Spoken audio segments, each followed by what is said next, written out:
And these are healthy foods. Yeah. There's never been a scrap of evidence that there's any issue with GMO. So, but, again, I'm not going to try to fight that battle. A lot of people have made up their minds in a sort of fact-free way about that. But now we have additional opportunities, for example, to supplement conventional breeding technologies with new gene editing technologies. So instead of, in GMO, you're taking a whole gene from one species to another. Mm-hmm. With gene editing, you can basically kind of accelerate the natural process, but in the laboratory. And it allows you to achieve something that through breeding might have taken several years. Mm-hmm. You can accomplish that in one step. And this gives us the possibility to get a jump start on, again, things like drought-tolerant crops. Yep. So I think what's important, you asked about optimistic or pessimistic, we need to have regulatory regimes and also a public openness to doing this. Yeah. We need to understand that technology in agriculture is our friend. Now, there can be misuse of technology in agriculture, just like you can have misuse of technology in any field. So this needs to be done properly. There needs to be good regulatory standards. But I'm quite optimistic that we can achieve a lot for the world, both in terms of feeding people, but also with climate-friendly solutions. So in our last 60 seconds, and since you're speaking with Politico, actually I wanted to go back to your comment about the regulatory environment and just get your sense of, do you see that are there hurdles in the regulatory space that have to be overcome? And do you see that changing? I think a convergence amongst regulators in different jurisdictions like U.S. and EU, China, Latin America included. The technology development is an incredibly expensive enterprise. It's like medicine development. In Bayer, we're doing medicines and we're doing agriculture technology. It's very similar. 10-year life cycles, 15 years sometimes. So it's really our enemy that we would have different regulatory regimes in different jurisdictions because we need to develop global solutions. The actual seeds may be different for different countries, but the underlying technologies are similar. So I think I see that convergence happening, but we need to accelerate that. Well, thank you, Bill, for taking time out of your very busy schedule, and thank you to Bayer for being partners with us today. And we are now going to hand over the stage to Jan Chensky, our defense editor, and an editorial panel to actually continue this conversation. So thank you again. Thanks, Golly.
Good morning, and welcome to our panel on non-traditional threats presented by Bayer. My name is Jan Chensky, and I am Politico's defense editor in Europe. And this next discussion is sponsored by Bayer. And we're going to take a look at some of the, I guess, in this conference, less obvious security threats. The big news out of the conference is Ukraine, Russia, the rise of China, whatever's happening in the United States. with sort of a hard security look at things. But there's a lot of other issues that also affect security and can be just as lethal, ranging from food insecurity, tariffs, climate change, population shifts, and economic issues as well. Joining us for this discussion is Dr. Kira Vinka, Dr. Michael Wertz, and Ottilia Anna Mangwanidze. Welcome, and thanks very much for coming onto the panel. I'd like to start with maybe we'll just ask everybody, what so-called non-traditional security threat keeps you up at night? What's the top issue for you? Maybe Ottilia, if you start, we'll sort of go down this way. Right. I come from Southern Africa. I come from a region where our cyclones used to be a thing you talked about because they came every 40, 20, 10, 5, now every year. What this means for a space in which a lot of people rely on agriculture to not only make a living but to survive is this has a direct impact on their livelihoods. So for me, coming from the region that I'm from, I look at the threats that come as a result of climate change, the impact it has on people's food security and their livelihoods as a key challenge, not least, and I'll end with this, not least because it has ripple effects on stability and security within our countries, but increasingly people are being displaced as a result of that climate impact, meaning that it becomes our neighbors' problems, both within the continent, but also out of the continent towards Europe and the Middle East. I'd like to come back to you and ask you on those ripple effects. Michael, what keeps you up at night? What's the sort of top non-traditional security threat?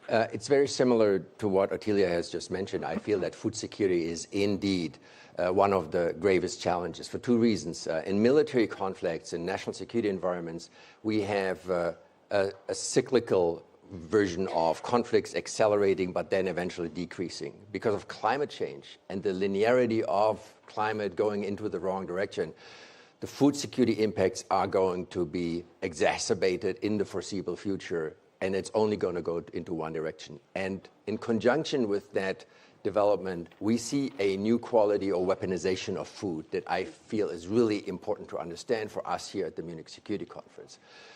Ukraine is the exhibit A. What Russia has done by targeting the Ukrainian agriculture infrastructure, bombing seed factories, mining fields, closing ports, had ripple effects, specifically in Eastern Africa, was driving more people into starvation, so that food security has been used as a long-range weapon by the Russians that is likely to create more victims thousands of kilometers or miles away from the battlefield than on the battlefield in Ukraine.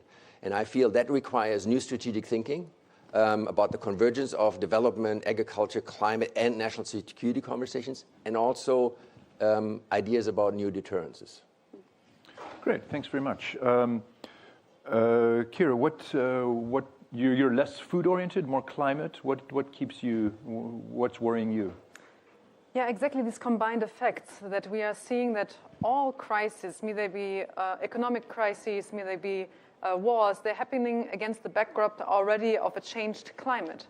And therefore, we're seeing these aggravations. We are seeing situations where people are being displaced because of conflict, but also because of climate change, because countries that have faced this instability, they're not as well equipped to adapt to a changing climate and to storms, floods, droughts, etc. So this is what we saw, for example, in Derna in Libya, where the devastation was massive, also because of lack of adaptation investments, corruption, etc. So we are seeing these combined effects.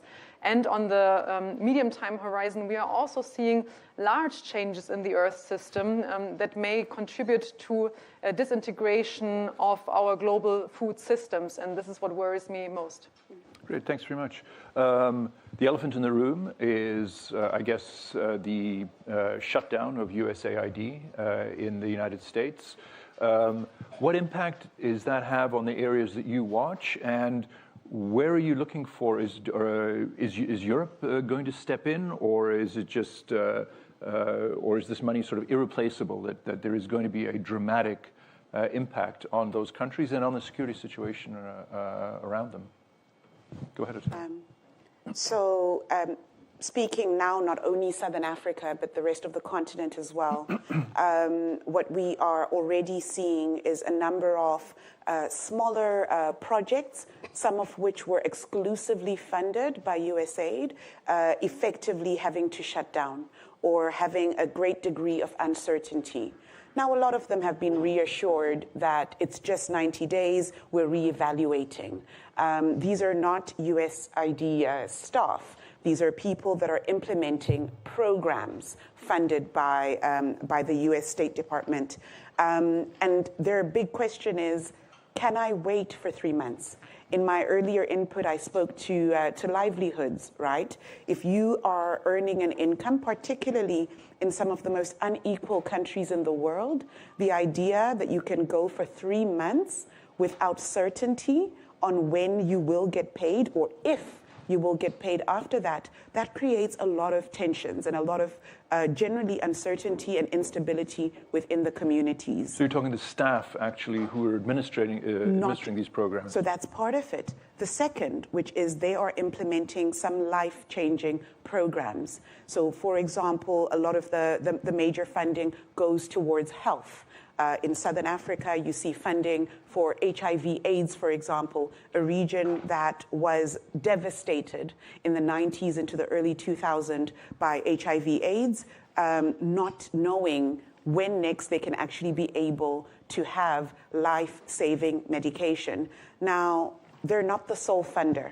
And I think the question that you posed around who can be able to plug some of these gaps, I would argue, I'm speaking in Munich, so I'll say Europe as well, but I also think particularly coming out of African countries themselves, the strategizing around the role of the Africa Center for Disease Control, ensuring that partnerships, particularly with the private sector, are actually stimulated better. You cannot wait in a space of uncertainty when people are literally dying. You have to have the right kind of partnerships, the right kind of strategies to address a gap that you did not foresee. Great. Michael? Yes, I think it's dramatic. USAID has a volume of over $40 billion, or had. I think we have to speak in the past tense about USAID because it's not going to come back. And that's difficult to replace. I hope there will be coalitions of the willing, among them European, Asian, and Pacific countries, and maybe also some of the rising countries in the South that will step up and take greater responsibility. COP30 in Brazil will be the test case as to whether that is happening. I feel the impact is dramatic also because food security is data-based. It's a very complex issue. It's about seeds. It's about agriculture, regional stability, trade routes, climate change, supply chains. And the problem is that the trade and the seed markets are both heavily concentrated. You just had the CEO of Bayer here. And the ecosystem that development funds provided in terms of figuring out how to diversify seeds that grow under different conditions in different regions and are climate proof, seeds that are diverse enough to withstand either attacks on the food system in terms of bioterrorism or withstand dramatically changing climate are very important. That ecosystem has been mostly funded through development money. Lots of it came from USAID, and the consequences for high-end databases, seed development, seed banks is going to be dramatic. It's underestimated of how important they are for our collective well-being, and it will be very important to figure out very quickly of how to replace those funds that have gotten lost. Kira? Climate change will continue to undercut traditional livelihoods, and this then can lead to the fact that hunger crises are aggravated. And as we are seeing USAID funds halted and most likely permanently cut, there's a vacuum that will be there. The question is, who will fill this vacuum? Of course, the Europeans need to signal stability and not turn their back on the poorest of populations, on the most vulnerable populations, those who are exposed to climate change, also out of national interest, because there's many other groups who are taking advantage of people who are in precarious situations. These are organized crime groups, these are terrorist groups, and these are also states in which we are in a strategic cooperation with. Do you see, you've mentioned sort of who, who steps in. Is it possible that China will see, and is there a geopolitical risk with China seeing the United States stepping back, that it steps in and can strengthen its already fairly strong position in developing countries? Look, already on the African continent, China is playing a significant role in terms of supporting generally development, but then also where those gaps do exist. I found it quite interesting yesterday, to be honest, following the U.S. Vice President's speech. Of course, the Foreign Minister of China then spoke, and the emphasis in his remarks were around working together, partnerships for better, development. And I found that quite an interesting contrast, because I think the signaling was there, which is the gaps that you create, we will find ways to fill them.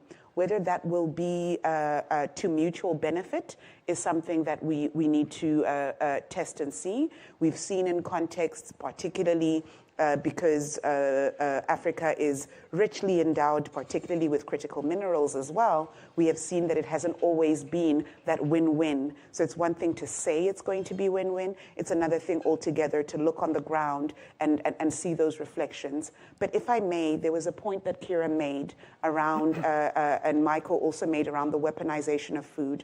And we can talk about big state actors, but I think it's really important for us to also recognize that for a lot of people on the ground, the entities they interact with mostly are the ones within their communities. I'll use two examples, then I'll end. In the Lake Chad Basin, we have seen Boko Haram using the price of fish as well as access to water and food to gain support in local communities. For those that don't know, Boko Haram is a violent extremist group operating in multiple countries in the Lake Chad Basin. In Somalia, we have seen Al-Shabaab do a similar thing, providing services, food, and security where the state is not able to do so. My concern is less whether an external actor fills a gap within the African continent.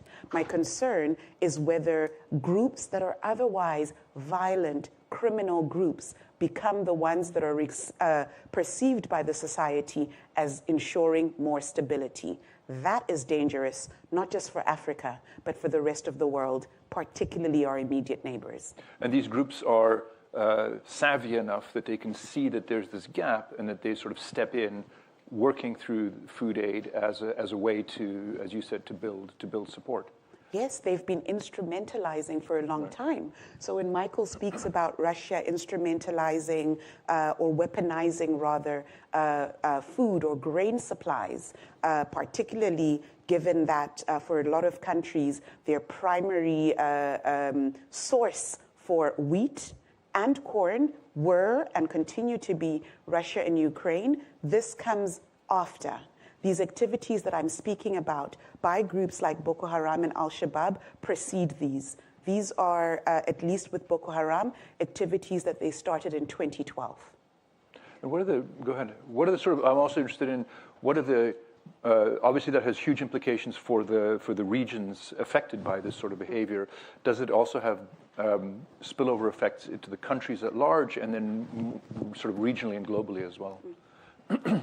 I just want to mention that coming in on what you said, that it's not only food itself, it's also traditional livelihoods that are tied to the production of the food. And if these traditional livelihoods disappear because of climate change, because of lack of help with also modernizing parts of these livelihoods through irrigation systems, etc., then we have a situation in which people also lose their identity on top of their economic livelihood. And this then also makes them more vulnerable to terrorist recruitment by groups, as you have just mentioned. And I think it's very important to see these interconnections because, of course, if a whole region destabilizes, as we have seen tendencies in the Sahel as such, then this affects, of course, also other parts of this region and trade relationships, also displacement, internal and cross-border displacement. And it will affect also, for example, our own countries here in Europe, in Germany. Great. Michael? I wanted to come back to the geopolitical question that you were pushing with regard to China. I think it is too easy and also an oversimplification to make China the bogeyman. I live in Washington. It's all about China. And we make, I think, more of the threat of China than there actually is. There should be an argument for emerging countries, but also for other countries in the North, an argument of self-enlightened interest, that if you're under the illusion that you can live in a world with two food systems, one, simplistically speaking, in the North that works and one in the South that doesn't work, and you think you are going to live in a stable environment for the next 20 or 30 years, you are gravely mistaken. You live in a different world than I do. But the second point is also with regard to China. China hasn't been particularly good at creating win-win situation, especially in Africa. I mean, there's resentment vis-a-vis Africans, strong ideological formations within the Chinese development community, and a narrow definition of national Chinese interest. And China is interestingly so exposed to these shocks because food imports to China, even though the population growth is flatlining, have been growing by double digits every single year over the last decade. So China is extremely... As it becomes richer and sort of changes its food mix. They drink more milk, they eat more meat. If you want to have 1 gram of proteins in meat, you need 7 to 11 in plants to produce that meat. It's kind of a very consumption-driven increase of food imports. So China needs to figure out a way to stabilize a global system that China so far has no interest shown in stabilizing.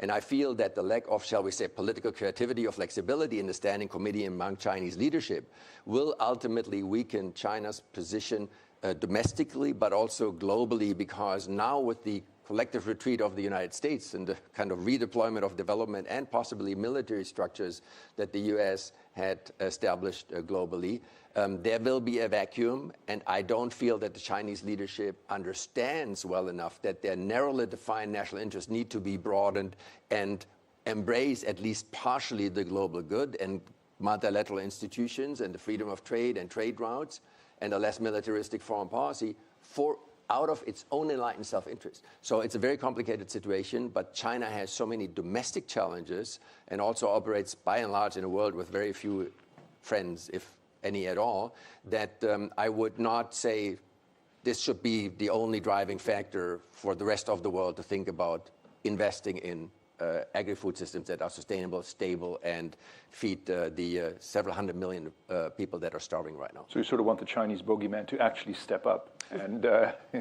I mean, out of their own interest, which is not mine, obviously, I would say yes, but I feel that the current leadership is not capable of doing that, which means that the coalitions of the willing that I mentioned before between enlightened countries in the north, a coalition between Asian and European actors, including Australia and the Indo-Pacific, and then hopefully the more open societies of the BRICS formation, India, South Africa, Brazil, possibly Mexico, they will have to play a more active role in the global environment. Otherwise, we will suffer very, very dire consequences collectively very, very soon. The discussion we've had so far has focused very strongly on Africa. Is this, are the things that you're talking about, do they also apply to other emerging countries in Latin America, in Asia as well, or is Africa unique in that? How do these issues sort of percolate through in other regions? Good question. Look, a difficult question for me to answer because without sounding like a certain president, I'll say Africa first, but we see, and within the framework of the Munich Security Conference's Food Security Task Force, we have colleagues out of Asia, for example, who speak to very similar dynamics, perhaps differently, from a very different vantage point. But we see, for example, countries like India, that have a large growing population, also needing to meet their needs and doing so where they can, collaborating. Then we see island states whose very existence is threatened by what we're talking about now around climate change or even livelihoods, and their need to invest in new, if they can, strategic partnerships. Now, I think there's a let's call it an elephant in the room or a silent elephant in the room, which is we keep referring to a changing global context, changing, ing, and I think we have to be quite frank and realize that we're living in a changed global context, that the kind of strategic partnerships, whether they are between Africa and Asia, Africa-Europe, Asia and Europe, including also the Middle East, these are critical partnerships that need to be developed where they weren't there, strengthened where they were. But this is not a discussion that is unique to the African continent by any measure. I mentioned Asia, but we also see similar dynamics, particularly in the Caribbean and also in South America as well. Sure. I just want to bring in one more global risk that may affect also industrialized countries, which is the scaling back of the US investment in climate change and Earth system observation, right? So if we look at the work of NOAA and look at the takedown of many of the websites already that is occurring, many of the data may be in peril in the future, we know less of what is going on. And with climate change, we know from the literature that multiple simultaneous breadbasket failures are possible. So that means that in multiple locations around the world, we may see massive crop failure in the future because of changes in the jet stream, for example. And we need very good observation data to be able to have these early warning systems, so we know when to store food, we know when to estimate if there is an El Nino coming, we know, for example, when is onset and withdrawal of the Indian summer monsoon, so the farmers can adapt accordingly. And this is, of course, reliant on global data, and the US is, of course, a very strong, has been a very strong cornerstone of this global system. And if this is now strategically weakened, it makes us less prepared, it makes us more vulnerable to these shocks. And this is also something that is very, very difficult to replace and strongly connected to the food security of the global population. Can I just emphasize this, because what Kira just said is very important. This is a data-driven business, so to speak, and these data sets and the knowledge bases are absolutely crucial, and they need to be recovered and protected and preserved. Again, we are also living in a new era where there's a new quality. And again, Russia and Ukraine is an important example, because traditionally, if we talk about weaponization of food, we talk about starving people for military purposes, or the retention and acquisition of fighters for terrorist groups or insurgent groups. But if you look at what happened after the Ukraine invasion, virtually within hours, the commodity markets in Chicago reacted and prices went up. And then within weeks, a number of countries implemented often completely irrational food export and import restrictions. And so since only roughly 20% of wheat is traded globally, that amount shrunk, the price increased, and had immediate impacts in countries like Egypt, for example, where 30% of the caloric input of people daily is based on bread calories, where bread prices have been subsidized since the 1950s. The government couldn't maintain the subsidies any longer, and the political impact is immediate. So that's why I think food security is important. Climate security or climate change is the long-term challenge. Food is immediate. The impacts are right there in your face, and they create have the potential to create political instability. This is why this is so important, and it's interesting to see that there's a certain path convergence of the military sector talking a lot more about these issues, but also the development world and the development agencies thinking more about geopolitics, about foresight exercises, and about policy planning, because there's a path convergence that they're both basically meet at that nexus where climate, food, migration, regional stability, supply chains, and food supplies come together. This is the new world we are living in, and for that reason, I feel food security is important, because to a degree, it is a blueprint for 21st century foreign policy and security policy. In the 20th century, if you knew how many nuclear warheads were there on our and the Russian rockets in Europe, you were an expert, simplifying here. To understand the 21st century threats, you need to think about multi-layered, multi-dimensional systemic challenges that really require a lot more education, insights, and intellectual acumen.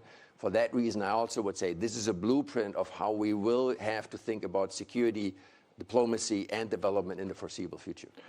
This is probably the final question because we do have to end when President Zelensky starts his speech in a few minutes. Kira, you sort of touched on an issue of the American withdrawal. It's not just potential withdrawal from NATO, but it's sort of a withdrawal from the sort of Enlightenment scientific way of rational, evidence-based thinking. You've got their withdrawal from climate, from the Paris Climate Agreement. But then the whole scientific background is being pulled. The CDC is being gutted from various epidemic studies. RFK Jr. is now in charge of American health policy. The NIH grants are being slashed to American universities. Is the same way that Europe now has to do much more to fund its own defense? Is the rest of the world able to step in that gap that America has created and have the scientific and financial wherewithal to prevent a catastrophe? And if I could just get fairly short answers from you on that.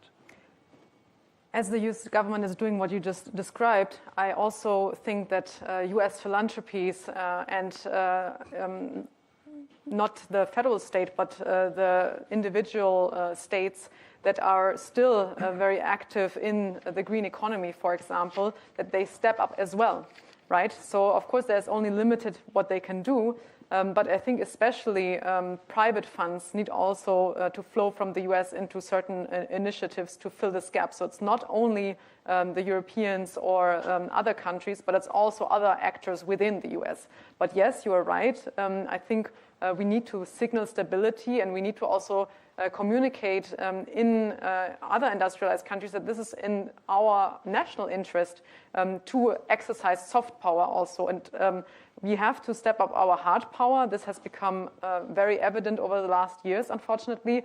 But we also need to retain and ramp up our soft power as the US is tossing its soft power into the bin. Michael, maybe?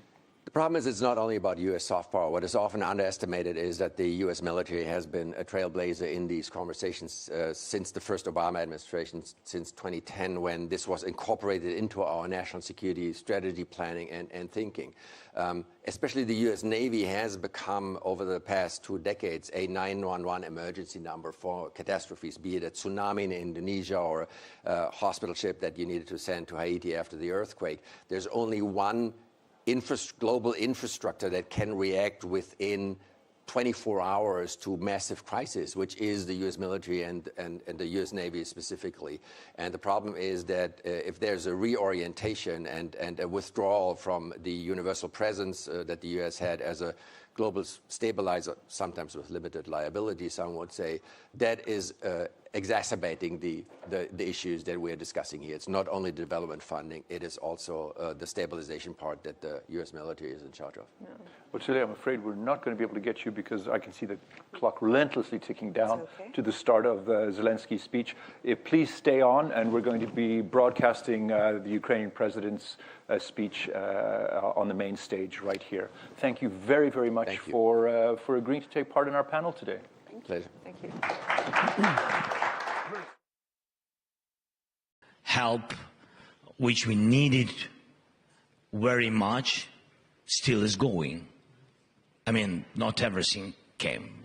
You understand? Yeah. So it's very slow, and I think General Sirsky was right that one of the reasons why we lost.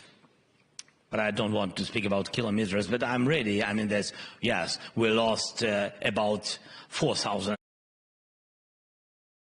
That I asked Roger Wicker yesterday, which is kind of a big picture question, and I'll just open it up with this. I think a lot of folks in this room are kind of wondering this.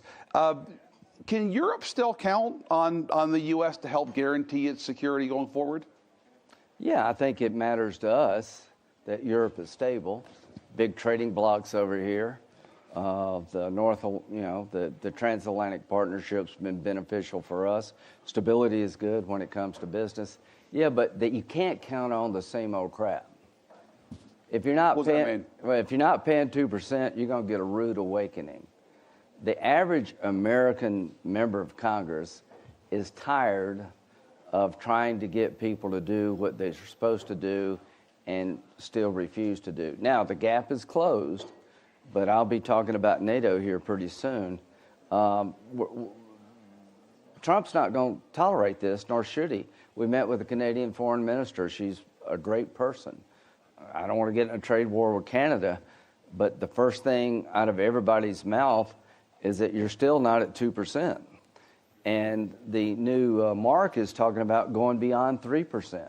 Did she say that they were willing to go? Yeah, they said they're going to get to there by 2027. Great, do it. Get to what? What? Yeah, hit 2%, but get ready to move further. So when it comes to the Russia invasion of Ukraine, what are the lessons learned? Everybody who's supposed to be smart got it wrong. I've been coming here for 20-something years. I remember Putin was sitting on the front row, and it drove John McCain crazy. Like, why are you inviting this guy? He was selling stuff that turned out not to be real. It got to be fashionable in Europe to re-engage with Putin, thinking he was a normal person, and Russia's a normal country. Yeah, they're not. Well, they're not. In 2008, they make the incursion into Georgia. Everybody wrings their hand, and they end the war with no clear understanding what happens to Putin if he does it again. 2014, we have a war where he invades Ukraine. We end the war. We don't integrate economically with Ukraine because we don't want to be provocative. Right. We don't arm Ukraine because we don't want to be provocative. We don't tell Putin what's going to happen next if he violates the Minsk agreement because we don't want to be provocative. Trump comes along. They didn't invade because they're afraid of him. Biden comes back, and here we are again.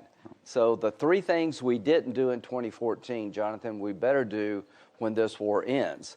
We better make sure that we economically integrate with Ukraine as a tripwire. If we do a minerals agreement where there are American businesses all over Ukraine, it's harder to invade. We need to continue to build up the capability of the Ukrainian military, arm them to the teeth, give them a bunch of F-16s, give them capability that would make it really hard to invade again. That's the form of deterrence. And if you can't get them into NATO right now, my idea with Boris Johnson is to be really clear. Tell Putin, if you ever do this again, if there's another incursion by Russia into Ukraine, that leads to automatic admission into NATO by Ukraine as a tripwire. And if you do those three things, he won't invade. If you don't, we'll be right back where we started. Have you talked to President Trump about that? No, not thing? the third one. I talked with Boris, but this is really like. You think he'd be up for that? Well, this is really kind of classic Trump stuff. Yeah. There are some countries that are nervous about putting Ukraine in NATO because we don't. Let's don't give them tanks. That'd be provocative. Let's don't give them jets. The whole place has been like almost annihilated. Forget about being provocative. Yeah. Be strong.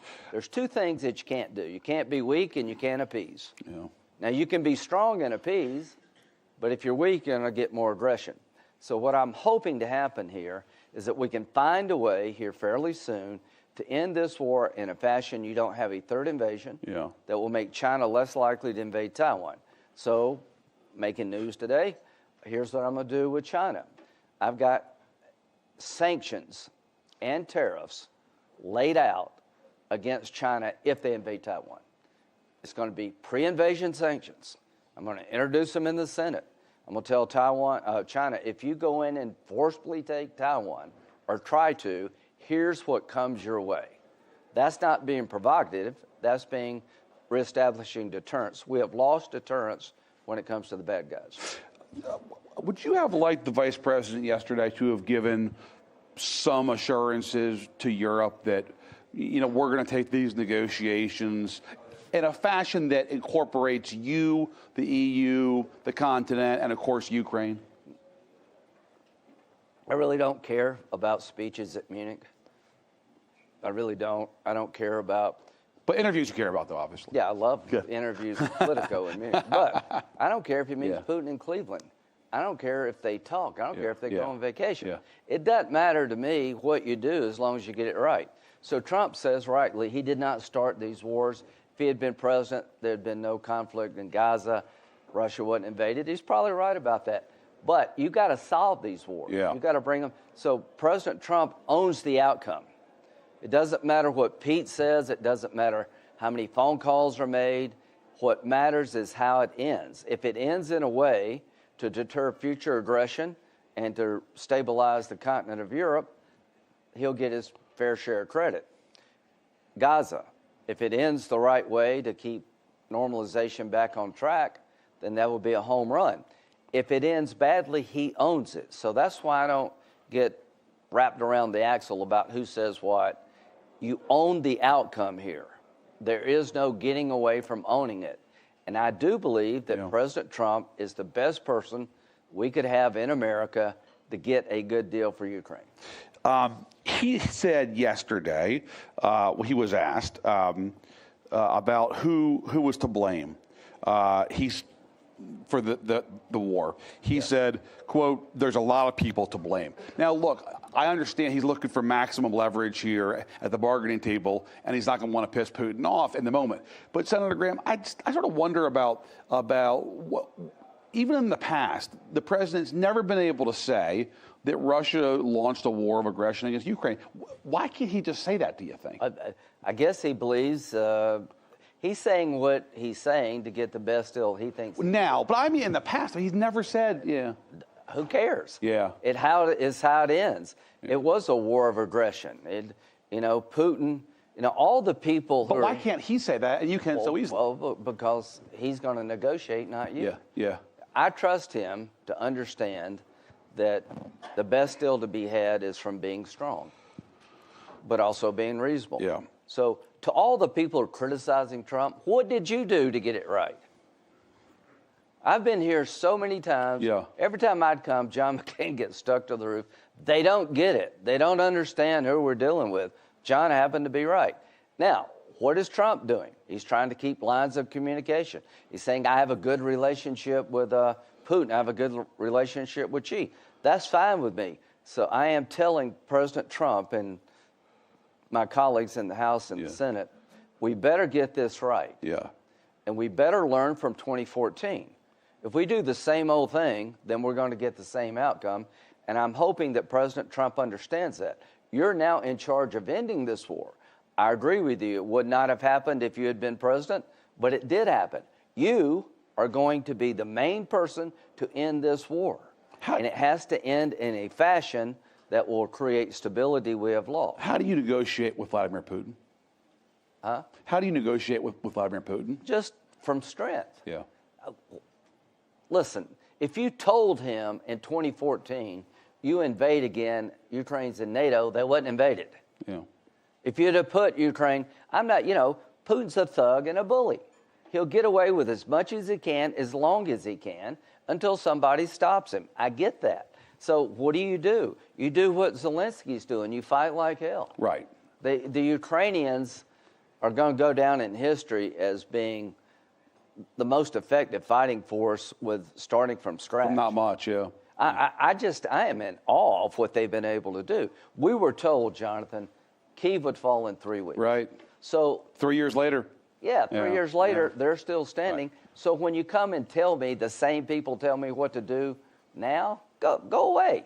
Yeah. I don't believe you anymore. When the people who are criticizing Trump are the same people who got it wrong before, I don't listen anymore. So we heard a bunch of different things this week from Vance, Hegseth, and Trump in terms of negotiating, in terms of this war. How should we take all that? And is your best advice just wait for what Trump says? Now, I think the best thing people can do is hand wring, because Trump loves that. No, but seriously, though, come on. No, I'm very serious. Yeah. We've created a dynamic where three people are saying similar but different things. Yeah. Welcome to Trump world. Right. So the point is, this is the world we're in, yeah. J.D. Vance said, if Ukraine's not independent and sovereign, we'll sanction Russia, maybe use the military. Right. Pete said this. The only thing that matters, the only thing, and I know the president very well, is him getting involved, bringing this to a conclusion. And I will say this. If he offers what he thinks to be a reasonable deal to Putin, and Putin says no, Putin will be making a serious mistake. What will be the recourse? A lot. What does that mean? A lot. Yeah. Sanctions, weapons. You know, you'll make Ukraine the largest land aircraft carrier in the world. A bunch. Do you think that Hegseth and J.D. Vance have now learned to never get ahead of Trump? No. Should they? I don't think that's the problem here. Yeah. I think Pete's saying some things that have some truth to it. Yeah. You know, I was with Zelensky all day yesterday. I like Zelensky. He's a brave, you know, great leader. What does he ask you about Trump? He knows Trump pretty well, but I guess what I'm telling him is that you're telling me that Russia's going to invade Europe. They got like 200 brigades. They're going to take all of Europe. And I want in NATO. I said, well, if they're going to take all of Europe anyway, why do you been in NATO matters? Yeah. I think there's a bit of overselling going here. I'm not worried about Putin trying to invade and take all of Europe. I am worried about Moldova. Yeah. I am worried about places around him that are not in NATO. Yeah. But if you get this war right, he won't do that. What's your advice that you give to Zelensky about dealing with Trump? Now, especially as we move towards just be strong. Yeah. Just tell him, hey, listen, Mr. President, I want to end this war. We fought too hard. Too many people have died. Too many people have been dismembered to end this thing without a just outcome. And President Trump gets that. Tell us what's going on behind the scenes on this rare earth conversation. A lot. Yeah. So, well, what happened? Ukraine has been seen as a burden. Yeah. Why did we get involved in this? This is not in our national security. Sure. I don't buy that at all. I think if you believe defunding the police is a bad idea, which I do, if you believe that you don't have cops on the street and people go and take stuff out of a store, that's not a good place to live. Right. Well, if you let one country take another because they make a claim that's not just, then that's like defunding the police. That leads to chaos. It's a bad precedent. Yeah. Yeah, bad precedent. So we don't need to legitimize that because there goes Taiwan. Yeah. So I think the main thing for me is that Ukraine has value. Literally has value. Right. So you can talk about democracy, and people love talking about democracy here, which is it's great to talk about democracy, but where were you in 2014 when they actually needed you? So Trump now sees Ukraine differently. Because the rare earth stuff. Oh, my God. I said, playing golf, these people are sitting on literally a gold mine. What did he say? What do you mean? I showed him a map. Yeah. Look. You know, everybody says Putin wants to reconstruct the Soviet Union and the Russian Empire. You should have a map of the rare earth on the golf course? Oh, not on the golf course. But later. Later, yeah. He's seen this. Look, this stuff is, that's one of the reasons the guys wanting to go into Ukraine is take their stuff. I mean, there's trillions of dollars of very valuable rare earth minerals that he's trying to take by force. And I told President Trump, that's not a good way to do business. So you made Donald Trump a Ukraine hawk by showing him that map, huh? Well, I don't know if he's the Ukraine hawk, but I made him understand that if you let Putin get away with this, grabbing stuff at not his by force, other people will start doing it. So what does it look like ultimately in a negotiation? Do we get access to some of that stuff? Well, I think what President Trump is doing makes eminent sense to me. You should have done this in 2014. Yeah. You should have done a deal with Ukraine that benefits America, which would be a win-win for both countries. But nobody wanted to do it because they didn't want to provoke Putin. Yeah. Trump could give a damn about provoking Putin. Right. He's going to get a deal. Right. I told Zelensky, I said, listen, you're negotiating with a guy that actually does know how to do a deal. They're talking about what would be a good deal for Ukraine, what would be a good deal for America. I think there's a deal to be had. It's going to change how Americans view Ukraine. We will have something to defend. We will have an economic interest in Ukraine we've never had. And that's a nightmare for Putin. And I think Trump could care less whether Putin likes this or not. Right. So one other thing that I wanted to ask you about, and that is the role of USAID, which appears to be now being absorbed by state. I talked to somebody who's in the field working for USAID, really alarmed about what has happened in a very delicate part of the world. And this person said, the biggest supporters of the work I've done have been folks like Mitch McConnell and Lindsey Graham, sort of hawkish GOP senators, and they always ask, why aren't you doing more? I'm not doing climate change, not doing DEI, I'm not even feeding babies. I'm doing something that the senators say, hey, you should be doing more of that. Why is it in our national interest to get rid of that program? Well, I think the program has been tarnished and tainted to the point that it can't be revived. By some of the extraneous programs? Yeah, I mean, listen, I'm a pretty hawkish guy. Yeah, I've noticed. But if you don't have soft power, you're making a huge mistake. Right. So why are we getting rid of this? Yeah. Well, we're getting rid of USAID because the people who ran it had a political agenda that wasn't foreign aid. They were more worried about their view, operas in Colombia, and a bunch of crap that I can't sell at home. They got nobody to blame but themselves. I don't hear any more, oh, what about USAID? If you cared that much about it, you wouldn't have put it at risk. You care more about your political agenda and enacting some kind of political agenda rather than going back to the meats and potatoes of foreign assistance. But please, but to the person who's in the field who's doing the Lord's work for the country. Yeah, no, they're what do you say to that person? Well, the people, the leaders let you down because there's a consequence to their decisions. Now, what am I trying to do? We met with Rubio last night, a bunch of us. And Elon Musk said there's some things they do good. Well, let's take those things that we believe are in our national interest and make sure they survive and put them in a new structure that's not so tainted. Understate. Yeah, I don't care where it goes. Yes. Do you think the average American gives a shit about whether USAID is in a building or they care about what they're doing? And so USAID has become an unsellable product. Did Rubio offer you all a commitment last night to absorbing some of that? I don't know where it goes, but he's given waivers. Marco is the right guy at the right time. We have Ebola people on the ground dealing with infectious disease control so they don't come here. Yeah. We got like 400 tons of food we've already bought in Houston that's stuck at the dock. Right.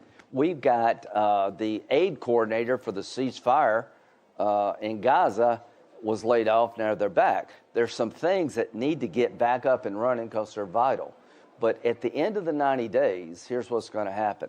We'll have an overview and a better understanding of what works and what doesn't. It's been traumatic and it's been very, very difficult, but this process could actually result in having aid programs that people buy into. Because after all this scrutiny, if there's still support for what you're doing, you're in pretty good shape. And bottom line, you're confident that the important, worthwhile programs are going to survive. Yeah, I'm confident the American people like this. People in Washington may not like it, but the average guy and gal on the street in America is glad somebody's looking at these programs. There is some scratchiness here in the last 24 hours about the temerity of an American politician coming to Europe and lecturing Europeans about how to run their countries and about the value of free speech and democracy. And I guess the question I have for you, Senator, is, what would be your reaction if the Chancellor of Germany came to Clemson, South Carolina, and said, you know what, the folks that should run the U.S. are Lindsey Graham and Mark Warner, and they're in the mainstream, and we shouldn't listen to the extremes like Donald Trump and Bernie Sanders. How would that go over, do you think, in the U.S. if a European politician came and did that? Well, I think what J.D. did today was speak about a dynamic in Europe that most Americans, at least I find, I like what he said. I agree with him. There's a movement here that we're not going to deal with a certain segment of the German, the AAFD, whatever that party is. Yeah, the AFD. Well, instead of trying to suppress it and make it go away by government action, why don't you address why people feel that way? Why don't you realize that 20% of the German people feel that way? Instead of saying Brexit it was driven by a bunch of fools in England, why hadn't Labour gone back into Brexit? So the point is, I like the idea that Europe needs to wake up to what's going on here. What's going on in Europe is going on all over the world. There's a pushback by the average person that we're changing society in a way that we feel like doesn't make sense. Yeah. Our life as we have known it has been turned upside down. Yeah. We can't be who we want to be anymore, and that's a real dynamic. I got two final things for you. One I think you'll enjoy, and that is this whole talk about Trump and wanting to make Canada a 51st state, and he keeps bringing it up over again. I hear that you have a secret plan to get him to stop saying it. Well, it's not secret. You can say anything you want to do, but I ain't no way in hell I'm voting to make Canada a state because they'll have 2 Democratic senators. At least 2. That. Well, yeah, the provinces get 2 each, right? Yeah. I told Melanie last night, we're not going to absorb a bunch of liberals in Canada into our system. Maybe they could make Trump an honorary Canadian or give him like Well, you know, it is what it is with Canada, but this whole tariff thing, or reciprocal tariffs, I don't know how you argue against that. Yeah. So if you make a car in South Carolina and you sell it to Europe, there's a 10% tariff on the car. We charge 2.5% for a car made in Europe. That's coming to an end. All right, so we're not going to have a colleague of yours from Alberta anytime soon. Not with my vote, no. I love Canada. You stay a country.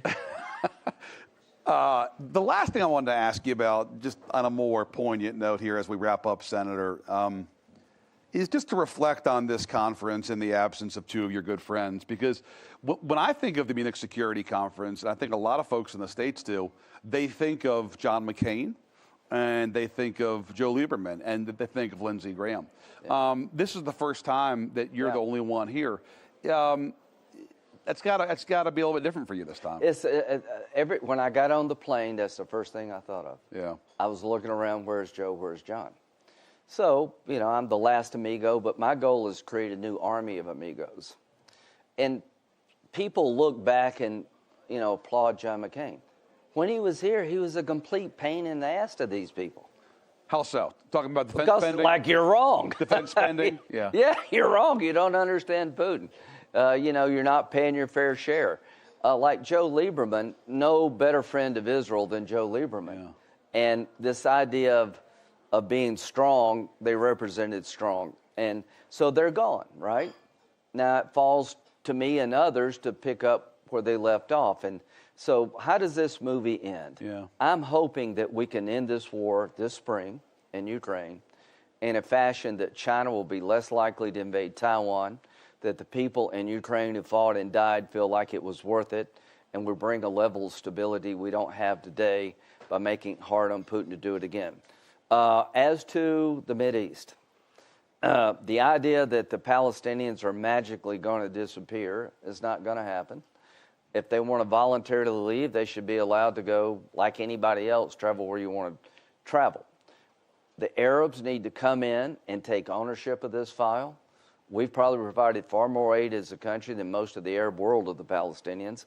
I'm looking forward to the plan that MBS comes up with. And the biggest change since I got elected to Congress in the Mideast is the Crown Prince of Saudi Arabia. It was John McCain who introduced me to MBS. Yeah. Then you have the Khashoggi thing. Horrible. But things are changing, Jonathan. Women are driving. 38% of the women, people in the workforce are women. He's taking his country and he's modernizing the faith. And we were so close to normalization. Now, I want to end with this. The Graham Accords. It's going to be called the Graham Accords. No, I don't care what they call it. But this is the normalization of relations between Saudi and Israel. I went to Saudi Arabia. I was very hard on him after Khashoggi, and rightly so. MBS. Yeah. But the things on the ground are real. And they had to buy the Boeing 787 or the French Airbus. So Boeing convinced me to go. You could cut the tension with a knife because we had a lot of bad exchanges. And from that meeting, something new happened. He bought the 787. Yeah. Thank you for buying the jets. I have been there about 12 times. I see a willingness. You're paying taxes there now, I think. I don't think you pay taxes. But anyway, I'm an honorary citizen.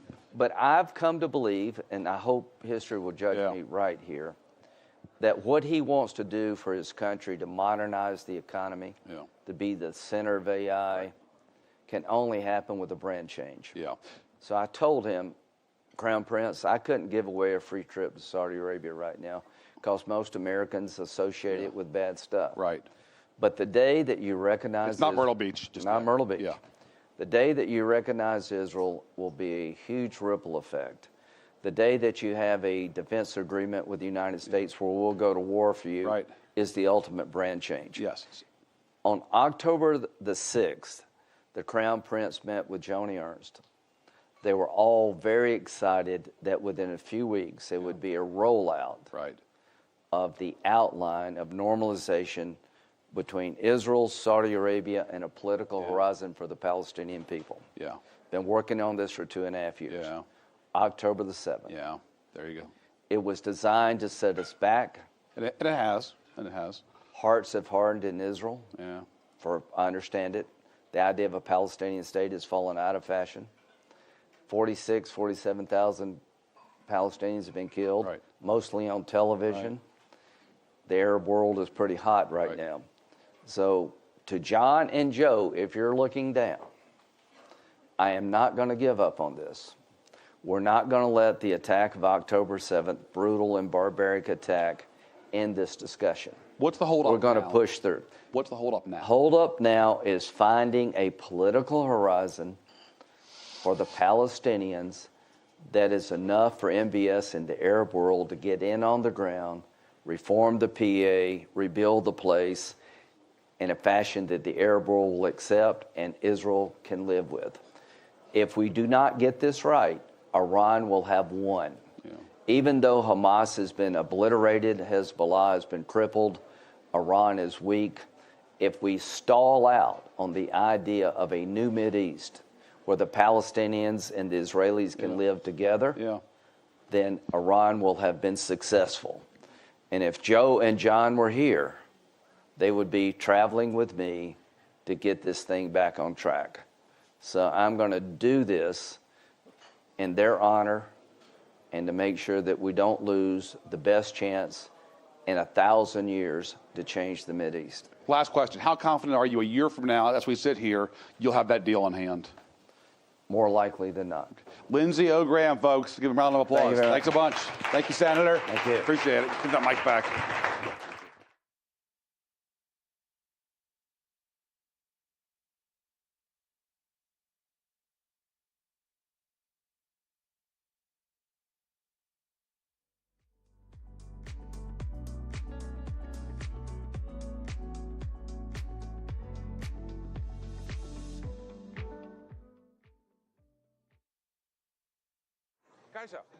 Keizer, ik heb het gezien.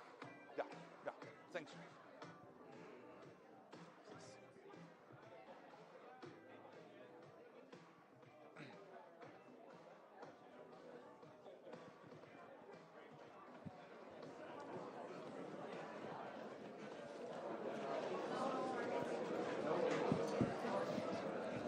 Good. Hi, good morning, everyone. Thanks for joining us. I'm Paul McLary. I'm Politico's Pentagon and National Security reporter, joined obviously by NATO Secretary General Mark Rutte. Paul, thank you for joining us. Thanks for having me. At the tail end of a long week, while it's still a long weekend to go. Absolutely. So you were in Brussels, obviously, this week for the NATO ministerial meeting, where you met Pete Hegseth, Secretary of Defense. He made a pretty provocative speech at the beginning of the Ukraine contact group meeting. One of the big points of his speech was talking about the need for a stability or deterrence force in Ukraine to keep the peace. And he said there will be no U.S. troops, and any European troops there should not be covered under Article 5. Is that possible? Is that doable from your perspective and from NATO member states' perspective? You know, Paul, the problem is that we are discussing all of this in our democracies, whilst we have to deal, and hopefully quite soon, because President Trump, based on the phone calls, will probably quite soon start with Zelensky and others to have the peace talks. But we are doing this in our open democracies, discussing this all open and loud, and I'm not for that. So what he said, and in all my contacts with the senior US administration officials, there's absolutely clarity. We have to get Ukraine in a position of strength going forward. That means we have to make sure that we provide them with all the military aid they need and all the training they need. And at the same time, we have to get to a peace deal which is enduring, which is lasting. That's crucial. And that means security guarantees. But then to start discussing exactly all the details of what security guarantees could be, I think is not wise. What I've said to my European colleagues, because they said, yeah, but we have to be at that table. And I said, well, I think the best way to get to the table is to come up with concrete proposals on, again, training, on getting the defense aid into Ukraine, but also on what Europeans could add to potentially the security guarantees needed for Ukraine post a peace deal. Because then at least you have a positive discussion, you add something instead of asking for a place at the table. But the exact precise way of designing the security guarantees, I think, should be part of the negotiations and not making Putin wiser than he is sitting in his reclining chair.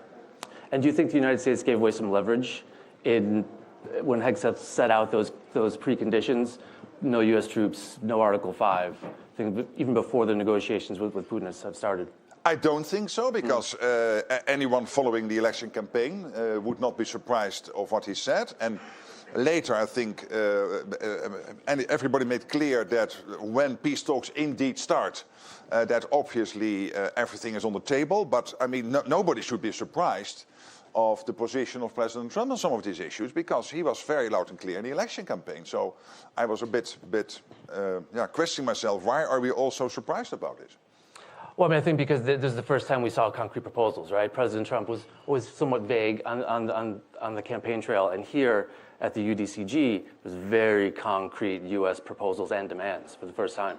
But again, I think, one, a clear commitment of the US to NATO, and this is important. By the way, also the expectation that on the European side of NATO and Canada, we will ramp up spending, and we have to do that not because of President Trump, but because we have to make sure that the deterrence is there in 4 or 5 years, given the fact that Russia is at an amazing speed. Producing defense industrial products is at an amazing speed, putting his whole economy on a war footing. We see what China is doing, so we have to ramp up defense spending, and collectively with the US we have to ramp up defense production. And this is a problem for both the US and the European part of NATO. We are simply not producing enough and getting the innovations to the battlefield. But so one, a clear commitment to NATO and expectation to spend more, and two, on Ukraine, a clear commitment that we have to end this. Yes, I totally agree. And also we have to end this in a way, the Americans are saying, and I agree with them, that it is lasting, that Putin will not try again to capture 1 square mile or 1 square kilometer of Ukraine. Are you worried about a frozen conflict in Ukraine? If there's a peace deal, Russia keeps Crimea, Russia keeps the Donbass, the line of contact is long, you know, as we saw since 2014, there was constant fighting, just daily slow grind. Can Europe live with a frozen conflict in Ukraine for the next decade or for... But again, that is assuming that there will not be a good outcome of this whole peace negotiation. That there would be somehow a bad deal. I don't think there will be a bad deal. Why not? Because it is, of course, about Ukraine in the first place. But we know that with North Korea in the fight, China delivering its dual-use goods into Ukraine, making it possible for Russia to sustain the war effort by sanction circumvention. We know that Iran is involved with drone technology and other support into Russia, and they get a lot of money in return, which basically Iran is using to stir up conflict in the Middle East. So these two theaters, the Indo-Pacific and the Northern Atlantic, the Euro-Atlantic, are getting more and more connected. And we know that the US rightly wants to pivot more towards China and the challenges in the Pacific. And they do realize that these two theaters are connected, and therefore you need to get to a good deal for Ukraine, for yes, Ukraine. and for the whole of the NATO going forward, but also because of the huge impact it will have on China. Because there is one Xi Jinping, the first secretary of the Communist Party of China, and he will carefully be watching what comes out of this. And can NATO and can Europe get behind a deal that doesn't include NATO or European countries at the table for this peace deal? This is a European war.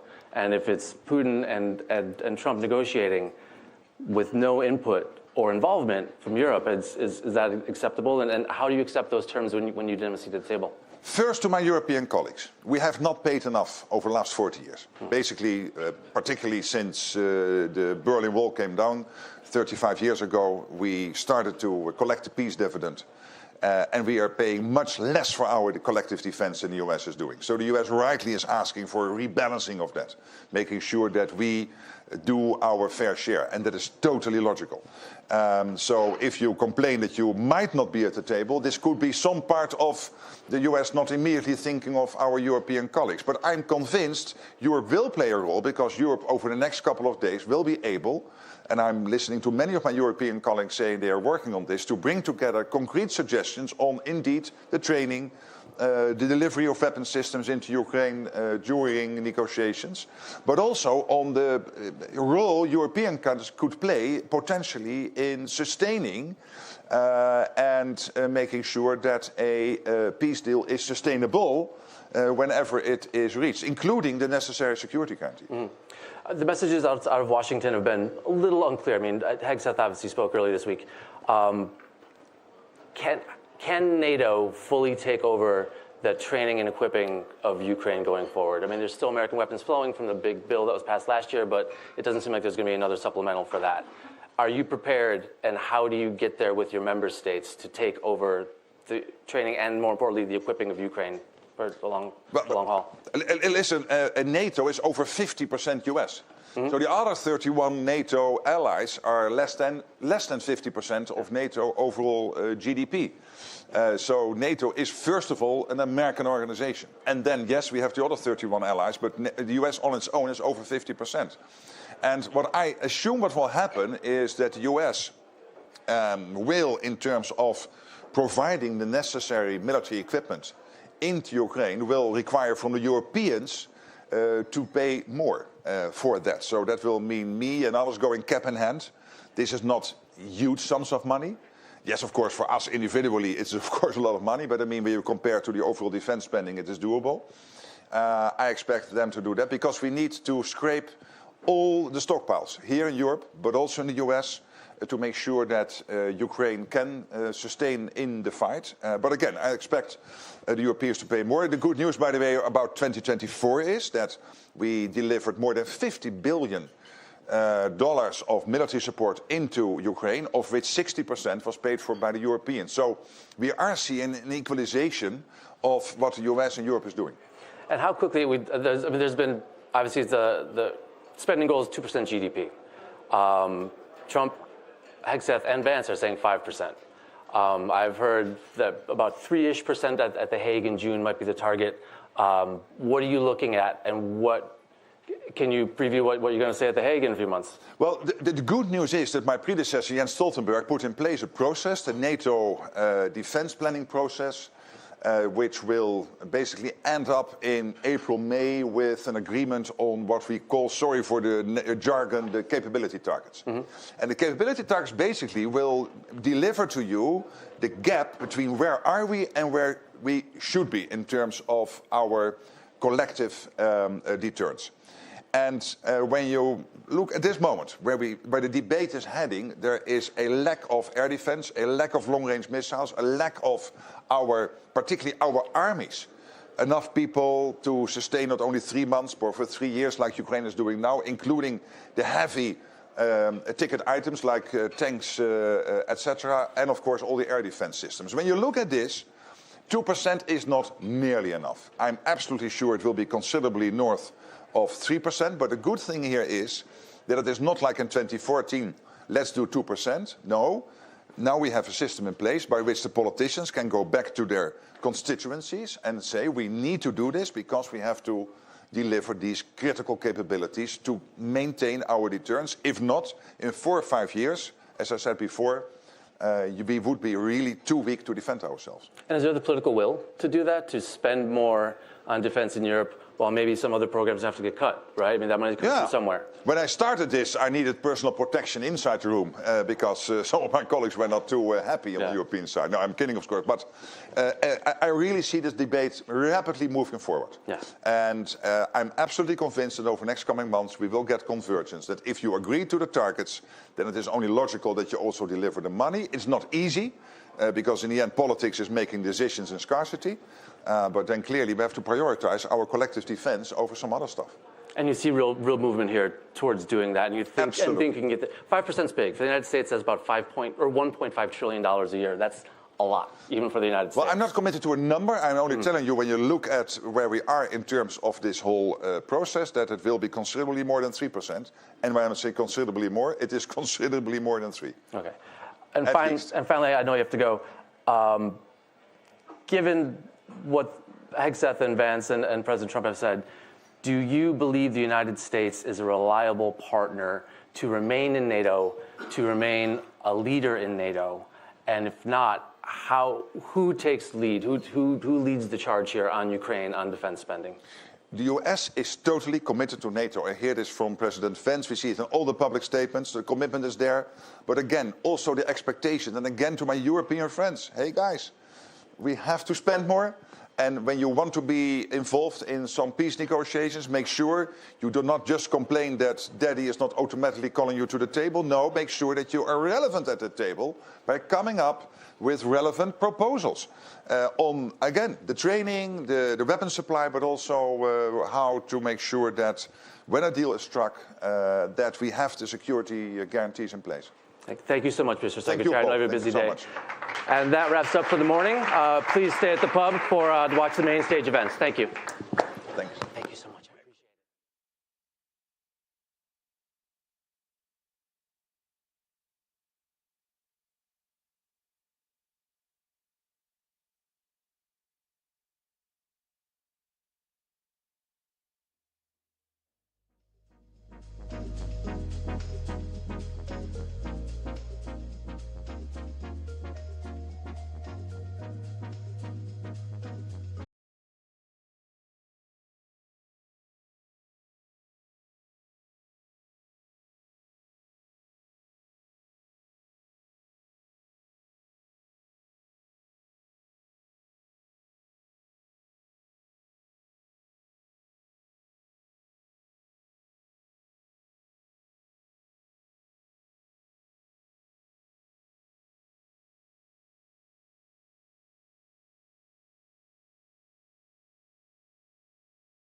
Hello, everybody. Welcome. This is a very spontaneous interruption of the program with a quick talk with the head of the German Chancellery, Wolfgang Schmidt, Chief of Staff, closest ally, closest colleague of Olaf Scholz, for sure. Applause for you. And best interpreter of what the Chancellor says, isn't it? Well, I think he was pretty clear this morning, so he does not need interpretation. That was my feeling. So he was firing back pretty sharply against what he heard of J.D. Vance yesterday. Was that because we're in the middle of an election campaign, or because that's the way how to speak with the Trump administration? I think it's the way to react to what we saw yesterday, and I had a feeling that this was the general mood in the room also, and the reaction of all the Europeans, not just the Germans. Interfering in an election is just not acceptable. Do you think there is still common ground between the US and Germany, or is it actually a disruptive game that's going to be continued no matter what Europe is doing? No, the US obviously is our closest ally and also the most important one when it comes to NATO, when it comes to military presence, but also when it comes to our values. And so we have a lot of common ground with this administration. And so I think it's also necessary to make it clear where there is limitations and also to correct some false narratives.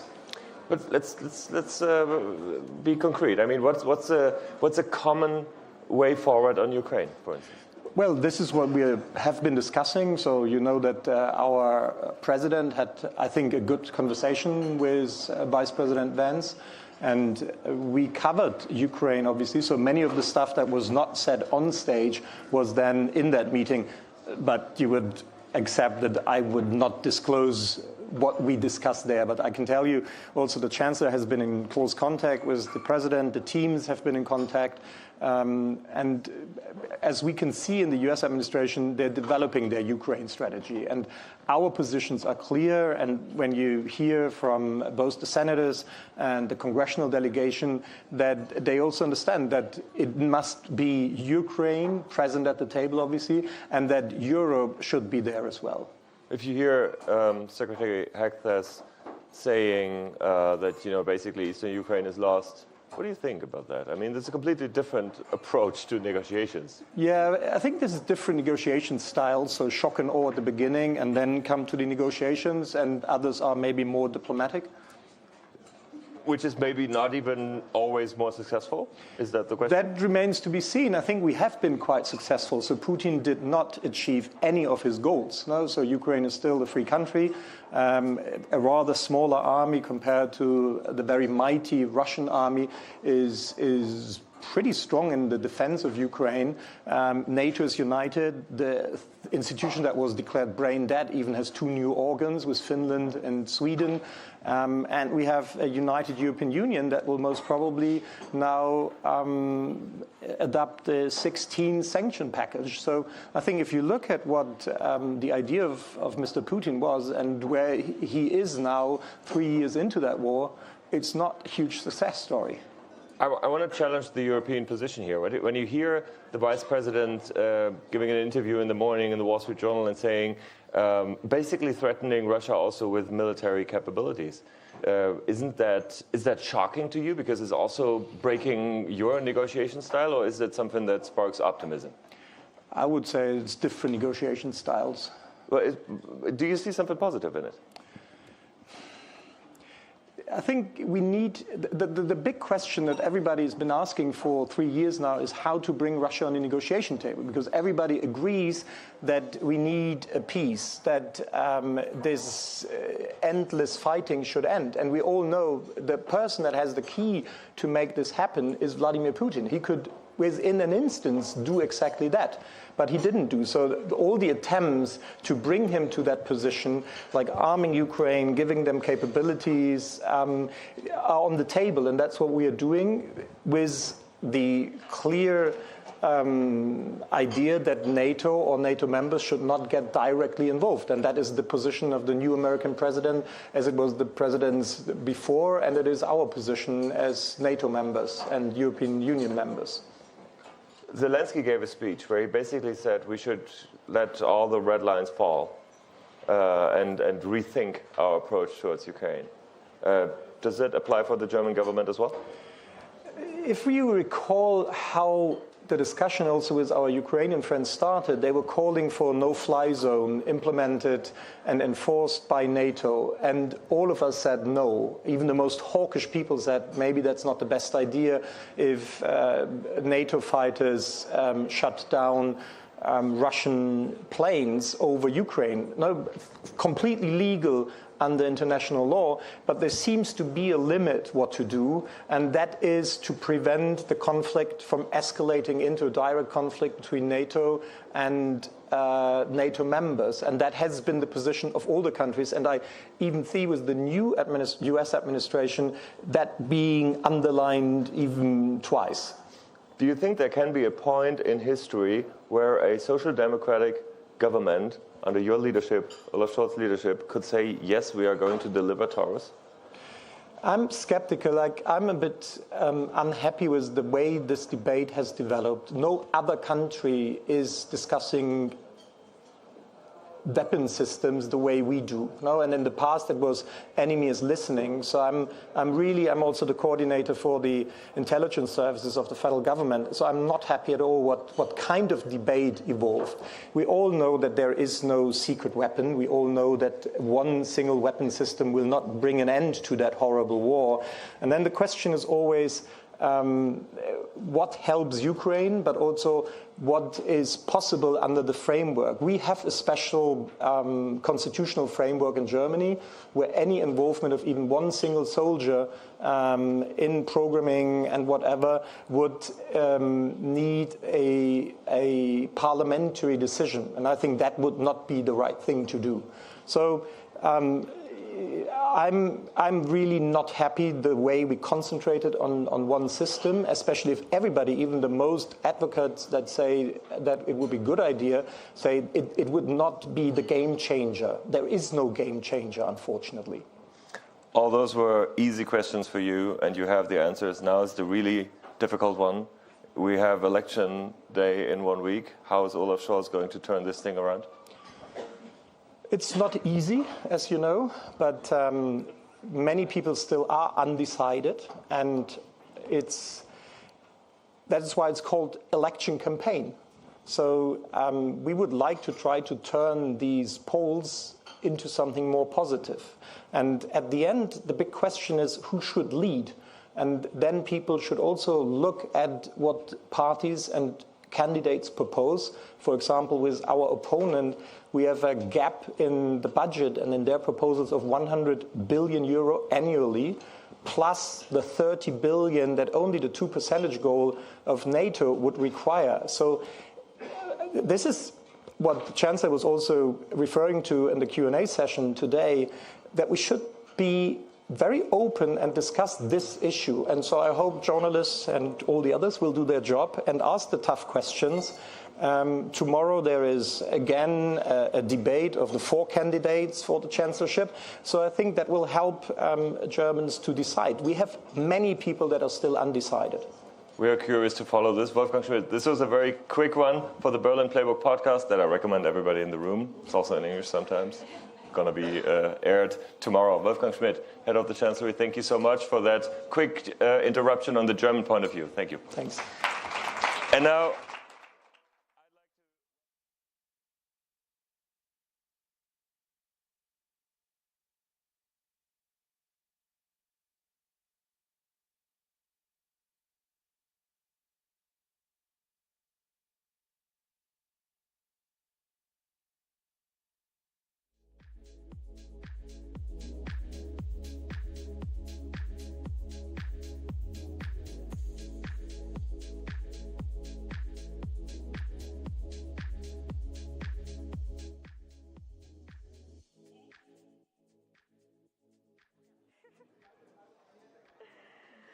Hi, everyone. I'd like to welcome Senator Mark Warner. I'm Dasha Burns, the White House Bureau Chief for Politico. Senator Mark Warner co-chairs the Senate Cybersecurity Caucus and serves as the Vice Chair for the Senate Select Committee on Intelligence. Please welcome the Senator. Thank you. So a lot of news has already been made here at the Munich Security Conference. I want to start with your reaction to President Zelensky's speech today. Again, I think President Zelensky made a strong case for us to continue to stand with Ukraine. What's at stake, not just for Ukraine, but for Europe and, for that matter, the world. And, you know, my hope is that, you know, as one of the folks who've been one of the strongest supporters of Ukraine, I wish we'd been able to get the last aid package 6 months earlier. But I still think the Ukrainians, while outnumbered on the front, particularly their drone activity recently, I hope is starting to shift a little bit of the battlefront tactics. I mean, I think the speeches that everyone here was most anticipating were Zelensky and then Vice President J.D. Vance. And I think the contrast between those two could not be more stark. What do you make of the Vice President's speech, and particularly him telling European allies that their biggest threat was from within? Well, first of all, I don't think the Vice President spoke for the majority of Americans. I don't think he spoke, obviously, for the majority of Democrats. I don't even think he spoke for the majority of Republicans in terms of how he views the alliance with Europe, how critical it is to America's long-term security. And if, you know, if everything becomes simply a transaction tactic, then the kind of 70-plus years of alliance that we've had won't stand the test of time. And, you know, I was disappointed by the tone. As somebody, it was our committee, the Intelligence Committee, that did the deepest dive into the Russian intervention in the 2016 elections. It was completely bipartisan. For him to also kind of underestimate the power of misinformation and disinformation candidly shows that I'm not sure he's read much history. You know, the ability of particularly Russia in previous engagements to overthrow regimes based upon misinformation, disinformation campaigns, that is real, and it can be now done at speed and scale with AI tools that make the threat even graver.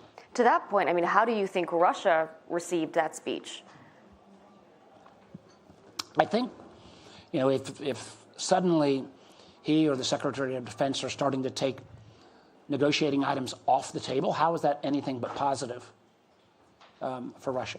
You know, now, of course, that follows on you know, some of the activities of the Doge group that, again, have been celebrated by Russia, by China, by Iran, as you start to see, you know, for example, 70 years of American soft power through USAID and other institutions, frankly, try to be almost erased or disappeared in what literally are the first 3 weeks of this administration. And again, that's great news for a China or a Russia that can come in and very quickly supplement where America has provided humanitarian or medical aid in countries that are terribly important. And there's not a single person, and you know, current or particularly some of our retired military, that don't strongly stand up for the soft power that foreign aid represents. Yeah, I mean, let's get into Doge and Elon Musk, because I think everybody here has been reading some of the headlines coming out of that group. When it comes to security, both national and global, how is Elon Musk's work having an impact? Well, first of all, we don't know yet. We have, the Democrats on the Intelligence Committee have written to try to say, all right, who are these Doge folks? What level of clearance do they have? We've already seen release of classified information in terms of the National Reconnaissance Organization, NRO, a release of the number of employees. That may have just been ignorance for that individual not to realize that that's classified, or the kind of mistake made on sending names of CIA agents. I mean, those ramifications. That's crazy. I mean, it shows a complete lack of understanding of how long it takes to get a clearance and how long it takes to train someone to be that careless. And we don't know, you know, the security level clearances of the Doge folks. I do think, you know, our committee's always been bipartisan. Senator Cotton, who's the chair now, I was chair until recently. I'm the vice chair. We're going to, I believe, jointly try to get these answers. But I have huge security concerns when you have 22-year-olds who may not even appreciate the value of the information they have being so careless. For example, the one individual who was over at Treasury who was 25 and then got fired for a while because of racist comments and then got rehired. This individual, in effect, having visibility into America's checkbook, it's no secret to say that America or any other nation state sometimes does covert actions through another entity. You send out that kind of information and you could destroy operations that literally have taken years to build. I think all of us who have been reporting on President Trump for a long time know that some Republican lawmakers will say certain things publicly and then will sometimes have a different message behind closed doors. Your Republican colleagues on the Intel Committee, what is that conversation behind closed doors? Is there alarm or are they fully supportive of what DOJ is doing? And you don't have to name names, but you can. Let's put it like this. We are a very bipartisan committee that's always hung together. I was deeply, I raised concerns about the new DNI. I now hope that she's going to be successful. Tulsi Gabbard. Yeah. But I think there are a number of folks who've got concerns. And it's going to be interesting to see when and where this breaks. It may not break at the congressional level first. Virginia is home for a lot of federal employees. We've got about 150,000. We have lots of government contractors. We are seeing, for example, on the so-called government freeze that supposedly has been unfrozen, yet we have community health centers around rural Virginia that are shutting down because they didn't get their funds. We have Head Start programs stopping. And my belief is this may start to bubble from the ground up where local Republican elected officials will be the first to break as, we've got projects in Virginia we've been working for years on economic development that suddenly the money that will make the projects up for grabs. So I think it may start at the local level and move to the state level and then hopefully percolate to the federal level. But of an evidence of how significant this is, and we go back to Russell Vought, who's the new head of OMB, who made his claim, and he's been quite successful, that he wanted to traumatize the federal workforce. But to give you an example of that trauma, senators oftentimes do what's called teletown halls, where you have a firm call out the random numbers, and you say, pick up, and Senator Warner will be on the line for an hour. You usually get about 3,000 to 5,000 people on one of those calls. Tim Kaine and I did one the other day. We had 71,000 people. 71,000 people? We had a virtually one. Have you ever had that big an audience for a town hall? No offense. I'm sure you're very interesting. That's virtually 1 out of every 10 voters in Virginia. And the thing was, 60,000 of them stayed on for the whole hour. So this is, causing huge concern. And, the unfortunate thing is, even as a senior senator, I didn't have full answers for a lot of their questions. When it comes to our partners in the intelligence community globally, whether you talk about the Five Eyes Alliance, when you see folks like Tulsi Gabbard getting confirmed, who I know you have concerns about, when you think about the fact that President Trump has had allegations of mishandling classified information, how are those allies thinking about those alliances, those commitments? Well, remember whether it's Five Eyes or our other alliances, on the intel side, there's no document that says we're going to share this information, you share that information. I mean, I think America's intelligence community is the best, but we get about 50% of our intelligence from our allies. And that exchange of information is totally based on trust. And if that trust is burned, then that information is not going to be shared. Where does that trust stand right now? I think that there are, at this point, I think everybody and some of our intelligence partners that I've met with here in Munich, I think they're in a wait-see mode. I think they want to work with the administration. They hope that the norms about protecting classified information will be maintained. They hope that if they share some of the most important information they collect or intelligence they collect, it will be protected. But I think there is a understandable wariness. So I'm thinking folks are all hoping for the best. What happens if some of those allies decide, we're pulling back here? Well, what happened? They are, intelligence sharing is a two-way street. Many of the allies don't want to lose the intelligence they obviously get from America. But these are the kind of relationships that, once burned, takes a long time to recover. And it'll make, God forbid that happens, it will make the United States less secure if we have less of that sharing. OPM initially said that national security roles would be exempt from the so-called fork in the road offer, but we've since reported that it's been made available to several intelligence agencies and the DoD. Are you worried about potential hemorrhage of senior first officials? of all, it's crazy. I mean, I'll be interested to see if you can actually document any savings. But the notional idea that you're going to offer a buyout to a CIA field operative or a buyout to an NSA code breaker and replace them with a 22-year-old coder the way you might be able to replace somebody at a tech company in the Valley shows a complete lack of understanding of what the intelligence community does, how long it takes for people to get this expertise, and it is not interchangeable. So I think, there is still, the leadership at some of the leadership that's been at some of the agencies I know have been quickly trying to, include more people in their excluded category. But to me, from the outside and seeing this, it seems like it's chaotic. So what have you heard? I mean, you've been here for a couple of days now.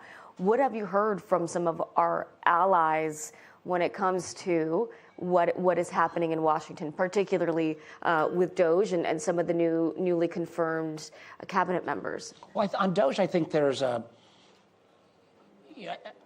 somebody who was a business guy before I was in politics, the idea of a DOJ made a lot of sense to me. There are lots of ways you could bring more efficiency. I mean, in defense contracting, cutting back, making loser pays when you do contract resolution, trying to have more fixed price contracts. That kind of actually where you could bring efficiency, bring innovation, that was what I thought we were going to get instead of a sledgehammer coming at the workforce with people that have virtually no knowledge of even the functions of the agencies they're going after. I mean, and then the backtracking we saw all over Department of Energy when they said, oops, maybe we shouldn't fire all the people that take control of our nuclear materials. That kind of lack of knowledge and kind of irresponsible approach, I think it's making people scratch their head. It's obviously making Americans scratch their head. It's making, I think, our Europeans friends scratch their head. It's one of the reasons why, with some of my Republican colleagues, as we were coming over, we thought, and this was before the vice president's speech, that this was the most important Munich conference we'd have to come to try to say, regardless of what may be coming out of the White House, we're not walking away from NATO, we're not walking away from the alliance with Europe, we're not walking away from our trading partnerships. So that's the message you wanted to deliver here, you thought was important to deliver here. Is that the message that was delivered from the Americans? Well, it depends on which Americans you're talking about. I mean, I think from I'm not sure, and I can't say that I've heard every one of my congressional colleagues, but I don't think any of them have echoed the vice president's comments. Now, again, there may be self-selection. If you come on this trip, you're more pro-NATO, pro-Europe, but I've yet to hear anyone, echo that kind of, and also, I believe, almost naive dismissal of the power of misinformation and disinformation, particularly at scale with technology tools. I think the challenge for some of our allies here, though, is you have folks like yourself and even some of your Republican colleagues who might be on a similar page at least, but those aren't the folks in the Oval Office, right? Ultimately, the buck stops with President Trump and what Vice President J.D. Vance delivered there. He's speaking for the administration. So how should our allies take your messaging vis-a-vis what they're hearing from the West Wing? It's hard to believe, but we're not even a month into this new administration. In dog years, it feels like it's been about 20 years. Yes. But I think, as in any new administration, there's going to be competition. I think, folks like Mike Waltz and others who are kind of have a more traditional view of these relationships. I think it's time will tell who wins out, but I'm not sure. Everybody sometimes describes President Trump as crazy like a fox or something, but with the Vice President's comments, the Secretary of Defense comments, and how they then get backtracked back and forth, it feels if this is strategy, it's at a level much higher than my ability to compute. It seems to me a lot more just kind of ad hoc, throwing stuff at the wall and seeing what might stick. So in that environment, what's going on with Democrats? And seriously, I mean, what can you do? How can you reassure your constituents? I've heard from a lot of voters, it feels like a little bit of crickets right now from the left. I think it's, I think the first week or so, Democrats were reeling. I think since that time, both in terms of virtual unanimity, and listen, I voted for many of President Trump's nominees first term. I worked closely, particularly with Secretary Mnuchin.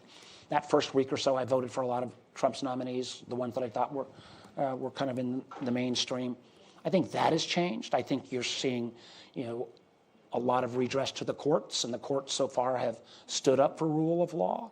I think the brave U.S. attorney in New York standing up against the kind of outrageous attempted pardon of the mayor.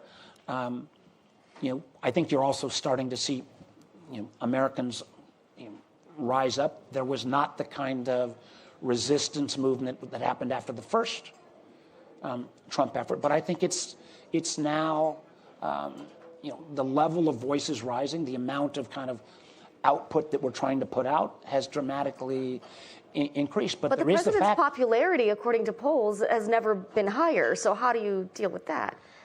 Let's see where that is in 2 weeks. Let's see where that is as some of these effects of community health centers shutting down, or thousands of your neighbors being put out of work that happen to work for the government. And because the government is not just in Washington, D.C. And one of the things that I'm not sure my European friends know is, the size of the federal workforce in America in 2025 is about the size it was in 1970. It's not grown with this massive bureaucracy. And when people start saying your food inspector is being fired, your park ranger is being fired, that's where I think people will start to feel these effects. But there is, at the congressional level, there are effects when you lose, and when you've got a trifecta of the other party having all three, both houses of Congress and the presidency. And with some of the rule changes is one of the reasons why, 10 years ago when we got rid of the filibuster on nominees and moved it to a 50-vote majority, I thought that was going back and bite us. It obviously has. So it seems like when I've been talking to Democrats, there's sort of a split. There's the idea that you should just be the resistance, say no to everything. Democrats have told me, let them fail, watch them fail. There are others that say, wait a minute, this is real stuff. These are Americans' lives. These are our constituents' lives. Where we do have common ground, we should engage. Where do you fall? Yeah, I think you've got to find, Donald Trump is president of the United States. I want him to succeed because I want America to succeed. But that does not mean you give him a pass on irresponsible actions around national security. That doesn't mean you turn a blind eye when I believe you're taking illegal actions. I mean, the crazy buyout. I mean, what is the initial sign of any scammer? Call right away. Offer expires at midnight. Well, that was the approach that was taken on the buyouts. There is no money for these buyouts. The federal government in the United States runs out on March 14th. I fear these people are going to be left not only without a job, but probably without the promise of 8 months' pay. And where we, on those kind of actions, we will fight to every level. But I am not going to go into the sense of, if there are things that we can help make sure America stays strong, particularly in terms of the authoritarian threats, I'm not going to resist on those efforts.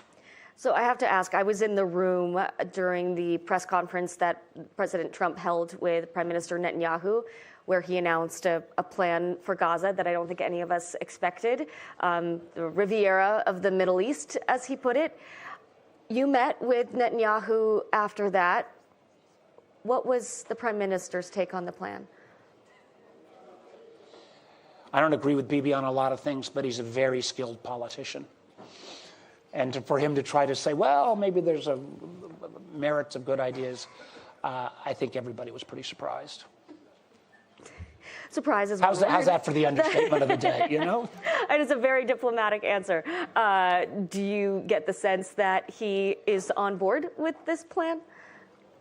Well, you know, some of his willingness to constantly move his government to the right, I mean, I don't see any path that has displacement of 2 million Palestinians in Gaza. I also, you know, I continue to be amazed with all of the challenges and some of the internal corruption within the PA, the Palestinian Authority.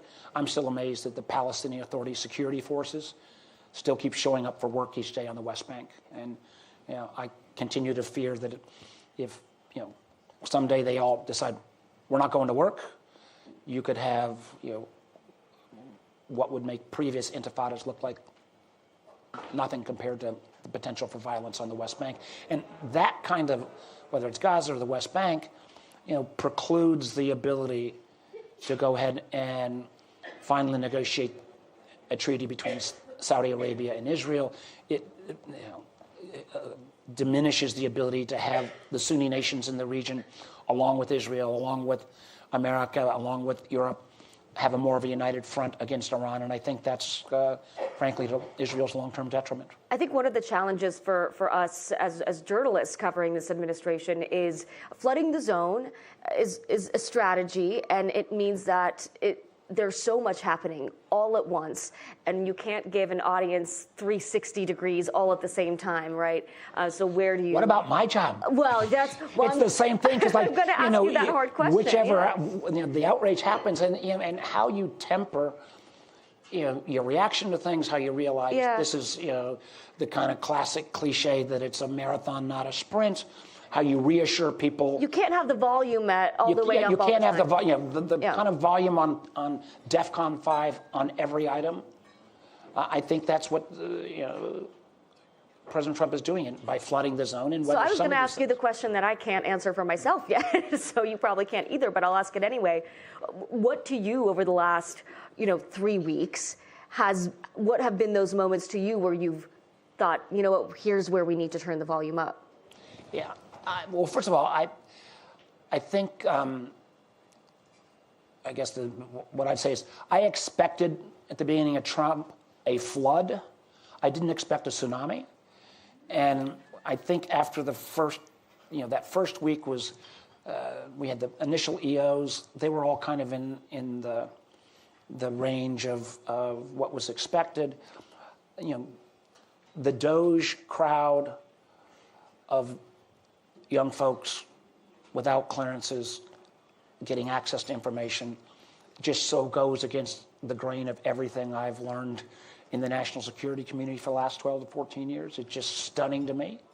The fact that you could see the 70 years of soft power, and if there were, like in any entity, there are bad programs, but the idea that you're going to erase USAID and all the good it does. I mean, I've spent a lot of time over the last year on Sudan, where more people die every day than Gaza and Ukraine combined. We spent most of last year trying to open up humanitarian channels to Sudan.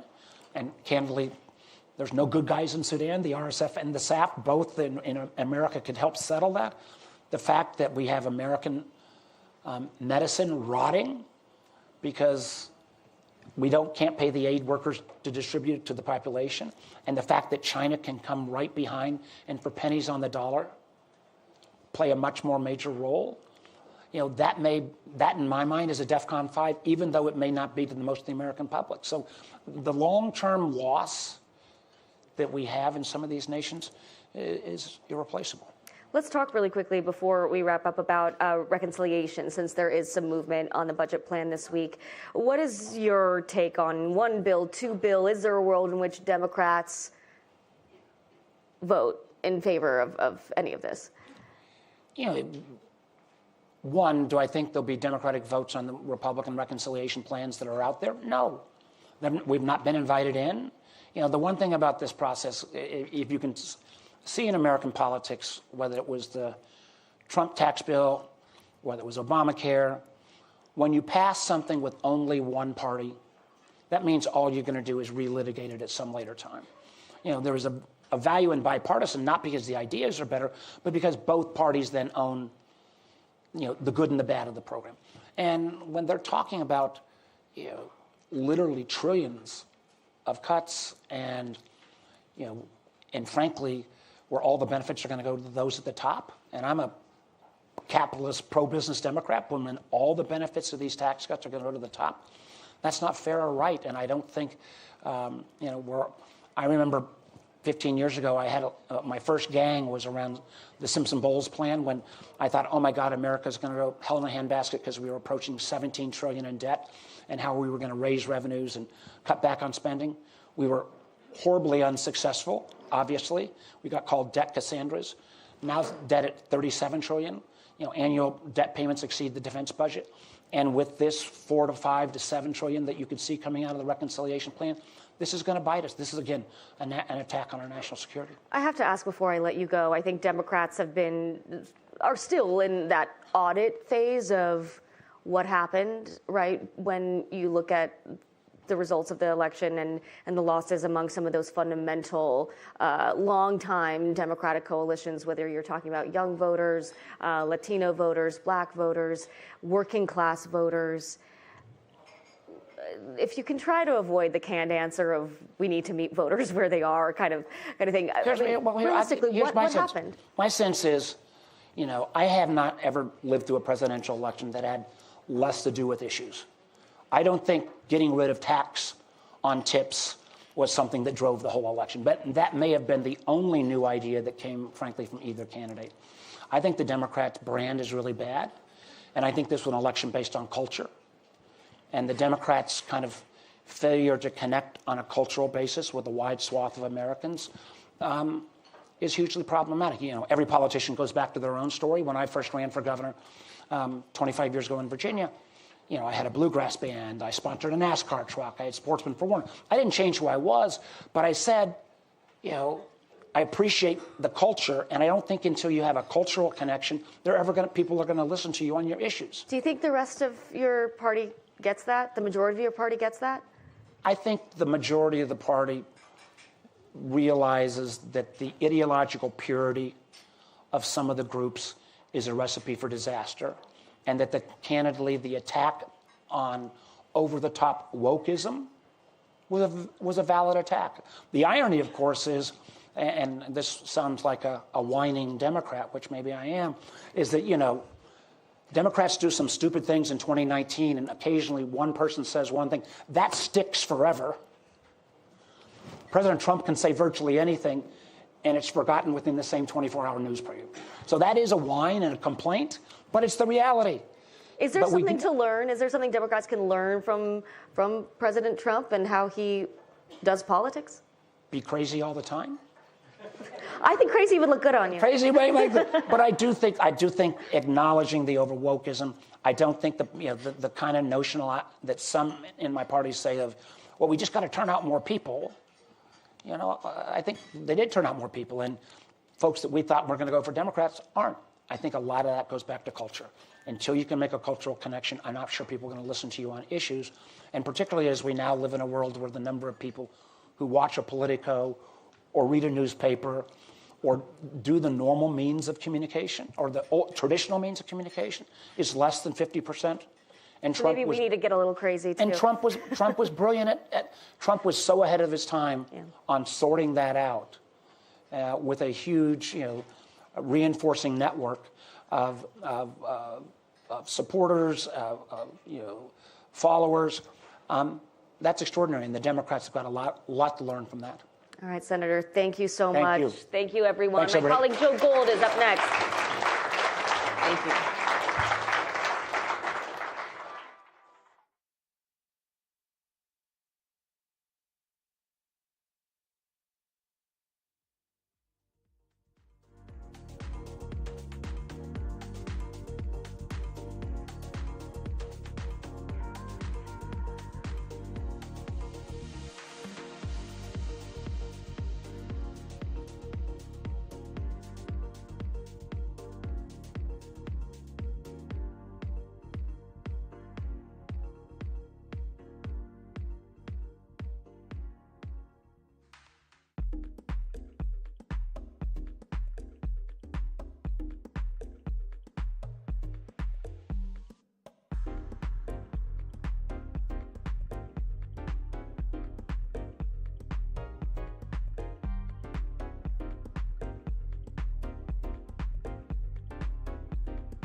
You want me here, Joe? Yeah, sure. Thanks. All right. Welcome. I feel very happy. We're grateful that Senator Shaheen and Senator Tillis are here with the Senate NATO Observer Group, which is also known as the SNOG, which is fun. And I thought we'd jump right into it. There's been a lot going on here this week, a lot of activity outside of this building around Ukraine, Europe, the administration. But President Zelensky spoke today and had a meeting with the president's envoy, Keith Kellogg. In the background, there's been some mixed messaging from the administration. And something that I and some of the other reporters here have been hearing are some doubts from some European officials about whether the U.S. can bring Vladimir Putin to the table. I wanted to start with you, Senator Shaheen. What do we know about the administration's plan here? You maybe should start with Senator Tillis. Okay. But yeah. Look, I think you're right. There have been mixed messages from the administration. I think Secretary of Defense Hegseth spoke maybe out of turn when he said we should take NATO off the table. At least I think he did, because I think we don't ever start a negotiation by giving away all of our leverage. Then Vice President Vance walked that back in his interview. And I think maybe the message is we shouldn't be negotiating in public. Let's figure out what the plan is and then think about the negotiation. Should we chalk that up to, this is a new administration, we're 3 weeks in, or that potentially there's an ideological component here that's in play? Well, Tom would know that better than me. I think the one I was looking forward to your answer on the first question, but I think the one thing that we have to just remind ourselves is go back to the first 90 days let's go back to the Obama transition. First 90 days of the Obama transition, from the standpoint of the losers of that election, was chaos. In fact, I viewed it as so much chaos that I quit my job at IBM because I was convinced it was going to create a political environment in 2010 that would get Republicans in the majority in the legislatures for only the second time since the Civil War. And you're looking at the Speaker of the House who actually led that. That was an overreach of an administration that created a bad environment. This administration has about 90 days to sort things out, be a little bit chaotic. But if we don't get into an ongoing concern, as you would say in business, then I think that we could run into political challenges ourselves come next year. Now, with respect to, there's no negotiations going on. I think that people perceive a negotiation is not a single phone call and then a follow-up phone call with President Zelensky. There is a lot of ground to be covered, and quite honestly, many of us don't believe that Putin, he wants the appearance of negotiation, but he really just wants that world stage to elevate him. And I personally think that he is responsible for war crimes, atrocities beyond imagination, the utilization of mercenaries to rape and kidnap and murder Ukrainians. So I'm not really very optimistic that he's the right sort of person to negotiate with. But I do believe that the president has established a good reputation for engaging even bad people to get a dialogue going. And I think dialogue has to begin a process that ultimately results in a peace that Ukraine wants on their terms. Is that part of, sort of where a congressional delegation like this steps in? It's a rather large delegation. What kind of message are you conveying to European leaders? Are you I think we know you're probably hearing from European leaders who are expressing some concerns. So I'm curious what kinds of concerns you're hearing from them. And is then the message, hey, we're senators, we're here, we have 6-year terms. The U.S. commitment to NATO is solid, or? I think among the bipartisan delegation that's here, particularly from the Senate, the commitment to NATO is very solid. We understand, as you said, Tom and I co-chair the Senate NATO Observer Group, and we restarted that group to make sure that people understood how important NATO is. And NATO has only gotten stronger since the war in Ukraine began. So I think that's an important message. I think recognizing that we are stronger together, the United States and Europe, in this fight than we are divided. And so that's very important, and doing everything that we can to ensure that Ukraine goes, whenever there's a negotiation, that Ukraine is in the strongest position possible. And, acknowledging what you said, that this is at the, that this is at the early stages, there have been some bipartisan meetings with senators and President Zelensky. There were meetings with, I believe there was a meeting last night, Marco Rubio met with President Zelensky. Can you talk a little bit about the state of play right now? Where is this right now? What's coming out of those conversations? Well, I think it's and I was in management consulting most of my career. I think we're in the storming phase of a group dynamic, brainstorming ideas, trying to figure out what the art of the possible is, what the Ukrainian people who have fought and died to defend their sovereignty want. Then we're going to have to normalize some of that with our partners and allies in NATO and beyond. And then we can move forward on meaningful progress. But I think it's in the very, very early stages of discussion. And I think one of the reasons why I believe that the delegation's helpful here is we can dispel some of the conclusions that people have drawn from American rhetoric. I get it. We're very chaotic in our approach, and we kind of enjoy it. But sooner or later, we settle down. I remember when it was Jean's idea to reconstitute the Senate NATO Observer Group, and she approached me when I was on Senate Armed Service.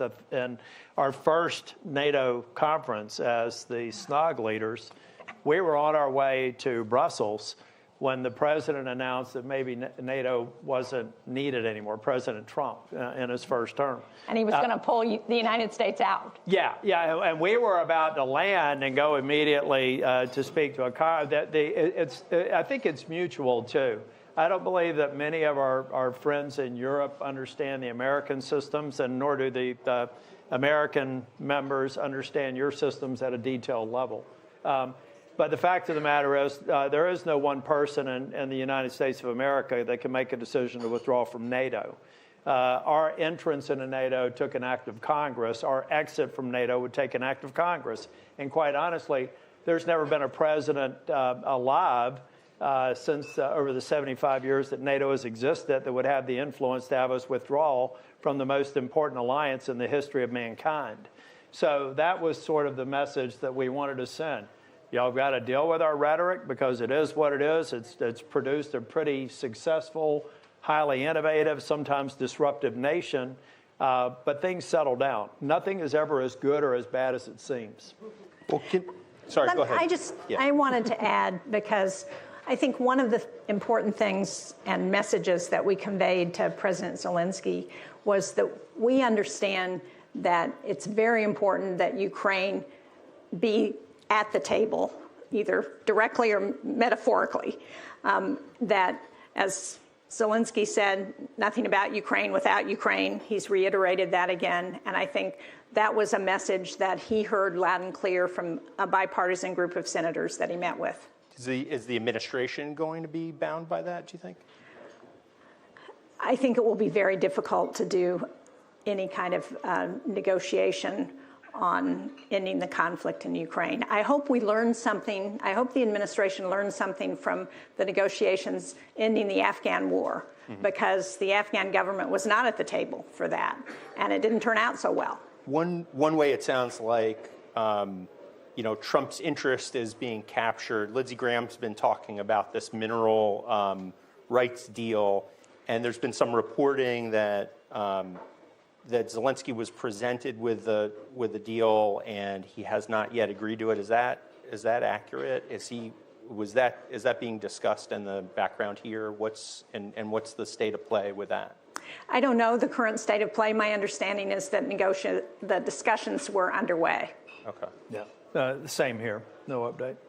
And so, as co-chairs of the Senate NATO Observer Group, one of the questions hanging over the conference is, whether transatlantic cooperation is healthy, what it's going to take to make it more healthy. President Trump's call for raising defense spending to targets of 5%, are reverberating around this place. Mark Rutte, I think, said on your panel earlier, he said in this room, that it's going to be upwards of 3%. How should we take Trump's call for 5%? Should we take that literally, or is that a negotiating position? Well, I think if we look at the lapses that we have right now, that should be a future floor. But my goodness, we're still trying. We're spending decades trying to convince current long-term members, including some founding members, to get to 2%. And to my friend, I try to preface all of my discussions around my family about the concept of family. I'm one of 6 children, and I view our NATO partners and allies like family members. We're not friends, we're family. And that means that we have arguments, we have fights. Sometimes we don't talk to each other for months at a time. But at the end of the day, even my sister, who I'm convinced would never vote for me, she is so liberal, and would probably endorse my opponent, there is no doubt that if I were in trouble, my sister would come to my aid. And I think that has to be foundational to the discussion of people in NATO. Does anyone honestly believe if we were threatened, regardless of whether we're the high or the low, that we would not come together and defend the countries of NATO? Of course we would. Now, we also have to have an honest discussion. Pay the 2%, period. We have been well above 2% forever. Don't give the American people a reason to say, why should we spend more? Why should we do more? When countries who were founders of the NATO Observer Group, just look at this. Take this. I see people with uniforms on. They can appreciate this. Over the last 24 years, if you total the shortfall below 2% of the nations who have failed to make the 2% threshold, it's more than $2 trillion, with a T, dollars for our mutual defense and modernization. It's $2 trillion that would have been demand signals that would have increased our industrial base. It's $2 trillion that may have been a capability that Vladimir Putin would not have thought he could stress test the NATO alliance and take advantage of Ukraine. So let's be good family members and tell our brothers and sisters the truth. Your failure to commit to the 2% threshold has made our world more dangerous. Now, don't high five when you get to 2, because I think the sweet spot is somewhere between 2 and 5. And the sooner we start talking honestly that way and getting the dynamic of the family back together, there will be a safer Europe and a safer world. Well, and that goes to the reason behind this discussion, because it's not, the NATO countries are going to have to get together and they're going to have to decide, because it's a consensus organization. And they will decide both the timetable and the amount, or the percentage. But the reason why we're doing it is the important point. And as Tom said, we are living in a much more dangerous world than we have been at any time that I can remember. Not only do we have Vladimir Putin in Ukraine, we have Xi with designs on Taiwan and looking at when he's going to enter into a conflict to take Taiwan. We have Iran still engaging with terrorist groups across the Middle East who are looking to threaten the West and the United States. We have North Korea that has missiles that can now reach the United States and other parts of the world. And the point of having this defense is so that we can deter our adversaries. And we do that together. We do that through strength, and that's what this debate is all about. You referenced Xi in there. Part of this conversation, and we heard this from Pete Hegseth, is that the U.S. is focusing on China. What's the appropriate way for NATO? How can NATO members get involved or focus more on Asia? There's a office. Lindsey Graham was talking about that earlier. What needs to happen next? Where does it go from here? What can they do?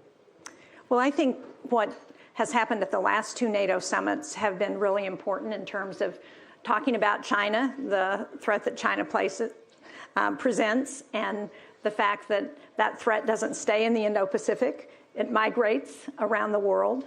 And I think one of the most important arguments that I make to people in New Hampshire about why Ukraine matters to us is because our adversaries are looking at what we do in Ukraine.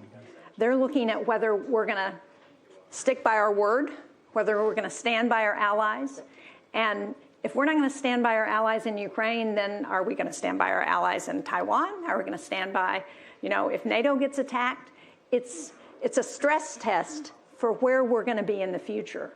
And we're fortunate that the Ukrainians are courageous and willing to fight for their country because they're fighting on behalf of a lot of us. And I don't want to see my grandsons go to fight in Ukraine or other parts of the world because we didn't take a stand now to defend our ally when we said we were going to. All right. Well, I think that's all the time that we have for today. Sorry. What's it? Oh, were you going to say? No, I told Tom I didn't mean to filibuster there. Oh, no, that's fine. Do you want to jump in? Let's extend the clock. I hope we can all agree the world is very small now. And I'm not going to say who the member was, but I think Europe can learn from the clear and present or should understand and recognize the clear and present danger that China represents. Okay, I was describing it to someone who is not as supportive of Ukraine as I am. I am unapologetically and without qualification behind Ukraine and their sovereignty and a good outcome. But we were in a joint session with the Prime Minister of Japan speaking before Congress. I happened to sit next to a colleague who really questions whether or not we should play any role in Ukraine. And I said, this speech, he was sitting next to me, I said, this speech that's about to occur, my friend, he is a friend, is a prime minister from a country down here who's flying over to our country over here to talk about the importance of a country over there. If a Japanese prime minister can come to a joint session of Congress and explain why Ukraine and success in Ukraine is so important, then why should there be any question of any of our European friends and allies about the threat that China represents? He wasn't there to talk about Russia's threat to Japan and Indo-PACOM. He was talking about the clear and imminent threat of China, observing North Korean troops killing Ukrainians and deploying through Russia in plain sight are classic examples of where China is already threatening the safety and sovereignty of Europe. So clearly, we've made progress in the strategic concept. It was a huge amount of work to have China referenced 6 times in a strategic concept. And yet we still have some of our NATO partners and allies that have infrastructure laden with Huawei technology that we consider a strategic threat. So I think this is just another area where we have to recognize the world is very small and getting smaller every day. China is a clear and present threat to Germany as much as it is to the United States and every other country in between, and we should recognize that and be ready to match up against them. All right, I'm going to let that be the last word. Thank you both so much for being here. We enjoyed this conversation. Thank you. Thank you. Appreciate it. Always fun.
Well, thanks everybody for sticking around, and thanks for joining us, those who are just getting here. This is a real treat. We're now joined by Governor Brian Kemp from the great state of Georgia, not the country of Georgia, which is down the road, but the state of Georgia in the U.S.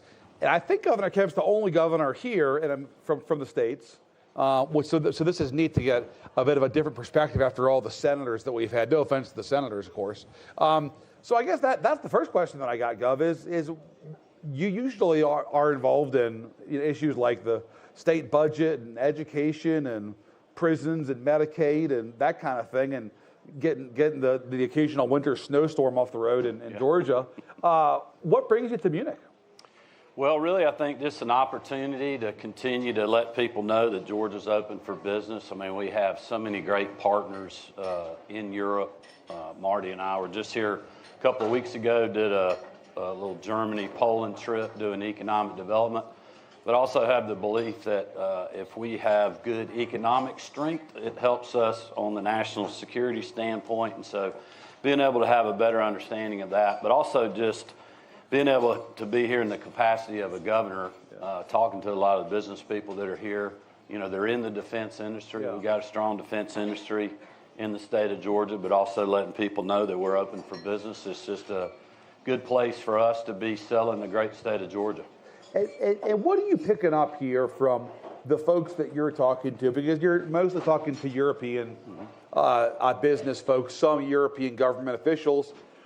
Let's be totally candid here, just among us friends. Are there concerns about the new administration and about American engagement in the world?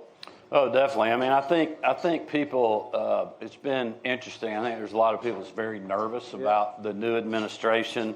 When we were here a couple of weeks ago watching the international news, you would think the United States has fallen apart. And it hasn't yet, right? No, it has not yet. But, when you're back home in the state of Georgia, when you're dealing with the new administration, which we have dealt with before, it is nothing like the vibe and the feeling that I'm getting over here. And so as we're talking to our companies that are doing business in Georgia that are European, I mean, we got three German companies right now that are doing expansions in the state that we visited a couple of weeks ago. And things are going great. They're very optimistic about growth in the U.S. The economy's holding up and looking good. And so I think it's good also for somebody from my perspective at the state level. I know you're hearing from a lot of federal politicians over here about their perspective, but from ours, it's not near as chaotic as people are making it out to be. And I tell people, look, it's only been a few weeks, so give it time to settle down. Don't overreact. And, hopefully that's helping some. The one challenge that we could see longer term beyond the sort of initial fits and starts that most administrations see in the first few weeks is this question about tariffs. And I'm sure that you've gotten some of this from the business folks that you're talking to. How much of that do you see as Trump using as a leverage tool? And how much of that is, Trump actually does believe in the efficacy of tariffs, and that's going to be something that guys like you have to overcome and recruit business? Well, I think from my perspective, I mean, look, I can't speak for, the method behind the moves that President Trump is making right now. But you can. Yeah, well, I can tell you this. It's exactly what he said when he campaigned. Tariffs, yeah. And it's, he's doing exactly the things that he campaigned on, not just on tariffs, but the border, making sure. And I think that on the tariff front, the government efficiency is something else that I think, when you're back in the States, people are happy that he's working to secure the border, that we're deporting criminal illegals, that they're going after government efficiency. Even as Elon Musk said the other day, look, we're going to make some mistakes. We're going to have to backtrack on some things, but it's part of the process. But also they're going to find efficiencies. They're going to find waste and abuse. And I guarantee you, we have done that at the state level. My first budget, when I came in as governor, I did a 4% cut in the amended budget and a 6% cut in the big budget to pay for teacher pay raises. Now, the establishment and the bureaucracy didn't like that, but we've had budgets where they could deal with that. And so there's, in Washington, they think if you cut what this year's growth is going to be. That's a cut. That it's a cut. And it's not. It's keeping the budget flat. And so I think they're doing those things that they said they would do. On the tariffs front, I think also there are imbalances out there that the president feels like that the United States should be treated fairly on. Yeah. And I think it's fair game for him to go after that. On the flip side of that, I've talked to a lot of, foreign ministers and ambassadors and companies that are also going, well, we've moved our manufacturing to the United States, and we don't have as big a trade imbalance. And to those people, I was saying, then you just need to tell your story, not overreact, and kind of see how this thing plays out. Just some straight talk. From Brian Kemp's perspective, it's not in your interest to have tariffs on the table when you're trying to bring business to Georgia from overseas, is it? Well, I think the concern, and like I said, I can't speak or try to understand what President Trump's methods are for what he's doing and what their plan is. So I want to be very careful about that.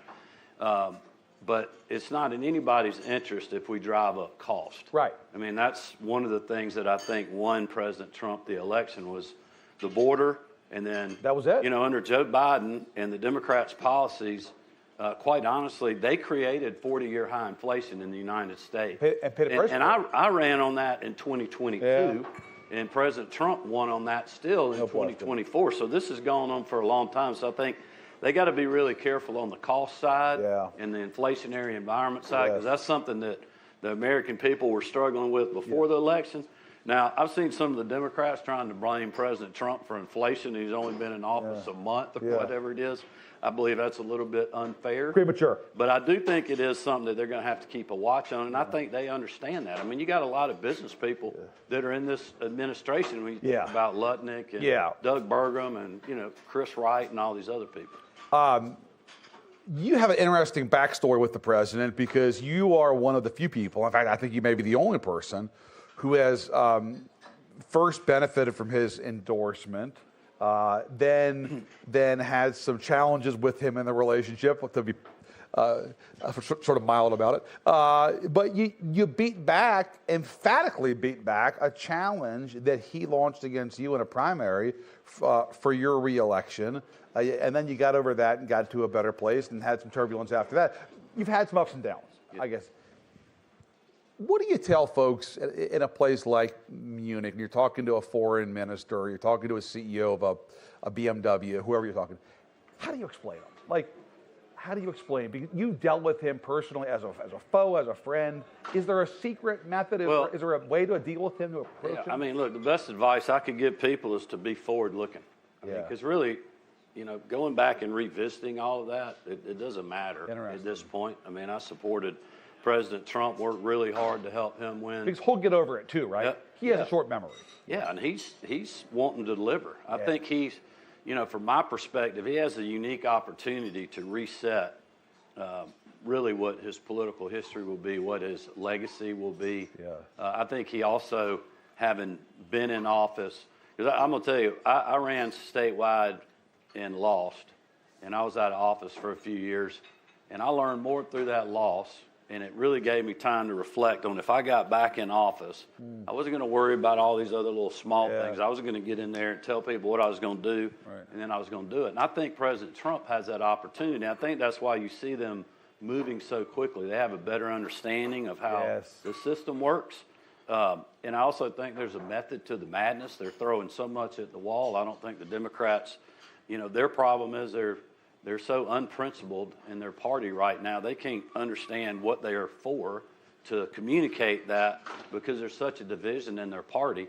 And then the president and his team are putting so much out there that they're not sure which direction to go to. And so in some ways, that's a very smart strategy because it's allowing them to get things done very quickly. I can tell you from my perspective as a Republican governor and somebody that's chairing the Republican Governors Association, we're excited about working with this administration and our colleagues, whether it's Kristi Noem at Homeland Security on securing and helping them deport criminal illegals, working with Interior Secretary, former Governor Doug Burgum on energy issues to get our country moving again, to drive down cost and to make us energy independent, but also to help our allies in that regard around the world to be less dependent on people that aren't so friendly to them. And those are government efficiency and other things that we're working with them. There's one person you didn't mention, which I know is near and dear to the heart of a lot of Georgia voters, and that's Bobby Kennedy, who's running the health department now. Are you going to have a come-to-Jesus conversation with him about NIH and about CDC rather? CDC. Sorry, because that obviously is huge for your economy, but it's also enormously important for the country and the work that CDC does for Atlanta, for Georgia, and the rest of the country. Have you talked to Kennedy about CDC, or will you, do you think? No, I mean, I'm sure I will. We're going to have to deal with them. We have some big healthcare issues. You know, we were the first state in the country to get 2 waivers, one on the Medicaid side that has work requirements. There's a lot of talk about them going to that model versus Medicaid expansion, where we've signed up over 700,000 people since I've been in office on private sector insurance that they're getting better coverage, got better reimbursement rates, and it's saving us a lot of money in the state. I think that model can work in other states around the country. You know, but the other thing is, I think if you look at who else is going into the administration that will be around Bobby Kennedy, regardless of how you feel about his stances, whether it's on vaccines or whatever else. But you don't want to. He's got a lot of good conservative people around him, and I think they can mitigate some of that. Yeah. I think they'll make good decisions there. But also, I would tell people too. You know, I know they have some layoffs at the CDC and other things, but you know, government can stand a little right sizing, and I know from the state of Georgia's perspective, if you take out higher education and you look at the number of people that we have in state government, it's close to what we had back in 2008. Interesting. But we're doing more work because we got more efficient through technology. We're paying our people more. So instead of hiring more people at the same pay rate, we're paying people more, keeping the same numbers, but doing more work because we're using technology. So why can't the federal government do that? But I think they can. You don't want to run down vaccines, though. I mean, you know, No, I don't. But I will say that there's a lot of people in the country, and it's not just conservatives that are very upset of, you know, really the herd mentality that some people in our health departments during COVID. And I was a victim of one of those things. I mean, look, I had Fauci and Birx and all them on me because we weren't doing mask mandates. And, you know, we didn't, when the second wave came back by, we didn't shut down restaurants and bars like they wanted us to. The reason we didn't is because our contact tracing and the data said that's not where the outbreaks were. The outbreaks were happening at poultry plant facilities, which we had to keep running so we could feed our people. And so, you know, there's a lot of skepticism, and there should be on that side, but we also need to make sure, you know, we're following the true science. Governor, I got to ask you here, because the clock is ticking. There's a lot of speculation in Washington about your future and about whether you would look at running for the Senate in 2026. I've known you for a few years. You always struck me as more of an executive type figure. I know you love being governor. Can you really see yourself standing there listening to all those folks drone on all day in the U.S. Senate? Would that be fun for Brian Kemp, do you think? Well, I will say this. I'm focused on my day job. I'm in my second to last session. Having one of the biggest political fights of my career is not what I envisioned on the way out of being a term-limited governor, but we are trying to get tort reform passed in our state to help our business environment. So I have told people, like, that is my focus between now and I think it's April 4th or 5th when our legislative session ends, and then really just trying to do the things that I've committed to doing. And I've told people in the party that keep asking me that, is in November, we won our state. We held our legislative majorities. The political impact that we made with our leadership committee working with Speaker Burns, we held 3 Republican incumbents in districts that Kamala Harris beat Donald Trump in. We beat a Democrat and knocked off one of their incumbents in a district. This is why they're recruiting you so hard, though. Kamala Harris won. But we did that by running on a record, but also telling people what we were going to do. And I've told them and warned people, like, we have got to deliver on the promises that we made at the state level. So that is what we're focused on doing. I think that's exactly what President Trump is doing at the federal level. He's delivering on his promises. And when we finish doing that, then we can decide about what what's next in policy. So when do you got to figure that out? Well, I can't just hold out forever. No, you know, you're trying, obviously. Yeah, I noticed that. Yeah, I've been trying, but I mean, I think I'll try to get through session, talk to some folks, and then make a decision. This calendar year. Well, I don't know. Yeah. We budget by a different fiscal year, so I'm not sure which calendar you're talking. All right. Well, if you don't say something soon, your phone's going to be blowing up again and again. It's already blowing up. Because they're not going to leave you alone until you decide. Yeah, I know. Well, I'll decide at one point. Okay, at one point. There you go. So we're wrapping up here.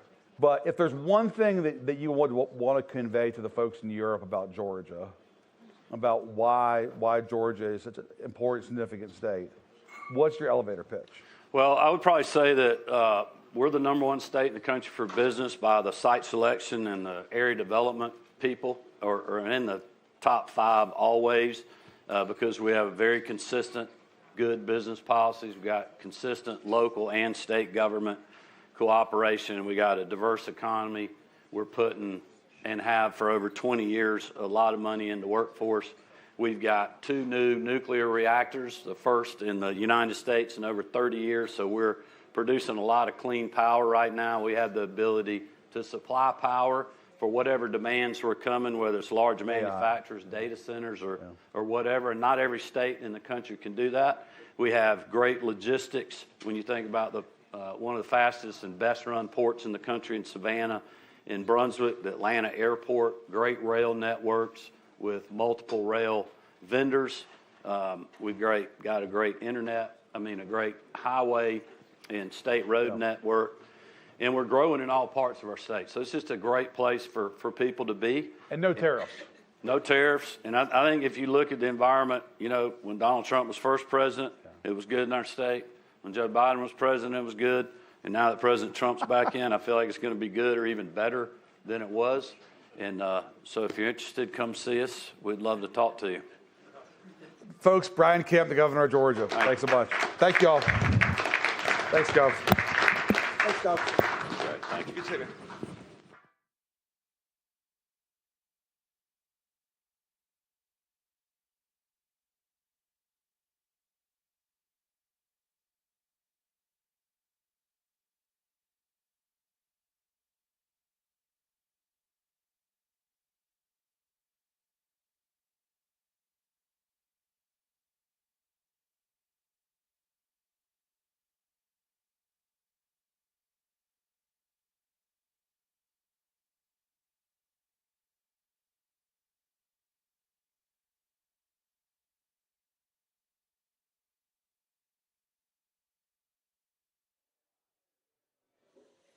My little offering table. All right. Now that we're all set, I would like to say thank you to Senator Chris Coons and welcome him onto the stage. Chris Coons is the former Senate Foreign Operations State Department and Foreign Operations Appropriations Chair and Ranking Member, and you're now the Ranking Member of the Lead Appropriation Subcommittee for Defense. Correct. So you've gone from soft power to hard power. Yep. But I want to say that when I bumped into you in the hallway the other day, it seemed like soft power was still a big part of what you're focused on. In fact, I happened to be part of a conversation where somebody from the foreign aid community, approached you and was talking about the impact of the foreign aid freeze. And it was clear to me that you're still very much enmeshed in what's happening there and the impact. And so I just wanted to give you an opportunity to can you explain for us kind of what's the state of play right now? What's been the impact of the foreign aid freeze? So thanks for a chance to be on. Thanks to the audience. Massive and harmful, and bluntly, quite likely irreversible, and immoral and illegal. So, having chosen a couple of adjectives, let me justify and support a couple of those. I was the co-author of the 2024 SFOPS appropriations bill that specifically says you cannot restructure, reorganize, defund USAID without advance consultation with Congress and approval. President Trump, among a blizzard of executive orders in his first days, ordered a 90-day pause for foreign aid. Elections have consequences. Of course, President Trump and the new Republican majority in the Senate was entitled to look hard at our foreign aid priorities and ensure that they align with the foreign policy and the national priorities of the new administration. But that's not what this is. This is shutting down cold everything we do around the world in partnership with household name American-led NGOs and UN organizations. So World Food Program, UNICEF, International Organization for Migration. I've met with the heads of those three organizations. Many folks here have heard of Catholic Relief Services, World Vision, Save the Children, CARE. And because this shutdown was combined with a gag order to USAID staff, the furloughing or laying off of all the core headquarters staff and much of the field staff, now that Secretary Rubio has begun signing lots of humanitarian waivers, they're not effective. The money isn't flowing. The programs aren't being restarted. And literally tens of thousands of U.S. headquarters staff and foreign national staff for all the groups I just mentioned are being laid off. So that's why the urgent conversation in the hallway. And that's why this balance of soft power and smart power, soft power and hard power, which in combination leads to smart power, is of real urgent concern to me. And to be clear, it's not just aid workers being laid off, but I think there was a case where people are dying. Yes. So a federal judge last week ordered the Trump administration to restore funding for foreign aid contractors. Is the way that this ends in the courts, or is there a political solution? Something I think Politico's reported is there are Republicans who are taking note of what's happening. There's some bipartisan. Maybe some Republicans aren't talking about it openly because they would be challenging the president. But can you talk about some of the bipartisan conversations you've had and whether you feel like that's the way that this ends? So first, I think there's lasting damage to our credibility. Foreign aid for decades has helped us push back against China and Russia, against human trafficking and terrorism, has helped us stabilize countries going through war, has helped us protect the American people from public health threats. There's an Ebola outbreak in Uganda, a Marburg outbreak in Tanzania. Literally, the people who were helping the public health systems of those two countries have been told, shut down, stop what you're doing, come home.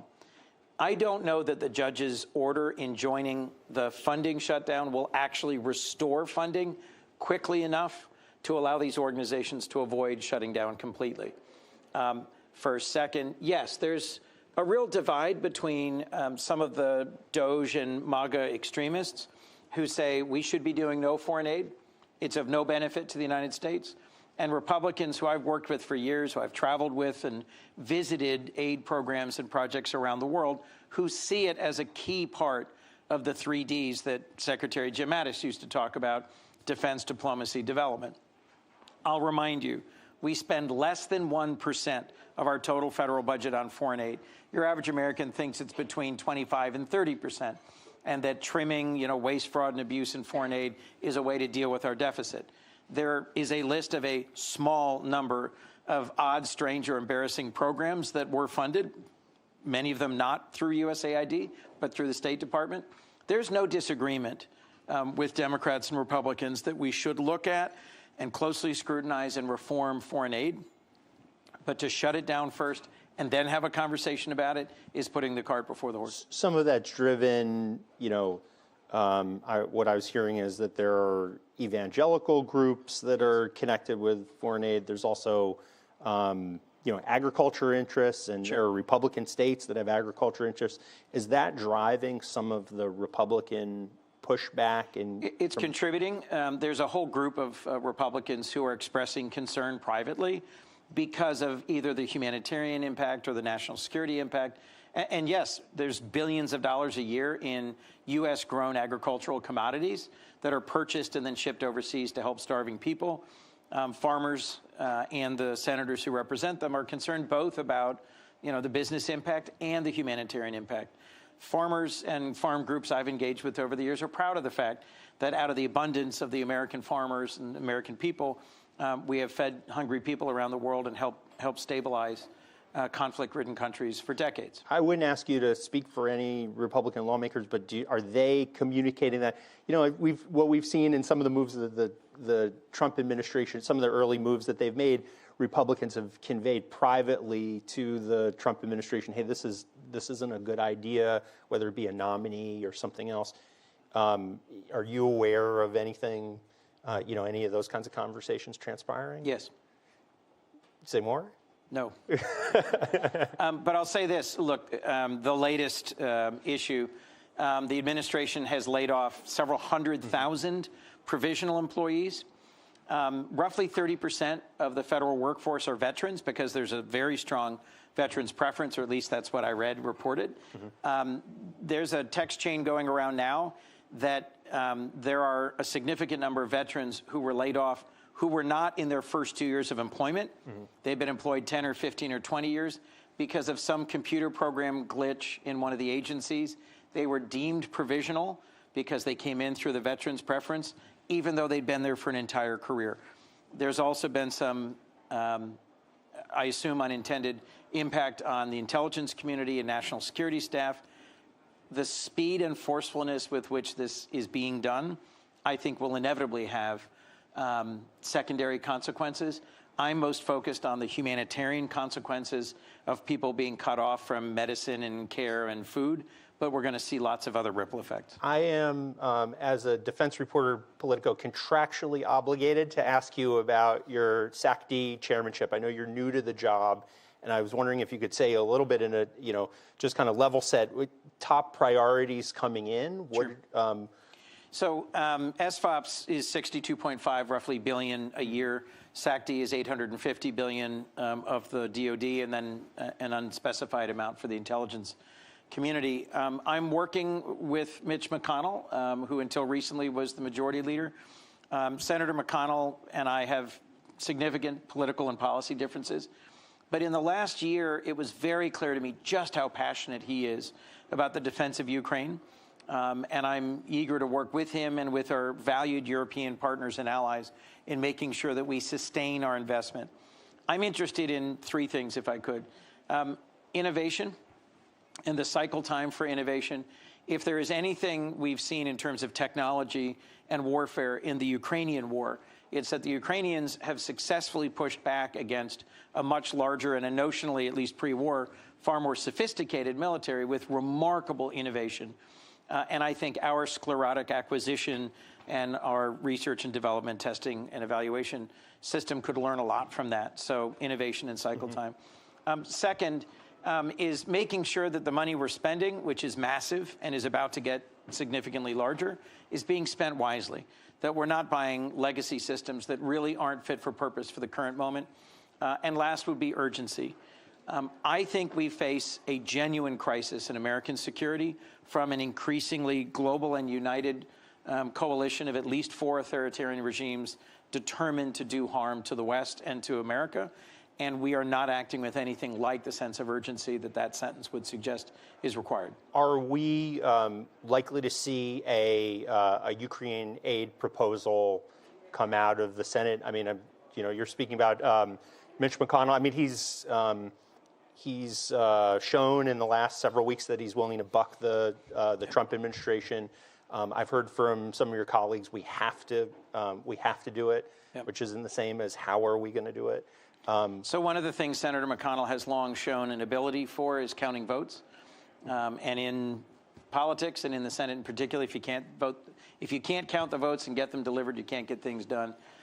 Senator Graham, who is leading the delegation here, is also the chairman of the Budget Committee, is also the architect of what is about to be the real center of attention in Congress, which is the reconciliation process. I intensely dislike and disagree with the idea that we should deal with the Defense Department top line not through appropriations and regular order, but through sort of an end around on the reconciliation process. But either way, Senator McConnell will have an opportunity, either vehicle, to say, if you want my vote on reconciliation, you have to deliver this for Ukraine. I don't know. That's not something we've discussed, but just speaking hypothetically, for a small number of Ukraine hawks who really believe we owe it to our future and our children and our allies to stay in the fight, to remain a trusted and valued NATO ally and partner, and to remain in the work here, there's a moment of leverage that's right in front of us. You're talking about reconciliation and boosting the defense budget. At the same time, there's this conversation going on about DOGE descending on the different government agencies. Are we going to see DOGE descend on the Pentagon? I mean, absolutely. Yeah. They're already sending a team over to the Pentagon. I think I read this in Politico. Oh, okay. I'm kidding. I'm not sure where I read it last night, but I'll put it this way. There are DOGE teams preparing to take on just about every agency, and I can't imagine that the single largest agency by spending and workforce would be immune from it. Look, DOGE is led by a Silicon Valley disruptor entrepreneur group. I think there are some genuine potential complications in terms of conflicts of interest of some of the core players being government contractors. But the question... Elon Musk has a contract with the Pentagon for Starlink. I'm clear. Yeah. So, transparency, conflicts. But to be positive about something, there are a lot of legacy platforms that are still being acquired because of the home state congressperson, senator saying, you got to keep buying these. This is a chance to inject a little entrepreneurial urgency in terms of looking at new systems and platforms. It's also a chance for there to be some really ugly deals cut that don't actually serve our national security. And the question that we rely on a free and independent media to ask repeatedly is, why is this being cut? Why is this being added? What is this that you're changing? In a way, I think the right way to do this is through what we call regular order, hearings, oversight, appropriations. Well, I was going to ask you if you, as SAC-D chair, were going to we're going to focus on oversight of these particular this back and forth over what gets cut and what gets plussed up. Absolutely. To the extent I can get the chair to agree, that would be a high priority for me. All right. Well, I think we stuck the landing, and I know you have a hard out.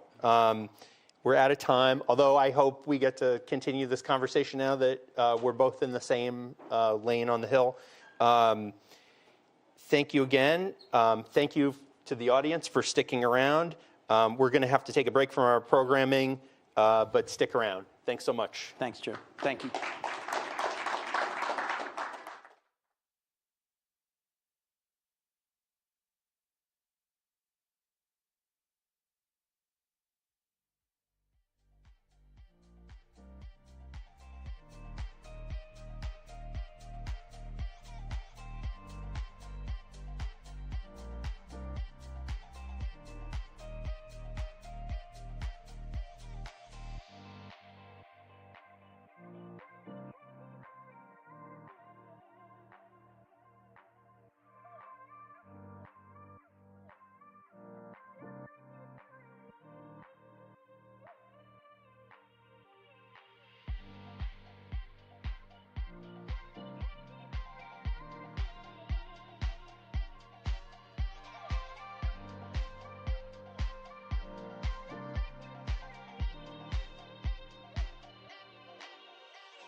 All right.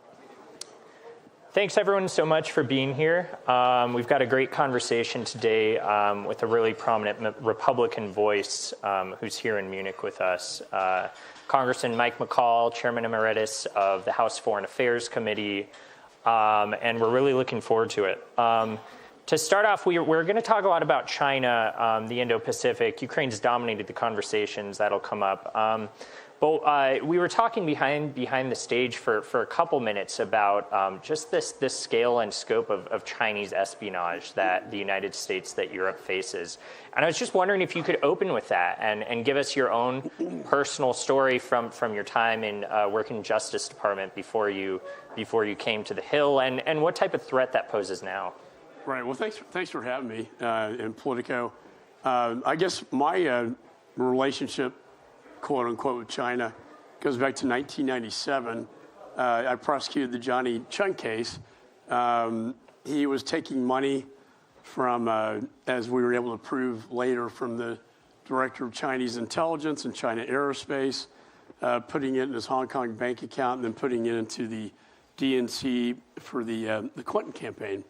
And I wasn't a Republican or Democrat back then. I was independent. But the fact is, it goes back that far in terms of trying to influence elections, but also the espionage that I saw taking place, particularly when my FBI agent in Los Angeles, who was the lead foreign counterintelligence guy, got indicted for espionage. The whole time I was working with him on this case, and you just can't make this up, he cultivated an asset, an FBI asset, Katrina Leung, who turned out to be a double agent reporting back to Beijing. And so so it's personal for you? It's personal because all the information I gave him when the wall was up between criminal and intelligence, thrown over all this stuff, went right back to Beijing. to the mothership. And they've had a dossier on me for a long time. But I look at 1997, where they were with espionage, and then I look where they are today, so much more advanced. And they try to influence now in different ways without, campaigns, although they were involved in my last campaign with a disinformation campaign. Again, I was one of 4 members of Congress. Senator Marco Rubio was the other one. And then I got sanctioned when I went to Taiwan, and they're conducting war game exercises around the island. So, and then I saw the Dalai Lama last June, just for the full trifecta, if you will. And of course, he is number one enemy of the CCP, and that got me, I think, in more trouble. Yeah, I want to fast forward because Wang Yi was here yesterday from Beijing, and he said that he believes China should be a stakeholder in resolving the Russia-Ukraine conflict, participate in the peace talks here. What do you make of that? It's like an accomplice to the crime being the judge of the case. I mean, absolutely insane. I mean, they are so complicit with the destruction of Ukraine. I mean, this goes back to the Beijing Olympics. He meets, Chairman Xi meets with, Putin. Putin says, look, I'm going to invade Ukraine. After the fall of Afghanistan, they saw weakness being projected, and Putin decided this is my time to reclaim what is rightly, in his mind, the Russian breadbasket.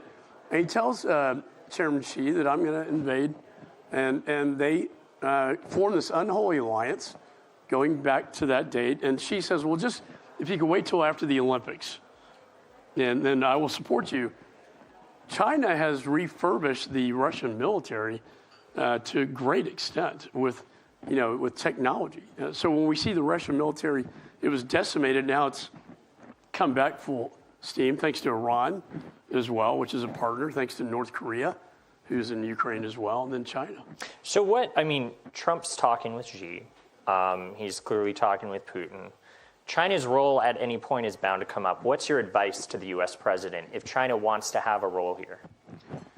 I'd say, I know he wants to build these relationships, and I think it is important for him to talk to our adversaries, but be mindful that they are adversaries. They do not have the interests of the United States, our best interest at heart, and be very careful. I want to connect these two flashpoints, Ukraine and Taiwan, here, because there's a lot of anxiety this weekend about the future of American commitment to NATO, the future of American commitment to Ukraine with this administration. What would a U.S. retreat from Ukraine mean for Taiwan and signals to China?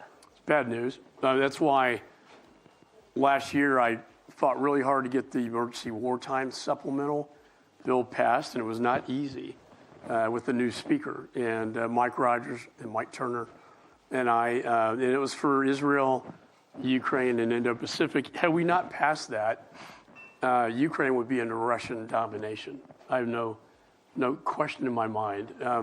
What happens in Ukraine has an impact on Taiwan. Why? Because Chairman Xi is watching it very closely, and don't take my word. Take the presidents of Japan and South Korea. They always tell me what happens in Ukraine will have a direct effect and correlation on an invasion. We know Chairman Xi's talked about the 2027 date. The reason I introduced the CHIPS bill and passed into law under Mike Pompeo's recommendation was to pull supply chain out of Taiwan, given the fact... And by 2027 date, you mean risk of China invading Taiwan in 2027. And with the American people, you can say, well, why do we care about an island off the coast of China? But when I explain to them that 90% of the advanced semiconductor chips that are made globally for the world are made in Taiwan, if China does invade Taiwan, they either own it or they break it. Either way, it would have devastating consequences. And if, as your act is trying to pull some of the supply chain out of Taiwan, does that reduce the U.S. need to defend Taiwan if there's ever a contingency with China? Well, they do. The Taiwanese see that as a shield, right? Yeah. We want to diversify it, and TSMC is in Arizona. This is going to take time to manufacture more of this stuff in the United States. But it's more of a threat to the United States to have all that in one place. Meanwhile, though, I think arming Taiwan's important. I signed off on all the weapon sales, not to get into the defense industrial base issue, but we had a very hard time living up to that commitment. It took 5 years to sell them 20 weapon systems for $20 billion, and we're still not finished, yet. But the more we can arm Taiwan, the more, we have this alliance now with Japan, Philippines, South Korea, and Australia. The AUKUS bill that I passed on the National Defense Authorization Bill is really going to go a long ways towards deterrence in the Pacific. And we know from our briefings that this is what keeps Chairman Xi up at night. And on those foreign military sales, do you expect that flow of foreign military sales to continue to Taiwan under this administration? Yeah, they made an exception for Israel. I've urged them to also provide it, FMF to Taiwan. There's no reason why we shouldn't be doing that, because that signals weakness to the CCP. And what's their reaction when you tell them to do this? Because we haven't seen it yet from them. Yeah, I think, whether it's USAID and the waivers to the freeze, the hold, I hope when the 85 days are up, they're going to have all this sorted out. But I would urge them, and I saw Senator Rubio last night, that... Secretary Rubio now. I'm sorry. So I'm still adjusting. He got a bit of a promotion. Yeah. I made the case why that should be part of this. Did he sound responsive, if not committed? Yeah, he gets it. Okay. He gets China. Yeah. And on that, I mean, you talked about the link between Taiwan and Ukraine here. There are members of the Trump administration who don't see that link, who argue, no, we need to pull back from Ukraine. This is Europe's problem now because we need to focus on China all the time. So what's your pitch to them on caring about both of these things at the same time? Are they responsive at all? Do some of these people who maybe dug their heels in before they came into office, do they seem more open to this type of conversation? Well, all you have to do, don't take my word, talk to the leaders of the nations that are impacted in the Indo-Pacific. Every one of them will tell you this, and I listen to them. And I don't believe this dichotomy about Ukraine and the border. And we're a powerful country. We can do a lot of great things. I see we got two hot wars going on in the Middle East and in Eastern Europe, and we have a hot zone, I call it, in the Indo-Pacific. Where I will agree with them on is that when you look at what keeps you up at night, where would a World War III take place if we're going to look at the geopolitical exercise here? It's most likely the Indo-Pacific, because you're dealing with a great power now in a great power competition that is getting increasingly aggressive. The last two times I was in Taiwan, they were exercising war games around the island. It is a stick in the eye to me, but President Lai, they sanctioned me.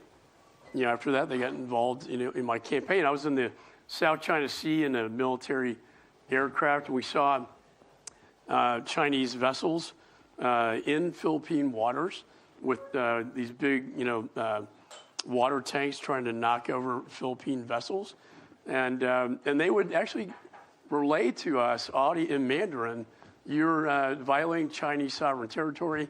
You must turn around and go home." They did it like 3 times.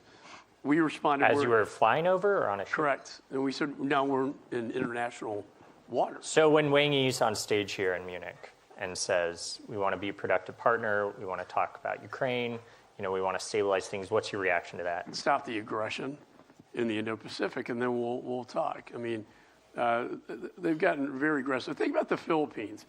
We have a security agreement with them. Let's say there's a miscalculation, or a Philippine vessel is sunk, and President Marcos decides, you know what, they sunk my ship, and I'm going to declare war. That almost automatically brings us in the security agreement we have. And so then you're looking at Japan, South Korea, Philippines, United States, Australia, and the United States against Russia, China, Iran, North Korea. That's when I talk about, the threat of a World War III. That's why I do mention the Indo-Pacific, because that could light up those adversaries against each other. So we need to be present in the Indo-Pacific. At the same time, this administration is really gutting some of the soft power tools that the United States has. A full stop on USAID. Chinese officials have already signaled to countries like Nepal, Cambodia, others in Southeast Asia that they're willing to step in because USAID has suddenly, the plug's been pulled.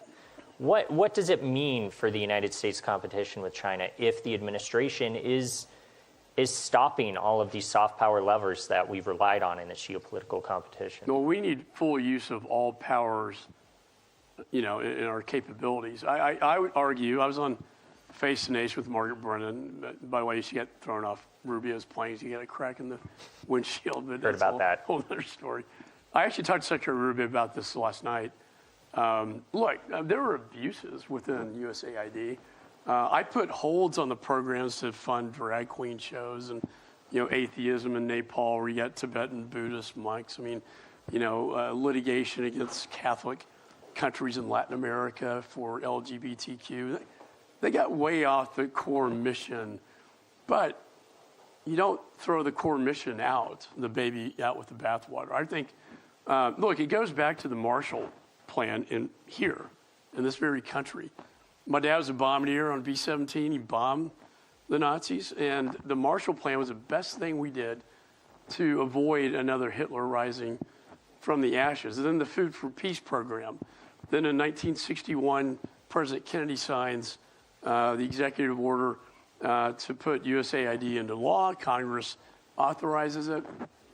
Why was it developed back then? To counter the Soviet Union in the Cold War. What do we use with it today? When done right, we use it to counter the CCP primarily, but Russia as well, and to provide stability in fragile nations like the Sahel in Africa from the breeding of terrorists. Lindsey Graham and I introduced the Global Fragility Act, which is DoD, state, and USAID working together as a team to counter our adversaries and terrorism. And then also, but one of the legs of that three-legged stool has been entirely dismantled here. I'm okay with it being moved under State Department, especially given the abuses. Then you can have greater supervision by the Secretary of State. It's not a novel concept. Madeleine Albright wanted to do this. Concept, no, but the implementation of this seems to have really wreaked havoc on this soft power tool. Well, so that's a great question. So Secretary Rubio has issued waivers for, say, PEPFAR, which is the most successful global, health program ever conducted by the United States. It's won a lot of hearts and minds over in Africa, and a lot of humanitarian life-saving medications. We got food rotting in warehouses in Houston, in my home state. You got 500,000 metric tons on ships of food and medicine at sea. That defies common sense. So if you're going to have these waivers and implement them, but I think having it under state would actually bring more oversight and get back to the core mission, and that's using it as diplomatic power for national security purposes. I guess brass tacks here, DOGE. Are you worried about it going into some of these really important foreign policy, national security apparatuses of the government and coming out and breaking too much more than it fixes it? Well, you don't want them to tear down programs that work. On the other hand, they all have security clearances. I'm okay with one of the most successful businessmen in the world who's taken companies, from, like Twitter. He took over that company, made it very successful, the SpaceX. I'm okay with them looking under the hood, seeing how we can modernize and through innovation. He's also going to apply an AI model to the federal government, which has never been done before, to look for inefficiencies and really modernize the federal government, which has never been done. I did want to ask briefly about TikTok, because you've been a leading advocate in the past of banning TikTok, of highlighting the national security threats in the United States. Where does that TikTok ban stand now with the new administration coming in and putting a pause on this plan? So by executive order, I passed it actually in the emergency wartime supplemental. And he put a pause on the enforcement. The real goal of Congress is to find a buyer in the United States or our allies who can buy ByteDance, so buy TikTok and the algorithms that they use to manipulate the messaging. If they can achieve that goal in this pause and find a willing buyer to a willing seller, that's the outcome, that we were looking for. But Congress, we banned this. Like, we can't use TikTok for a reason. Yeah. Because we know how it's kind of like a spy balloon in your phone, with the algorithms, with the data they get. They can see your, the keystrokes. That's why I never use it, but I wouldn't want our children using it. But from the outside, it looks like Congress passes this law, the new president comes in with the CEO of TikTok at his inauguration, puts a pause on it. It looks like the executive branch really dismissing congressional intent here. Yeah, well, that's why it's temporary. Okay. If it was permanent, we would have constitutional concerns. Just as the, say, USAID, he has authorities under the Foreign Assistance Act to reconsolidate. What he doesn't, I would argue, and it would be a constitutional argument, he doesn't have the authority to terminate departments that have been authorized by Congress. If you're a creature of Congress, it seems to me Congress has the authority, not the executive, to terminate that. And I did want to ask, just because there are, this administration has some real prominent China hawks who I imagine you align with, Mike Waltz, Marco Rubio, right, but also has, Elon Musk, top advisor, billionaire, with tons of vested interest and business interests in China through Tesla. How do you see that playing out in this administration? Are you worried at all that the business ties to China with some people in the president's inner circle might alter in a way that's negative for U.S. national security, U.S. plans to compete with China? Well, Trump is an interesting manager. He likes to throw a lot of different people in the mix and let them fight each other. And there'll be sort of an ideological discussion there, and then he'll make his decision. I hope he sides with like-minded, like Rubio and Waltz in this particular case. For instance, we're looking at outward-bound capital flows that go into the Chinese military, how we deal with that. The other, when you get back to export controls, back to the Johnny Chung case, why did they do that, right? They did it because they wanted dual-use technology, both satellite and aerospace. And guess what? They got it. So China steals trillions of dollars of intellectual property, but we don't have to sell it to them. And when you talk about, and we haven't gotten into NVIDIA and DeepSeek, but I have a bill called the Enforce Act it would ban the export of military-grade AI technology. Why in the world will we allow U.S. companies to sell military-grade AI technology to China? It makes no sense at all. And then when you look at DeepSeek, this big revelation that China has AI now, we've been worried about this for a long time because what you need to develop AI to open the window are these advanced, very small semiconductor chips. We put a ban on NVIDIA in 2024, but the damage had been done because they sold it to China in 2022. And through that and OpenAI sources, China created DeepSeek. Should these companies be punished retroactively for laying the groundwork for this? Well, they wouldn't have been violating export control laws at that time. So that would be a difficult prosecution. And I mean, do you see Trump as a China hawk? You talked about these people in his mix, both the hawks, the doves, the engagers, the businessmen. Do you think Trump's a China hawk at the end of the day? His philosophy is very interesting. I think he wants to resolve all these conflicts. He doesn't see these conflicts as being beneficial to the American people. That's why you're seeing, I just got to have a normalization talk with all the leaders in the Middle East. That's why you're seeing, Rubio and Waltz and Wyckoff being dispatched to Saudi to talk to the Ukrainians and the Russians about Ukraine. And I think he thinks that he can work with Chairman Xi to de-escalate the tension. In my judgment, the best way to do that is through deterrence. You have to get in Xi's head that an invasion of Taiwan outweighs the risk outweighs the reward.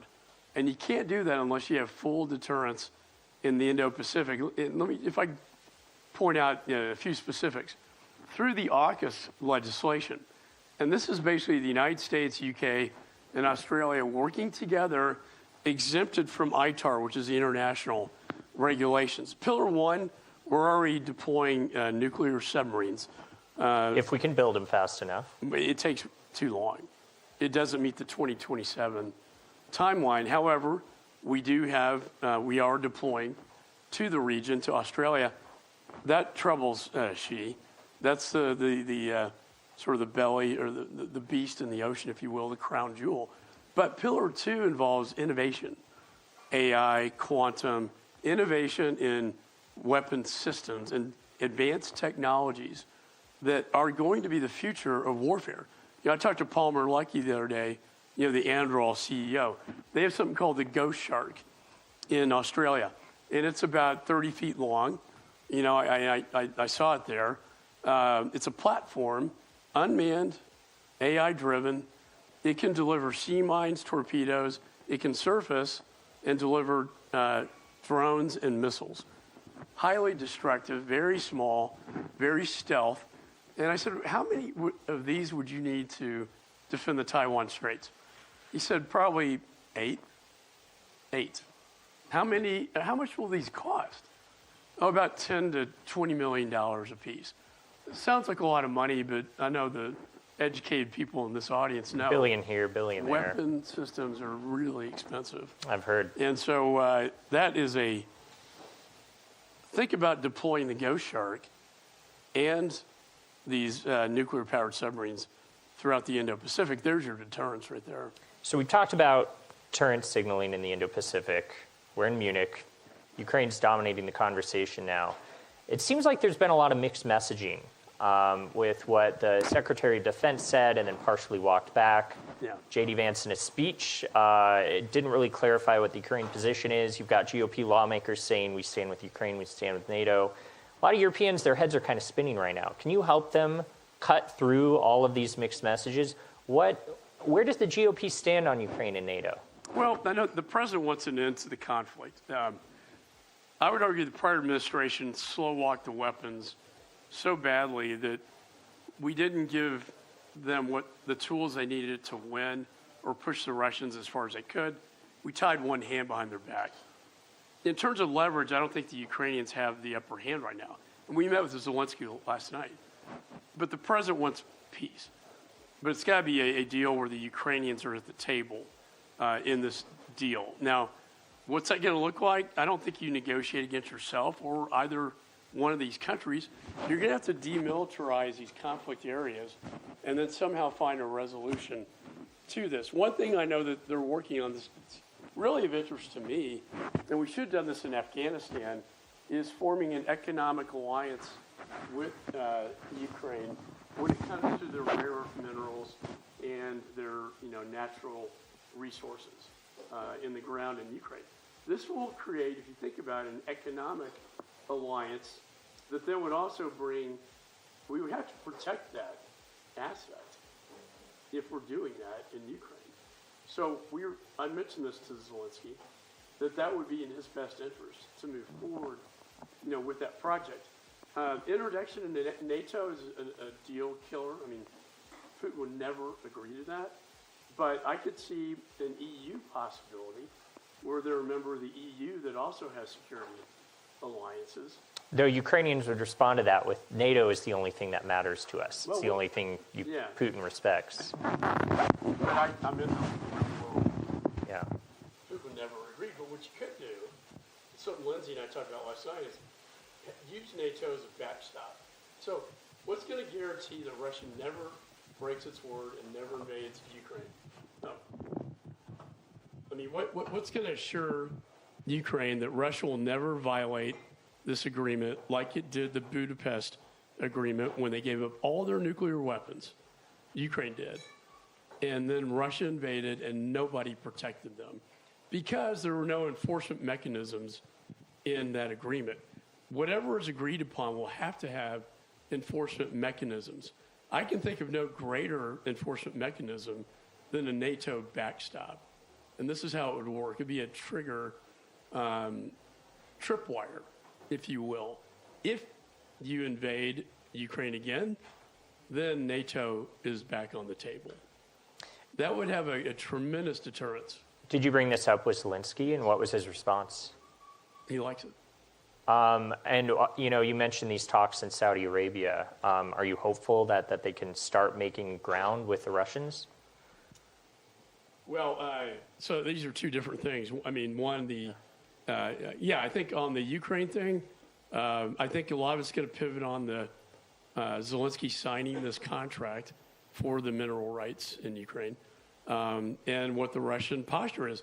The thing about what J.D. Vance did not say yesterday that I wish he had, that I liked, was that we're going to use all powers available to get the Russians to play ball. And sanctions, that's the use of military, and whatever means necessary, economic and military might, to get them to stop the conflict.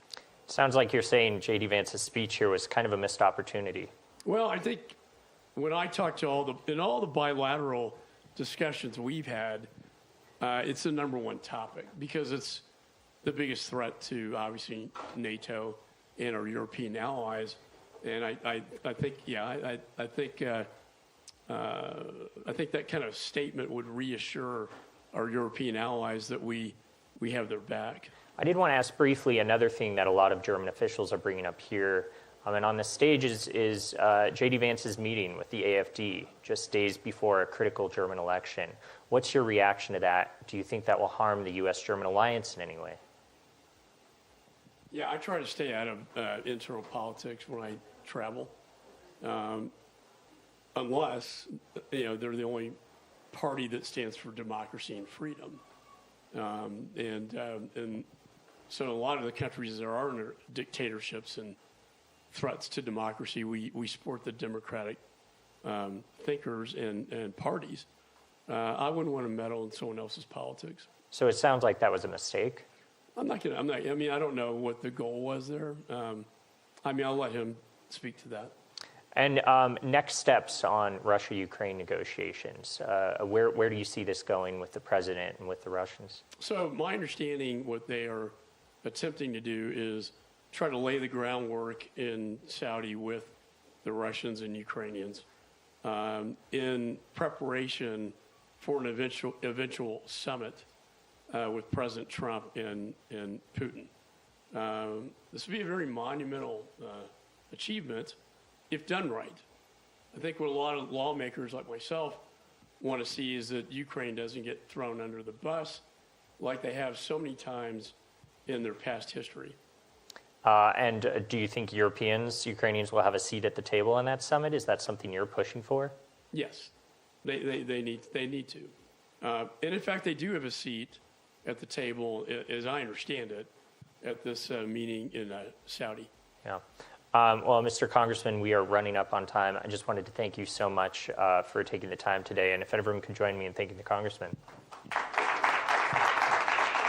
so much. Hey, thanks, sir. It's good. It's very deep.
Makers to some top reporters who work for Politico, and we thought that we'd maybe pull back the curtain a little bit on what they're gleaning from the second day of the MSC, and a little bit more on how they go about creating the newsletter. Hopefully, we've got some subscribers to Morning Defense, and we can talk a little bit about how our two senior reporters go about doing what it is that they do. My name is Jan Chański, and I'm the editor of the defense section at Politico. And guys, introduce yourselves. I am Jacopo Barigazzi, and I am a senior defense correspondent. And I am Josh Posaner. I'm a senior defense and space reporter. Two seniors. First of all, let's just start with MSC. What's your top take of what you've seen so far in the day and a half that we've had of the MSC? Josh. You want me to go first? Yeah, go. I would say that it's been a dramatic accelerant on trends we were already seeing. We knew that there was going to be a big conversation about defense spending. We knew that the Ukraine peace talks were going to be a big topic as well. And what we've seen is that just accelerate in intensity over the last few days.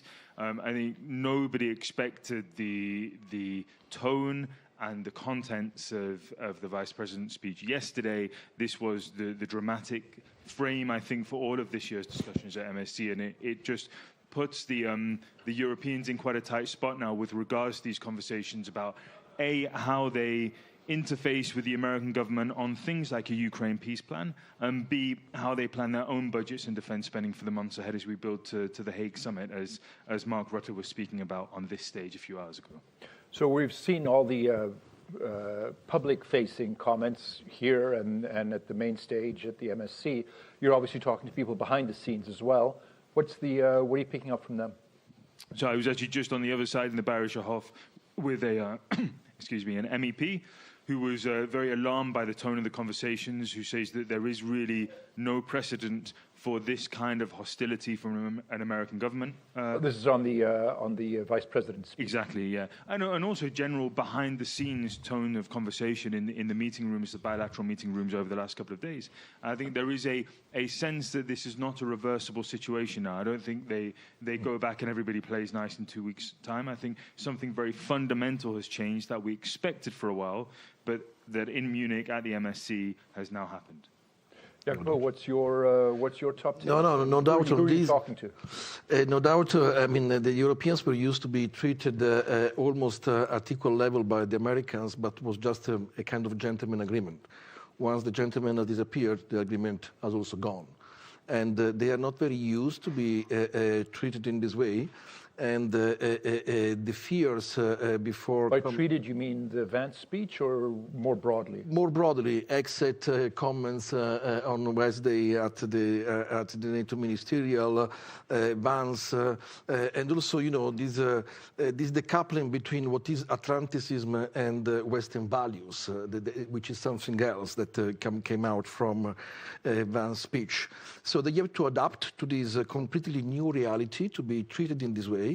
And yesterday, Rutte gave them gave an indication on how the Europeans, for example, can be sitting at the table, because there is this fear that the new architecture, the new security architecture, will be designed by the Americans and the Russians, cutting the Europeans off.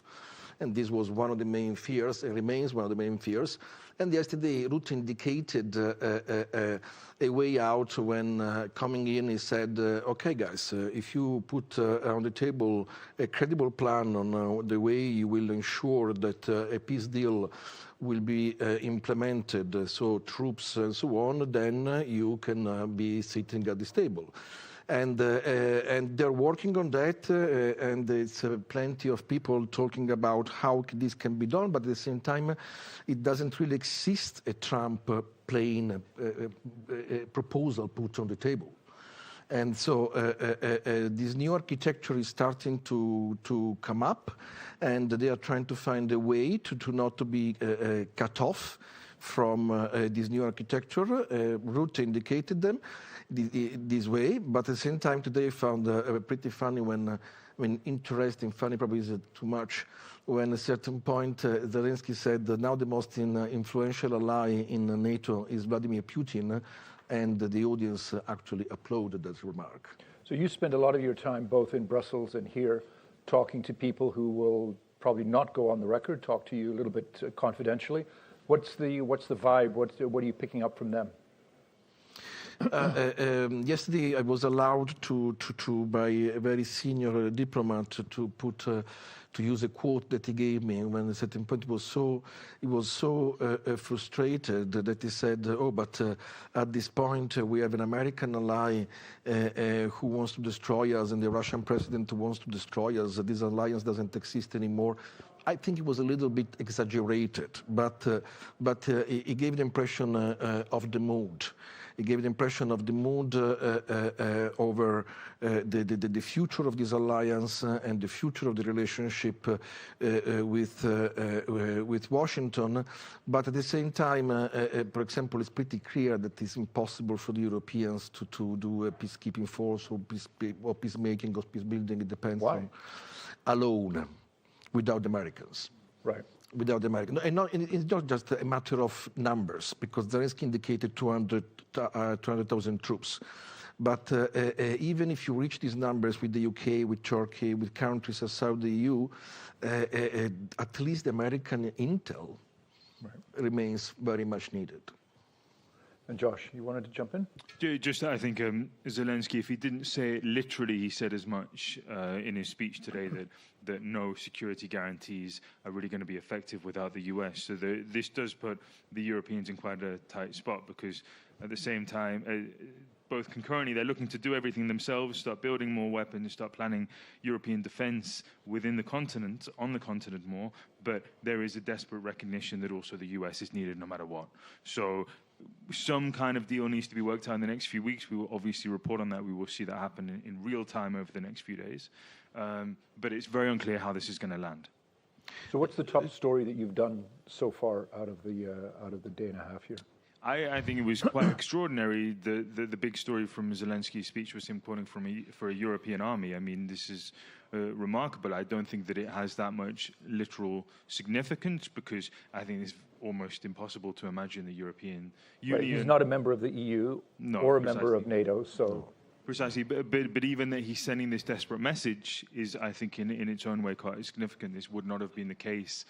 Let's not forget the tone of the conversation last year was far more about gearing up a serious Ukrainian counteroffensive, right, and defense. And now we've moved on to a lot of fear about whether or not Russia will be willing and able to launch an attack on an EU, a European country that's not Ukraine in the next few months instead. So there is a constant ratcheting up of doom and gloom and despondency, which I think has really erupted here in Munich too. And it's so true that, I mean, because it's not just what is happening, but the political timing in which these things are happening, because not only we have German elections now, but even if, let's say that Merz is elected and form a strong coalition, let's say that. But then there is also the question becomes, okay, but is it enough? The German economy is not strong. So, okay, to have a government, but can really Germany go back to the driving seat when its economy is not so strong? Then you move to Paris, and in Paris you have a French president that has very little legitimacy. So when, for example, yesterday he gave this interview saying, repeating the idea that France will send his own troops to this peace building, to this force in Ukraine, it opens immediately the question, but can really a president that has such a small legitimacy can really send soldiers, troops there? Is that not the risk that Marine Le Pen and the far right gets to 70% as soon as something happens to one of these French soldiers? So the political moment, it's probably the worst for the Europeans. The only economy in this moment that is performing decently is the Spanish economy. And so they are politically and economically weak. And the fear that they always had is that the Americans will start reaching out, to bilaterally, giving some exemptions to some countries that they think that they are closer to them, like Poland or Hungary or Italy, making the divisions even stronger. And so, for example, one of the things that the diplomats were saying, but also others, is that whatever will be done for Ukraine will be done very likely with coalitions of the willings. And then, if there is for real a peace deal, half of Europe will start saying, oh, but then why should we keep on increasing defense spending if now there is peace? So we've had here on the stage, we've heard a lot from American officials. I'm assuming you're talking to a lot of Europeans. Yeah. A big issue at this summit is defense budgets. So what are you picking up? You're talking to Italians, you're talking to Germans, French. What's the sense of the NATO Secretary General was saying well above 3%. So when you talk to European officials, what are they saying? To the 27 because it's that's the complexity of Brussels that you need to really reach out to everybody. Few things. First of all, public money is not enough. Again, these are national budgets, nothing to do with public money, right? These are. If we're talking the percent of GDP, we're talking national, not EU money, but just but money. even at national level, right. There is not all this money around. Right. Again, we just described a Europe where the economy is not going very well. So even at national level, there is not so much money around, and so I expect that by now to the end of the year there will be much more coming out on the private sector.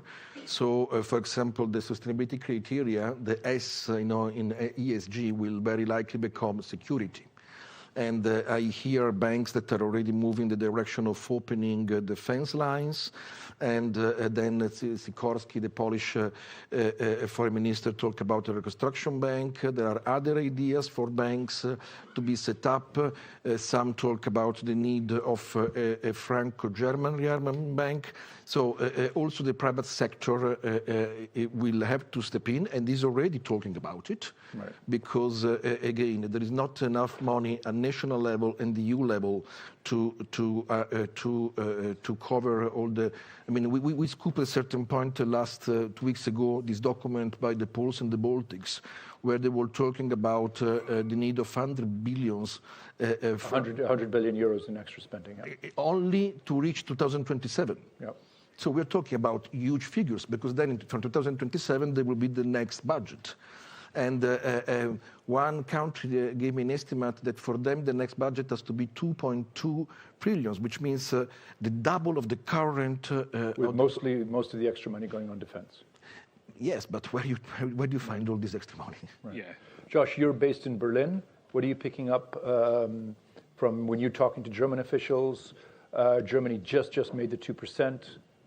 What's the outlook when you talk to people in Berlin? Yeah, I mean, I think it's quickly emerging in many countries that this whole conversation is getting increasingly absurd, because we're talking about Trump's demands for 5%. The scale of investment national governments would need to make would be absolutely humongous, right? We're talking about hundreds of billions of euros every year. The UK is having a very serious debate about how to get from 2.34% of GDP to 2.5% in the next years. A comparatively tiny increase if you look at what Trump is demanding everybody do.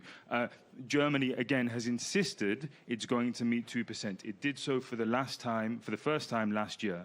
There is no plan as yet in the budget for doing that in future. This is a serious problem, because Olaf Scholz has said again and again, this is about a 30 billion euro black hole that needs to be filled, that the German government, whatever color it is next. He was saying every percentage point is about 41 billion euros as you go up. Yeah, exactly. And as you go up, it gets more and more. And then there's also the problem as well that it's very difficult to calculate this. We talk about percentage of GDP as if it's a very easy thing to benchmark. But the truth is, it's actually GDP is constantly fluctuating. So there were some governments that met 2% during the pandemic because their economies dramatically declined, but had no intention of actually doing so originally.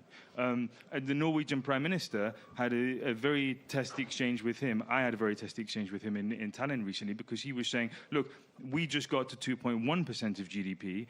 It is not the time to be having the conversation about going higher. So what I expect, obviously, there's going to need to be some serious conversation in The Hague and a target set out, and Trump is going to need to leave with something.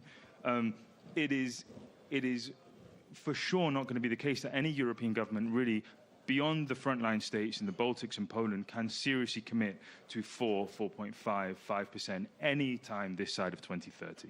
Because just to conclude, the cuts to welfare, healthcare, social spending would be dramatic and impossible. So when you talk to Christian Democrats, to Merz's people, what's the vibe that you're picking up from them? Yeah, everybody, the whole vibe is clearly across party lines now in Germany, well, the mainstream centrist parties alone, that 2% is a given, they will meet that target, and that defense spending needs to rise. There is, of course, then a big argument in Germany, especially about how you spend that cash, because, of course, the NATO target includes salaries, pensions, this kind of stuff. In Germany, as everybody keeps on saying, the ratio that goes on salaries, pensions, associated infrastructure is relatively high. So actually, there's a conversation to be had for how you calculate this military contribution too. But there is, I think, this side of the federal election in just days away on February the 23rd. I don't think anybody really has that much of incentive to talk in a serious, granular way about how you do that right now, but everybody across the center agrees, including the CDU, that you need to get above 2%, and they will do that. That means a lot of money. But north of 3 is not, people aren't even talking about that yet. Yeah, I mean, I just think, look at the sums of money that would need to be raised quite dramatically suddenly to fill that hole, right? And I think in Germany will have to come with some kind of reform of the debt brake mechanism, this kind of stuff, which is almost religiously obeyed to in German politics. So it's a tough conversation. You guys are putting together the newsletter that will be in inboxes on Monday morning. What's the so far? What's the top item, the driving the day that you're going to have in the newsletter? Let me just make it a finish good one.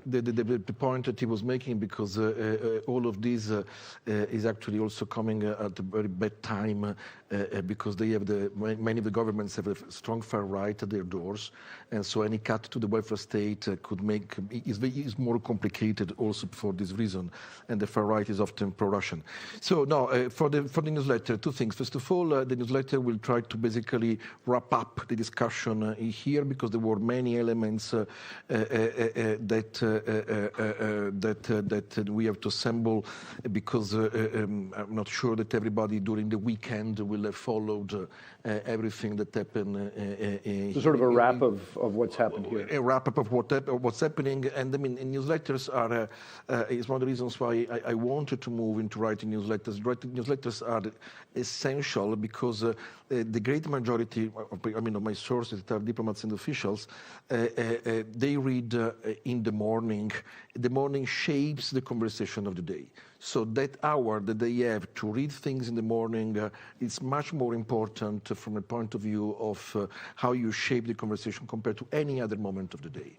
And so the newsletter is it's one of the reasons why I invest so much time in speaking to sources to try to understand what will be the conversation the day after, because our newsletters have always to be forward-looking. Right. And so one of the things that we will now try to do for the newsletter is to wrap up what happened here, but also giving a sense of the forward-looking discussions in the next days in Brussels. So forward-looking is what? Budget and Ukraine peace talks are the two big Yes, ones, these are the two key issues. Yeah. Josh? I think now it's impossible to say what's going to be in the newsletter on Monday, because just as we were getting the mics to come out, it transpired that maybe Macron is inviting leaders for a summit on defense in Ukraine tomorrow. So actually we're probably halfway through the Munich news cycle now that there could be further constructive talks tomorrow. We also have our briefing with readers on Monday too at 1 p.m., which I'm looking forward to. But I think this is quite a fraught weekend, and it's going to take maybe 24 hours for temperatures to cool and to get a clear sense from many of the people here and the sources that both Jacopo and I are constantly talking to exactly how they see how this went. Great. Thank you very much for pulling the curtain back a little bit on what you're going to be working on for defense. And thanks very much for being here with us. We're taking a break now in our programming, and we're back again at 5:30 for a conversation about defense spending with my U.S. colleague, Paul McCleary. Thanks very much.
Hi, good evening. I think the afternoon is winding down a little bit. We still have a little bit more programming. We have this, and then there's another panel afterwards. And I know people are already enjoying the wine and the beer out there.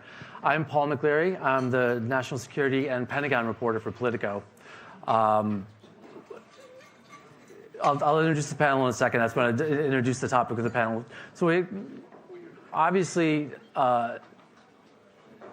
Secretary Rutte today said he's looking at 3.5% of GDP for defense spending coming up. It's kind of the counterproposal to the Trump administration's new insistence of 5% defense spending, which is a large, tough target. In the United States right now, it's about 3.4. To get to 5, we'd have to spend $1.5 trillion on defense. We could do it. We'd go into even more debt. There's, different countries have different debt loads, different abilities to spend this. Obviously, Poland is over 4. Lithuania is 4 and going to 5. France has always been a high spender. We'll see if we can all get to 3.5 or 5%. So I'll introduce the panel quickly. We have Tomasz Satkowski, who's the Polish NATO ambassador until last year. We have Lithuanian Defense Minister Dovile Sakaliene. Okay. And then we have Xavier Chatel, the Macron's advisor for strategic affairs. So we'll kick this off with maybe a question for Poland here, who's been a big spender over the past several years, buying a lot of equipment from South Korea, fighter jets, long-range fighters, things like that. We obviously know why you're doing this. Curious how high you think you can get here, and how you think the Polish government is molding these buys to really meet, and not just to spend money, but to meet needs of air defense, long-range fighters, and things like that. How are you? What's your strategy for defense spending? Yeah. So first of all, even though we never strayed much from 2%, we're always around 2%. Still, when the 2022 came, we understood that we need to pay up more. We need to ramp up the production, the spending. Short and medium term, we have to make up and catch up with what has been missing in terms of the spending for a number of years. So this is a kind of a short and medium term horizon. I don't think we can sustain 5%, sort of long term. Sure. And the aim is basically to build like I would say, fortress of the eastern flank. So basically, Poland being the linchpin of the eastern flank, being able to provide a safe haven for the Allied forces to arrive and to reinforce either Baltics or down south to Lithuania. That requires, as you have said, integrated air missile defense. We are procuring 8, but it's actually 16 batteries of Patriot. We're procuring dozens of medium range air defense systems and so on. And we are also procuring the largest rocket artillery capacity in Europe. This is to impose the cost on the possible aggressor, so that they don't choose, how much they. Basically, we can hold them at risk. This is the strategy. Madam Minister, Lithuania, much smaller country, much smaller budget overall, but the Baltic nations, and you in particular, have always punched above your weight. Obviously, you're spending a lot. What's the big what are you looking at coming up next for what air defense? I think is probably a big one, right? So, what kind of investments are you looking to make in the near term? I think that one of the important things is not to start comparing different kinds of weapons, different kinds of systems. We had quite an irrational discussion, tanks versus drones, which doesn't make sense at all, because we know that multi-domain fighting is what we need to do, and we need to cover everything. And also we are talking about collective defense, so burden sharing, these words that scare everybody quite a lot. But at the same time, these are the words that are going to guarantee our efficient defense. So in Lithuania, I don't like to beat around the bush, so I'm going to be honest. We have had quite a big disproportion between our awareness of a threat coming from Russia and our defense spending. I wish that we would have kept 2% all the time, but we didn't. And therefore, for the past 5 years, I think we are very much on track. But 10 years ago, we weren't where I would like for us to have been. So currently, we are developing our first national division, which is based on land forces. And we are getting tanks that I mentioned, but also we are getting different other systems because we need to cover certain piece of ground as best as we can. So yes, it's from tanks to HIMARS to Shorets to NASAMS to drones to electronic warfare systems and etc. It's going to be as much as we can carry that weight. And it's not about actually trying to make 5%, because 5% is the trend in the political talks right now. But it's because we made a very careful shopping list, assessed and reassessed from my first day in the ministry, which was 2 months ago. And what happened is that we realized with the size of our economy, with the dynamics of our GDP, divided until 2030, which we see as the date by which we need to have all the systems in place, it makes from 5 to 6% GDP. That's how we got that number.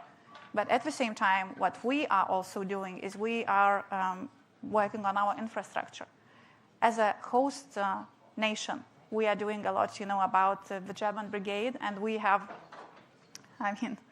very intense work going on, and I think that we are known for being a good host nation, and we need to improve that even more, but also our national infrastructure, our personnel. We need to expand significantly number of people in our army. We are also now seeing how we could use reserve more efficiently. That also needs funds.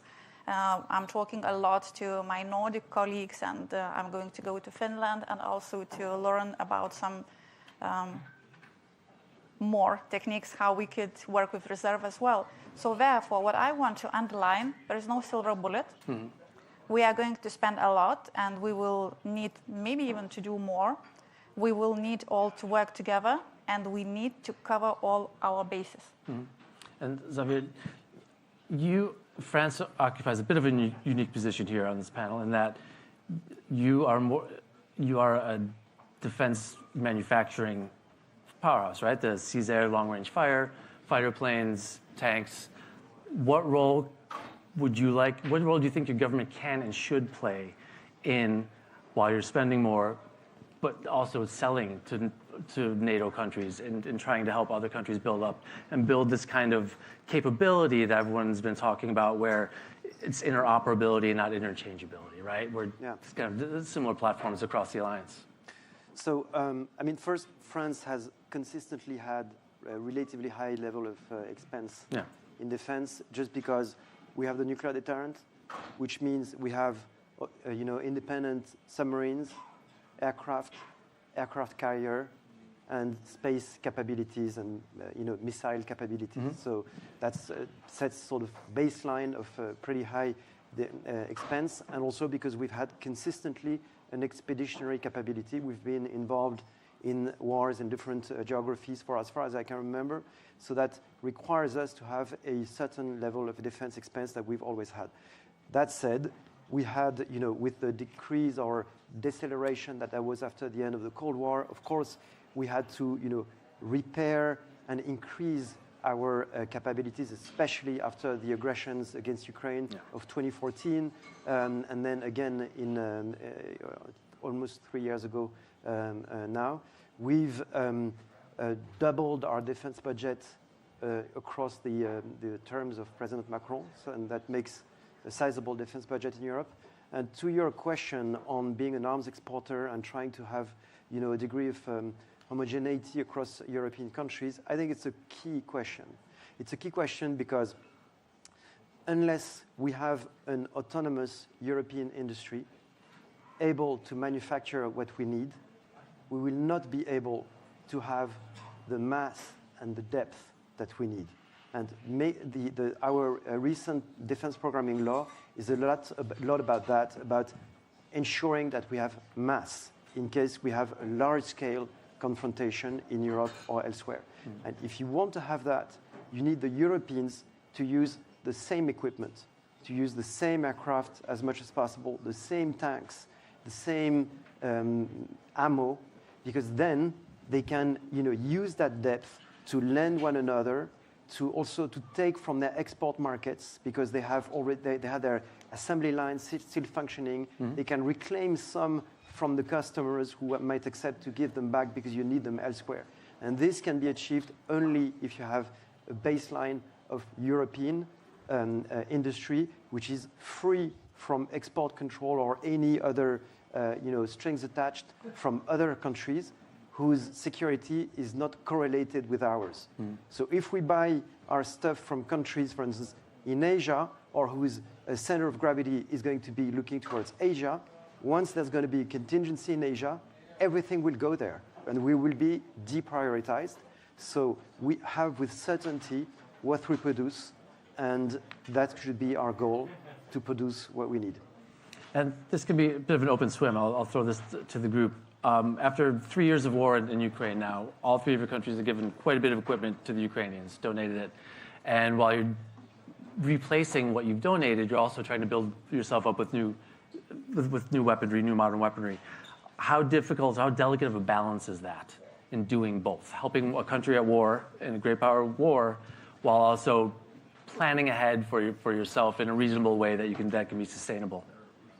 I don't know who wants to jump in. So that's actually a very important question, inconvenient, and to the point. We will have even more problems in the coming year or two if we do not ramp up our defense industry production levels. And we still have not. We are not there yet.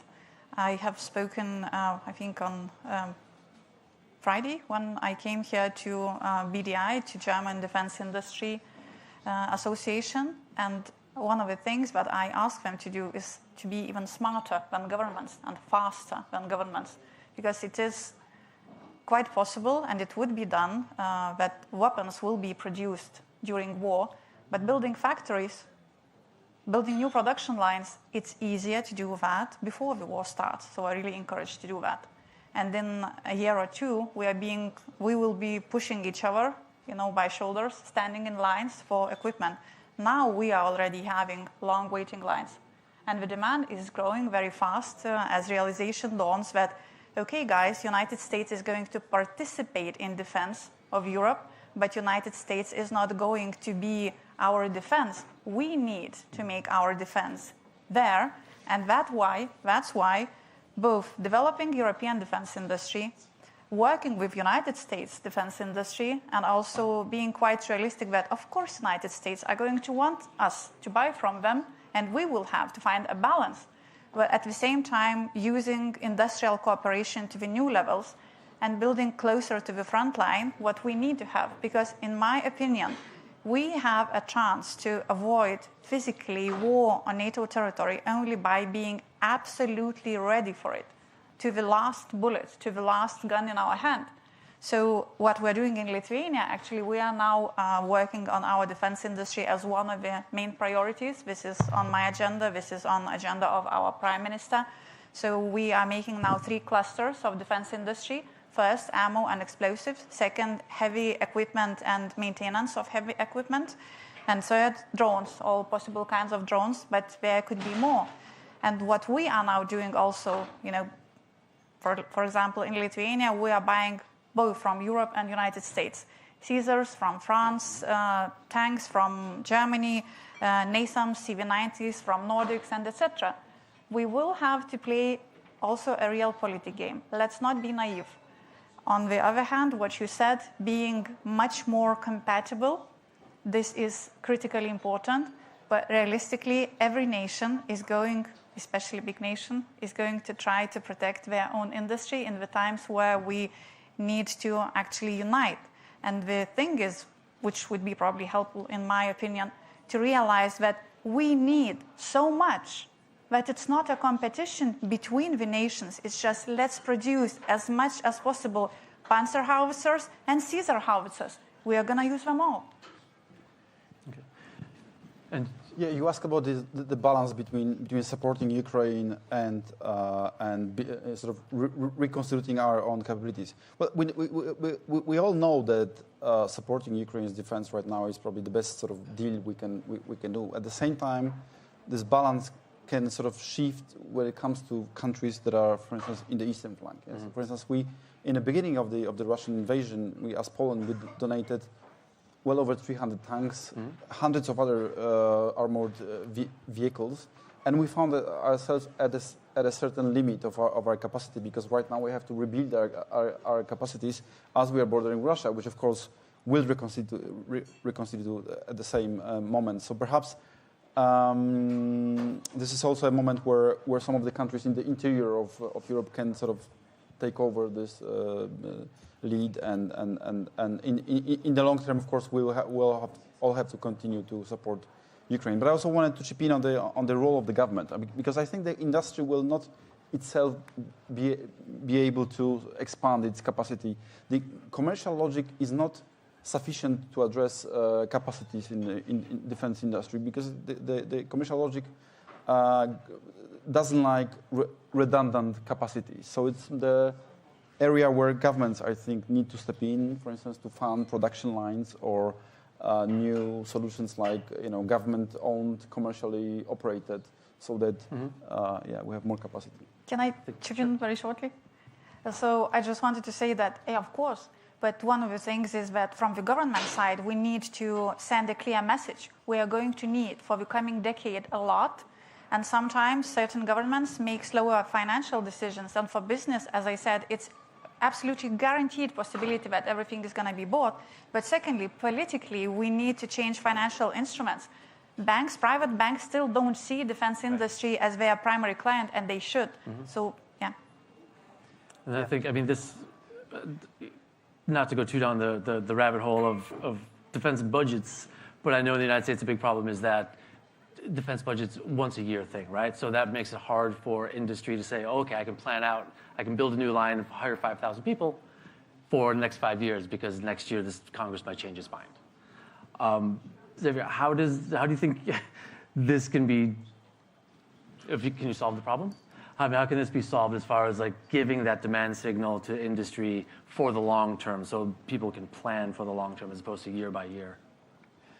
The essence of defense programming law for us is that we plan capabilities actually a very long time in advance. Mm-hmm. And when you look at those which are really structuring the defense budget, there are lines that will extend for the next, sometimes 50 years. So we're currently planning for our next aircraft carrier, mm-hmm. and it's going to be online, like it's going to take decades for it to come online. And the capabilities which are going to go on it, the future aircraft, we're currently going to build it with Germany, and it's also long-term planning. So I think the essence is really long-term planning. Now that said, when you try to combine like this long-term state planning and contingencies, like we're going to have to help Ukraine, we're having to help Ukraine now, and we have to combine this with our structural lines of the way we conceive of our defense for 2030 plus, then we have to work with industry, and it's a partnership. So part of it is giving them contracts. Part of it is for them to take risks, because they also have to see that there's profit opportunities, and so sometimes they have to to put some of the money forward. And we also have to help them with regulation, because sometimes we're over specified, we have too many regulations.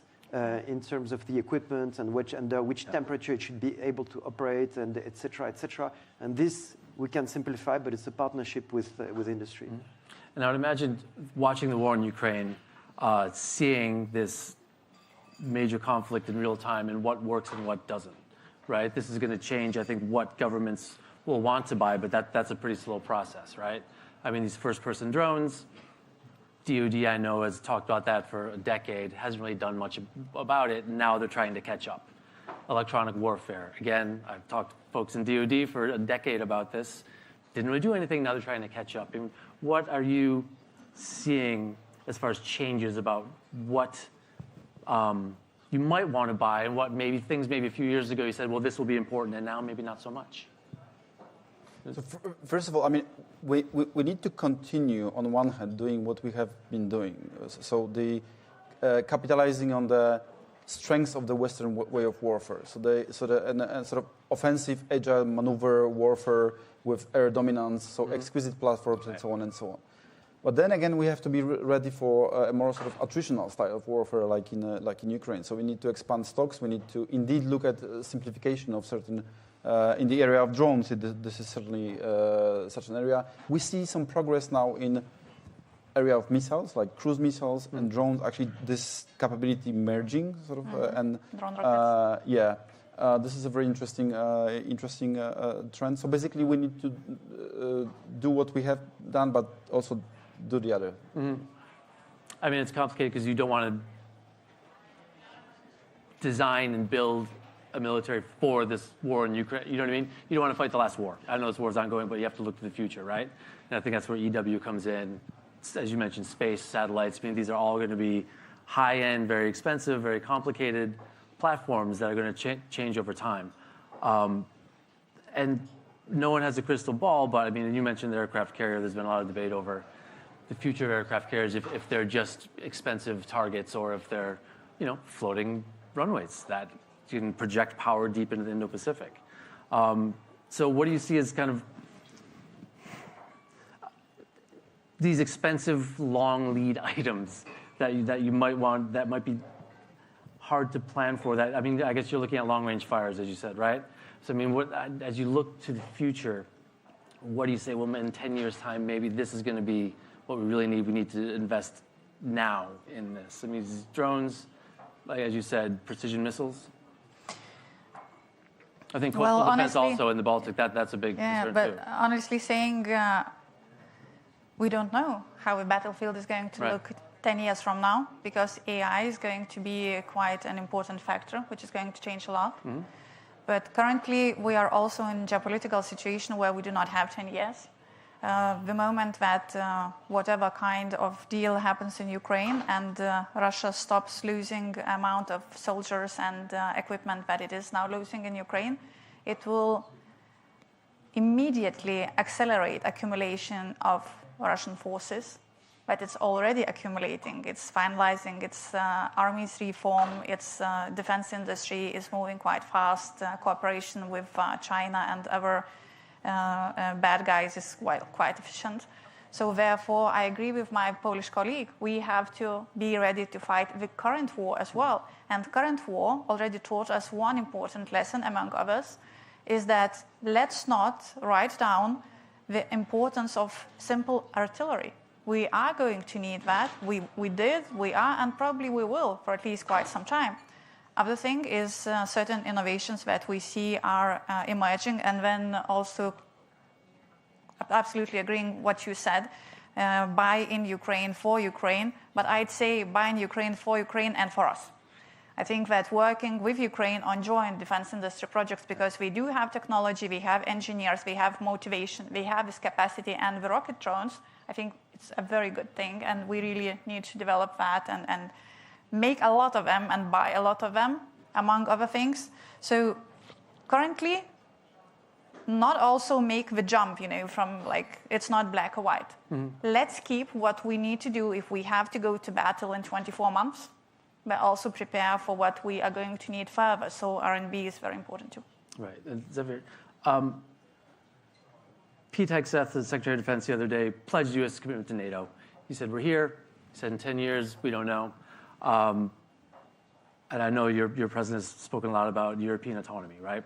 But Europe doing it for themselves. And Jens Stoltenberg spoke about it. Rutte has been speaking about it. Europe taking the reins and doing this. What role do you think that your country and your government can play in not separating from the United States, but in really trying to build this autonomy and this European defense industrial base and identity?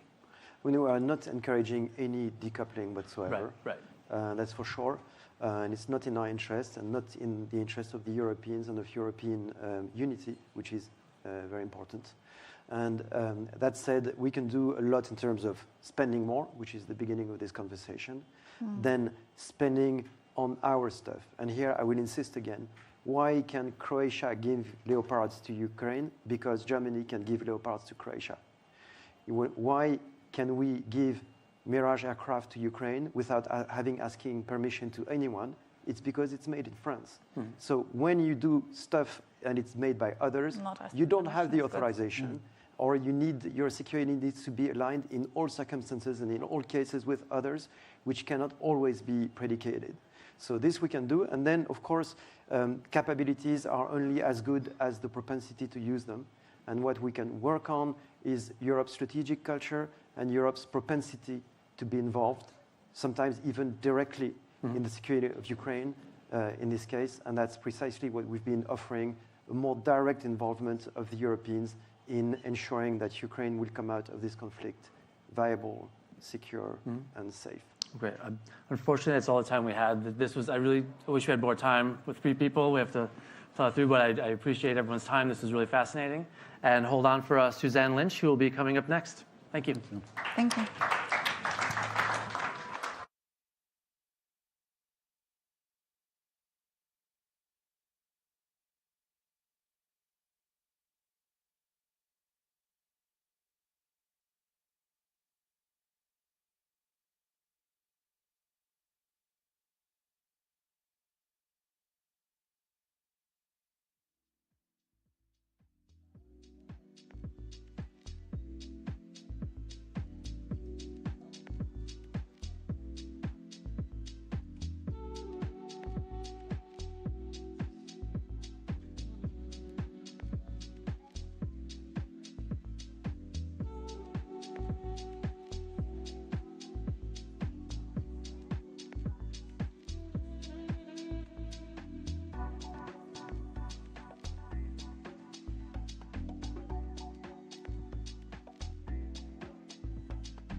Hello there, everyone, and thank you for those of you who are here in the Politico Pub in person, and of course those of you following online. I'm delighted, I really am delighted to be chairing this conversation, I'm going to describe it as, with Bill Browder. He's well known to many of you. He's CEO of Hermitage Capital and also was recently knighted for his efforts as a human rights campaigner and a very prominent anti-Putin activist. Bill, thanks for being here. Great to be here. Now, you know what? I'm going to start. I was just thinking about this. You know, I don't know if you remember this, but this day last year, the death of Alexei Navalny was announced, and I met you just next door in the main hotel. And, you know, as a journalist, I was like, it's Bill Browder, what's your response? And I can still remember you were emotional, you were shocked. And I remember that human reaction. You knew him and you had just heard the news. And we are now here a year on. It's his anniversary tomorrow. I mean, just any reflections on that? And maybe explain to people about your connection with him. Yeah, so Alexei Navalny was murdered by Putin in a Siberian prison camp exactly 1 year ago. And I remember the exact moment I got the news. And I remember the moments afterwards because you could almost cut through the air here in Davos. For anyone who was here last year, you know what I'm talking about. You could cut through the air because there was just so much anger and indignation that Putin could kill Alexei Navalny. And Alexei Navalny was the only real politician in Russia. Now, Putin's not a politician. Putin is a dictator who's just usurped power. And I mean, it's like, you know, I mean, you know, somebody murdering a presidential candidate, and everybody had a really, I would say, appropriate response to that. And then everybody forgot. Yulia Navalnaya was here last year, and I remember her speaking on stage, and she's here now. And, you know, other than a small number of us, everyone has forgotten about the murder of Alexei Navalny. There has not been justice. And then here we are today, and you could cut through the air again. This time you're cutting through the air because of the speech of J.D. Vance yesterday and the implications of that speech. What was your response to the J.D. Vance speech? Well, in my lifetime, I've never seen, you know, the natural situation is that Russia is a bad guy and Europe is the good guy.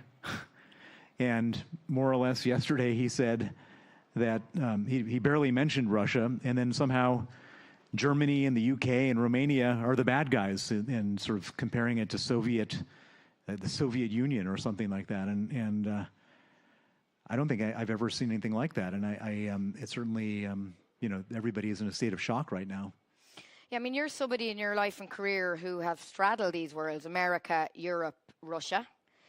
And yet we're here at the Munich Security Conference, and it does feel like we're at some kind of inflection point, that the transatlantic alliance is no longer a priority, evidently. We've been told this by a number of Trump officials here and during the week in Brussels.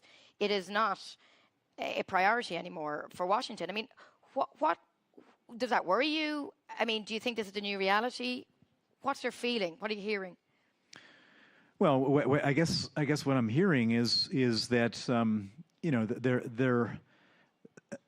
some of their criticisms of Europe are not wrong. Europe has sort of sat back and just sort of been complacent, and America has been protecting Europe.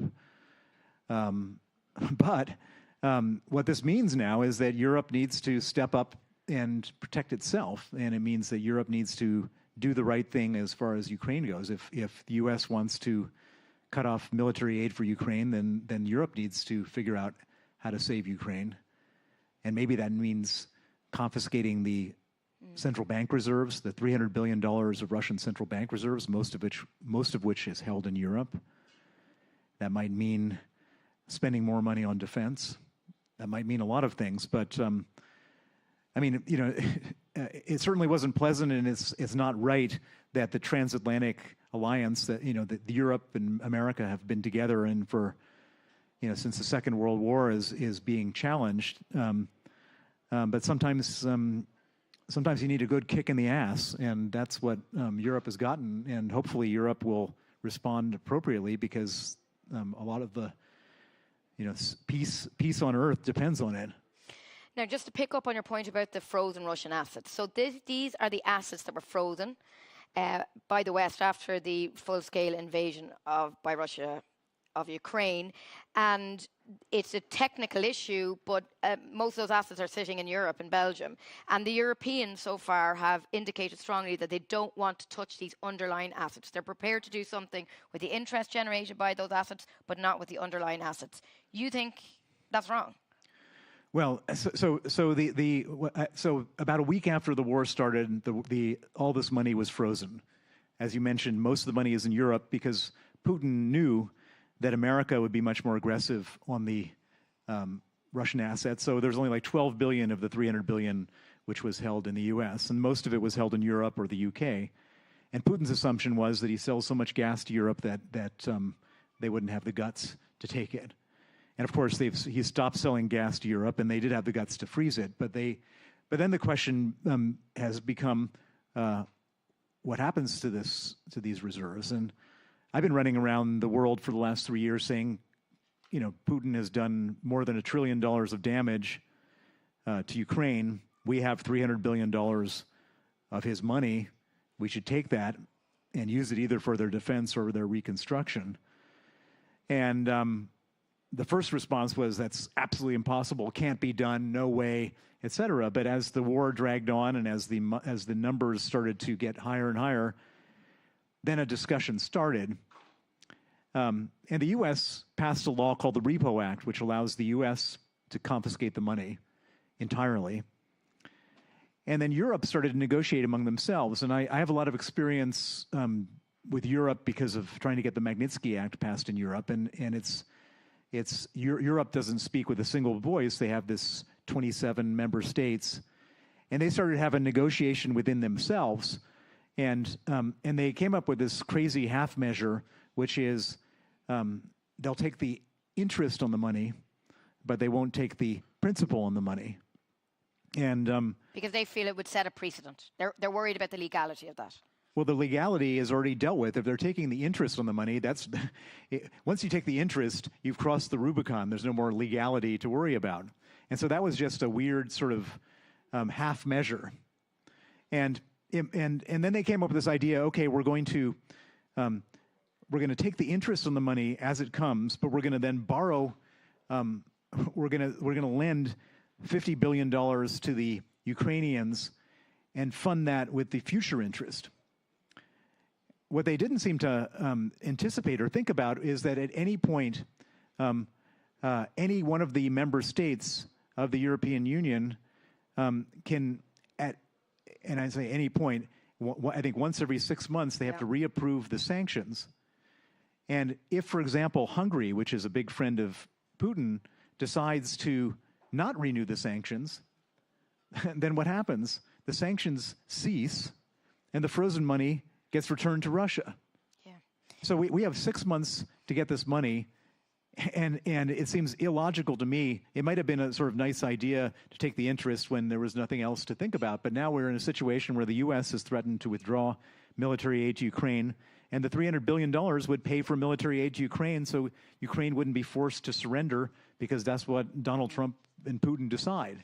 I mean, we are seeing some signs from within the EU that some figures are pushing for this to happen. Kaja Kallas, the relatively recently appointed EU foreign policy chief, actually made that point at a political event in Brussels just before Christmas. On that, I mean, look, the other big issue, the issue hanging over Munich is the fact that actually the big decisions about Ukraine are going to be taken very, very soon, not here, but perhaps in Saudi Arabia. With Trump suggesting there's going to be a meeting between himself and Putin there.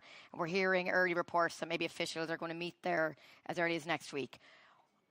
You knowing Russia like you do, knowing Putin as you do, I mean, what's your response to this really amazing development that's happened in the few days? We've kind of accepted now that this is what's going to happen, but it's only a couple of days ago since Trump announced he was moving ahead with these negotiations with Putin. What's your response to that?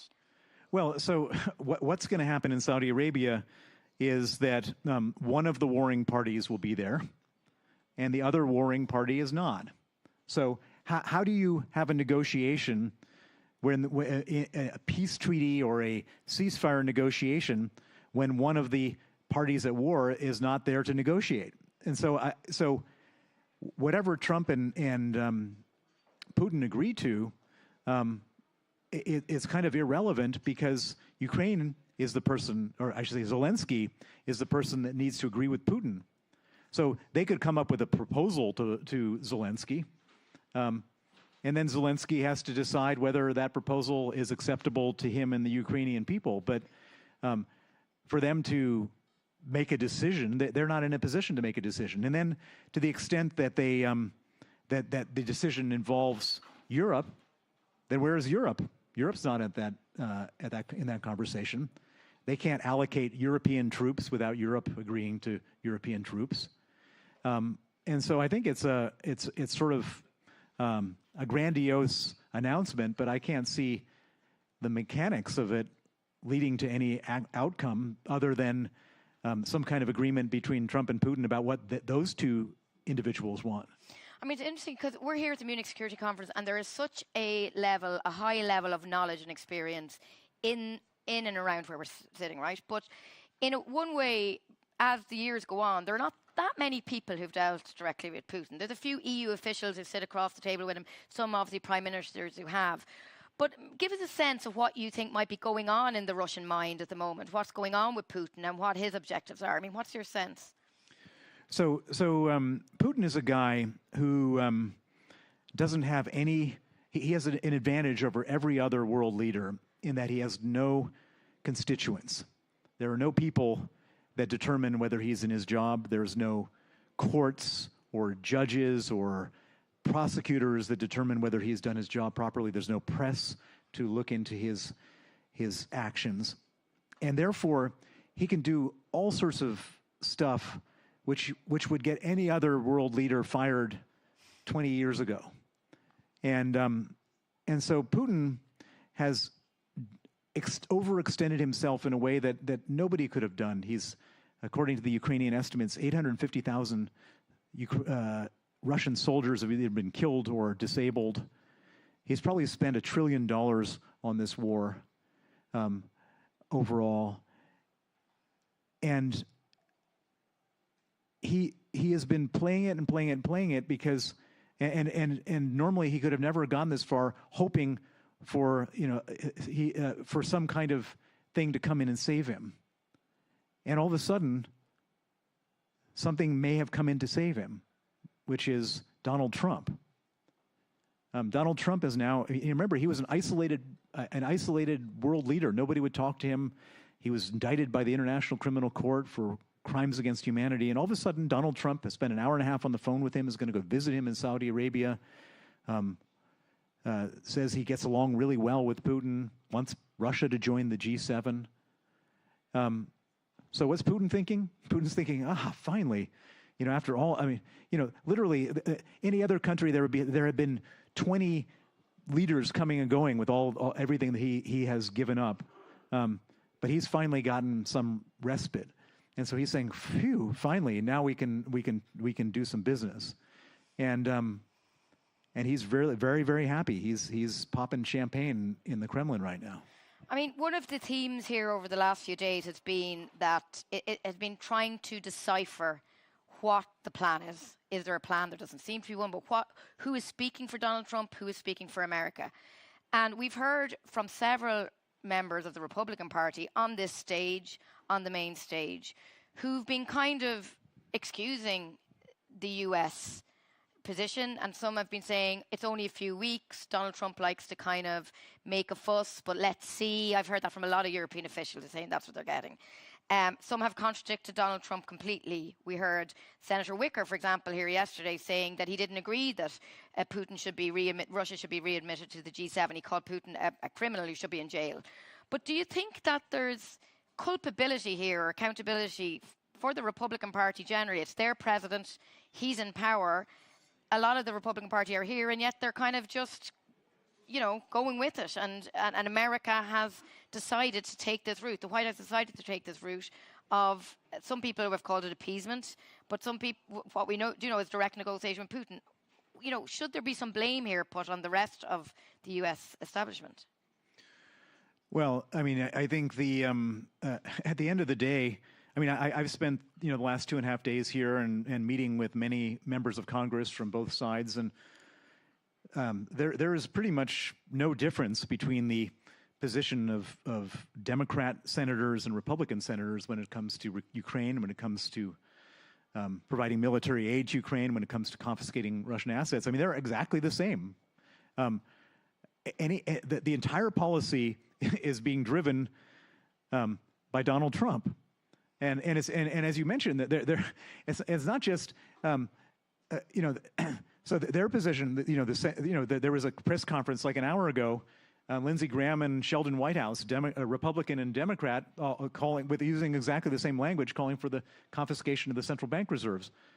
And then you have all these different people inside. Secretary of Defense, his national security advisor, his special envoy for Ukraine. Either publicly or privately saying different things. And then you have people saying things one day and then saying something different the next day. Mm-hmm. And so it seems to be that there is, actually, I don't think that there's, it kind of feels like they're making this up on the fly. It's not like they've spent years wargaming this out to figure out what they're going to do and all the different things and getting their communications lined up. It seems like they're just doing it shooting from the hip and seeing what happens. So finally, I mean, what would you say if you were advised? I mean, what do you think may happen next, or what Ukraine and Europe needs to do? I mean, we are entering this new phase. Negotiations are starting. What kind of advice, as somebody who's dealt with the Russian state in so many ways, and most people will be familiar, but maybe some people aren't, about your own experience at the hands and your advisors, your advisor who was killed, who ended up dead. You know, what would you say to Europe now and Ukraine at this moment? Well, what I have been saying, what I say to every single European foreign minister and every single European member of parliament, and I've been saying this clearly and regularly at every single meeting I've had, is that if Donald Trump wants to force a horrible deal on Ukraine and by extension on Europe, what is his leverage for doing that? His leverage for doing that is cutting off military aid for Ukraine. What should be the response to that threat? And the response is very simple, which is that we have $300 billion sitting there. When I say we, I mean the Europeans. If the Europeans confiscate that money, then the threat of withdrawing U.S. military aid for Ukraine is no longer leverage to force surrender of Ukraine.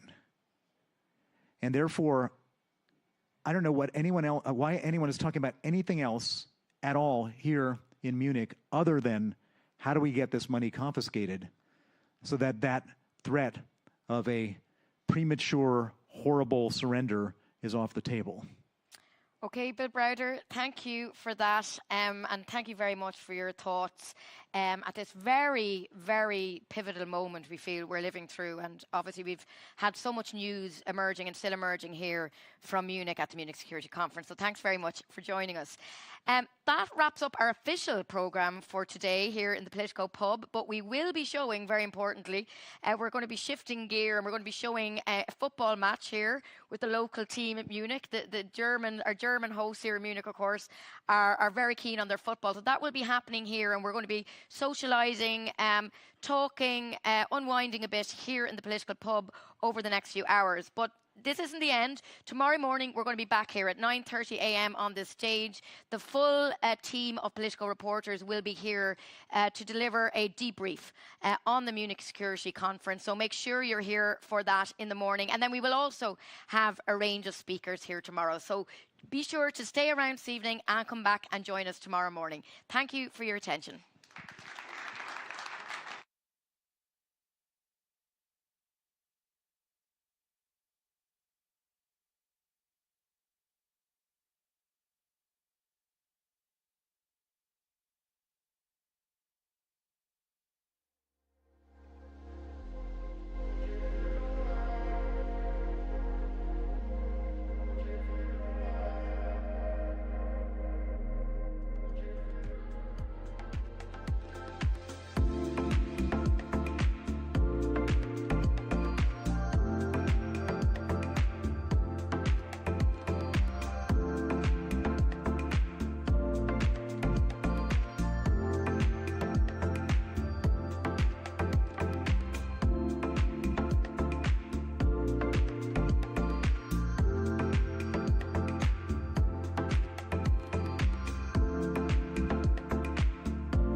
Nach Harry Kane.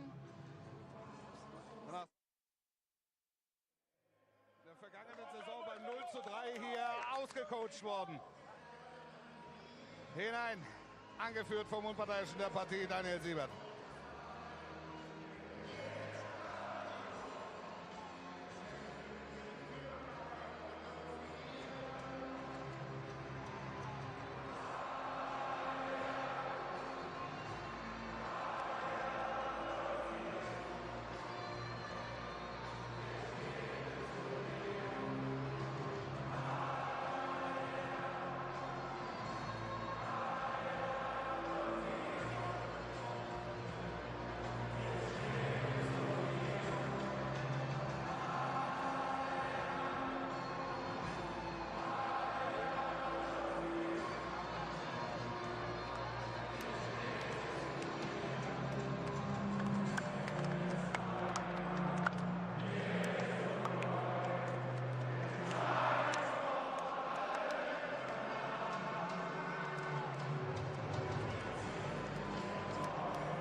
Gelb gewinnt. Guter Wurf von Daniel Siebert, 40 Jahre alt, pfeift sein 180. Bundesligaspiel. Assistenten heißen Jan Seidel, Raphael Foltin. Christian Dickert ist der vierte Offizielle und Videoassistent in Köln ist Benjamin Cortus.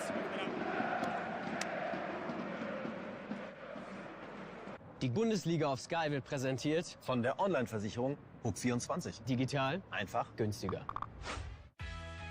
Und jetzt viel Spaß mit der ersten Halbzeit. Natürlich präsentiert von Krombacher.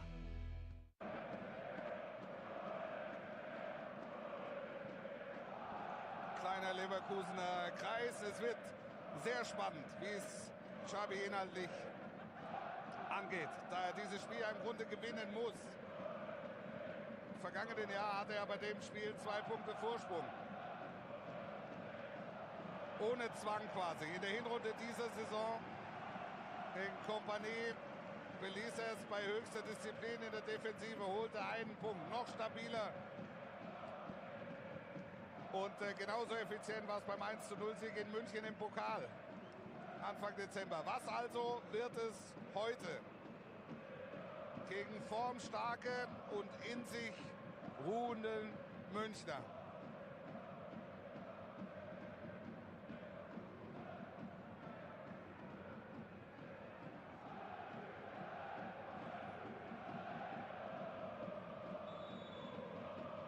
Und los.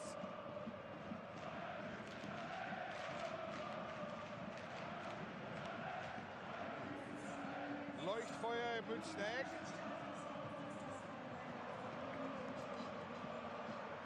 Frimpong. Bei Frimpong ist ohnehin klar, man tut ihm Unrecht, wenn man ihn als Außenverteidiger bezeichnet. Gleiches gilt für Grimaldo auf der anderen Seite.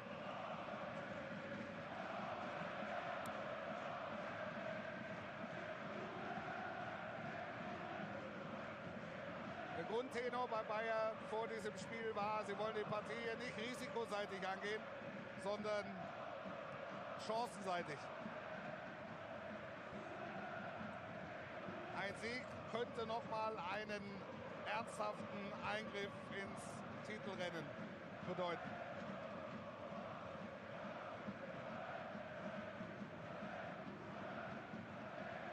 Und für Bayer, wir haben darüber gesprochen, geht diese Partie über die reine Tabellensituation hinaus. Foulspiel. Lothar, der Nebel kommt zurück. Ich sage es in aller Vorsicht. Haben wir schon häufig gesessen und wenig gesehen. Ja, aber ich hoffe, dass der Wind heute besser steht wie in den letzten Wochen, wo wir dann doch ein paar Minuten warten mussten. Sieht eigentlich nicht so vernebelt aus, dass zurzeit eine Gefahr auf eine Unterbrechung besteht. Ich sage immer die Frage, was sagt Köln? Was sagt der Videoassistent? Sieht er alles? Also alles Relevante. Ja. Benjamin Cortus und seinen Assistenten Torben Sieber. Radetzky wieder im Tor.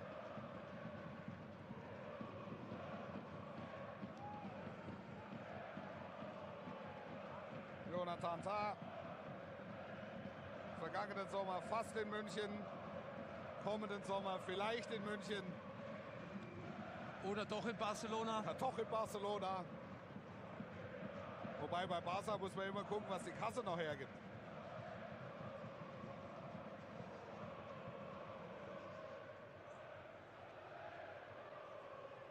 Aber vielleicht einmal mehr mit einem kreativen Ansatz. Ein anderes Thema. Radetzky.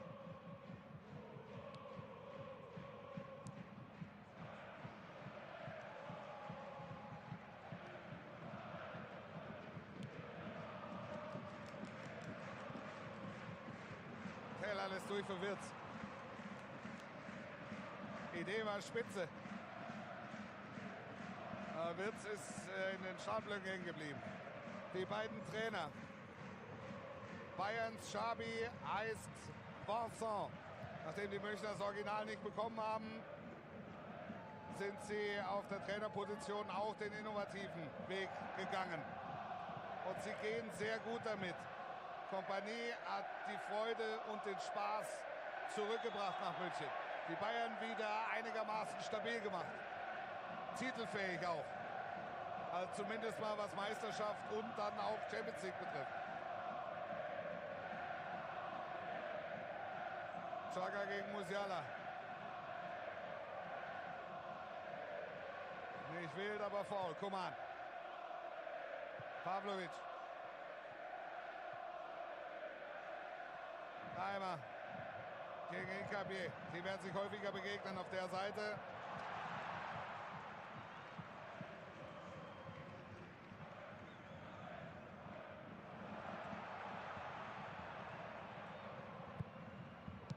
Ein Punkt. Ito.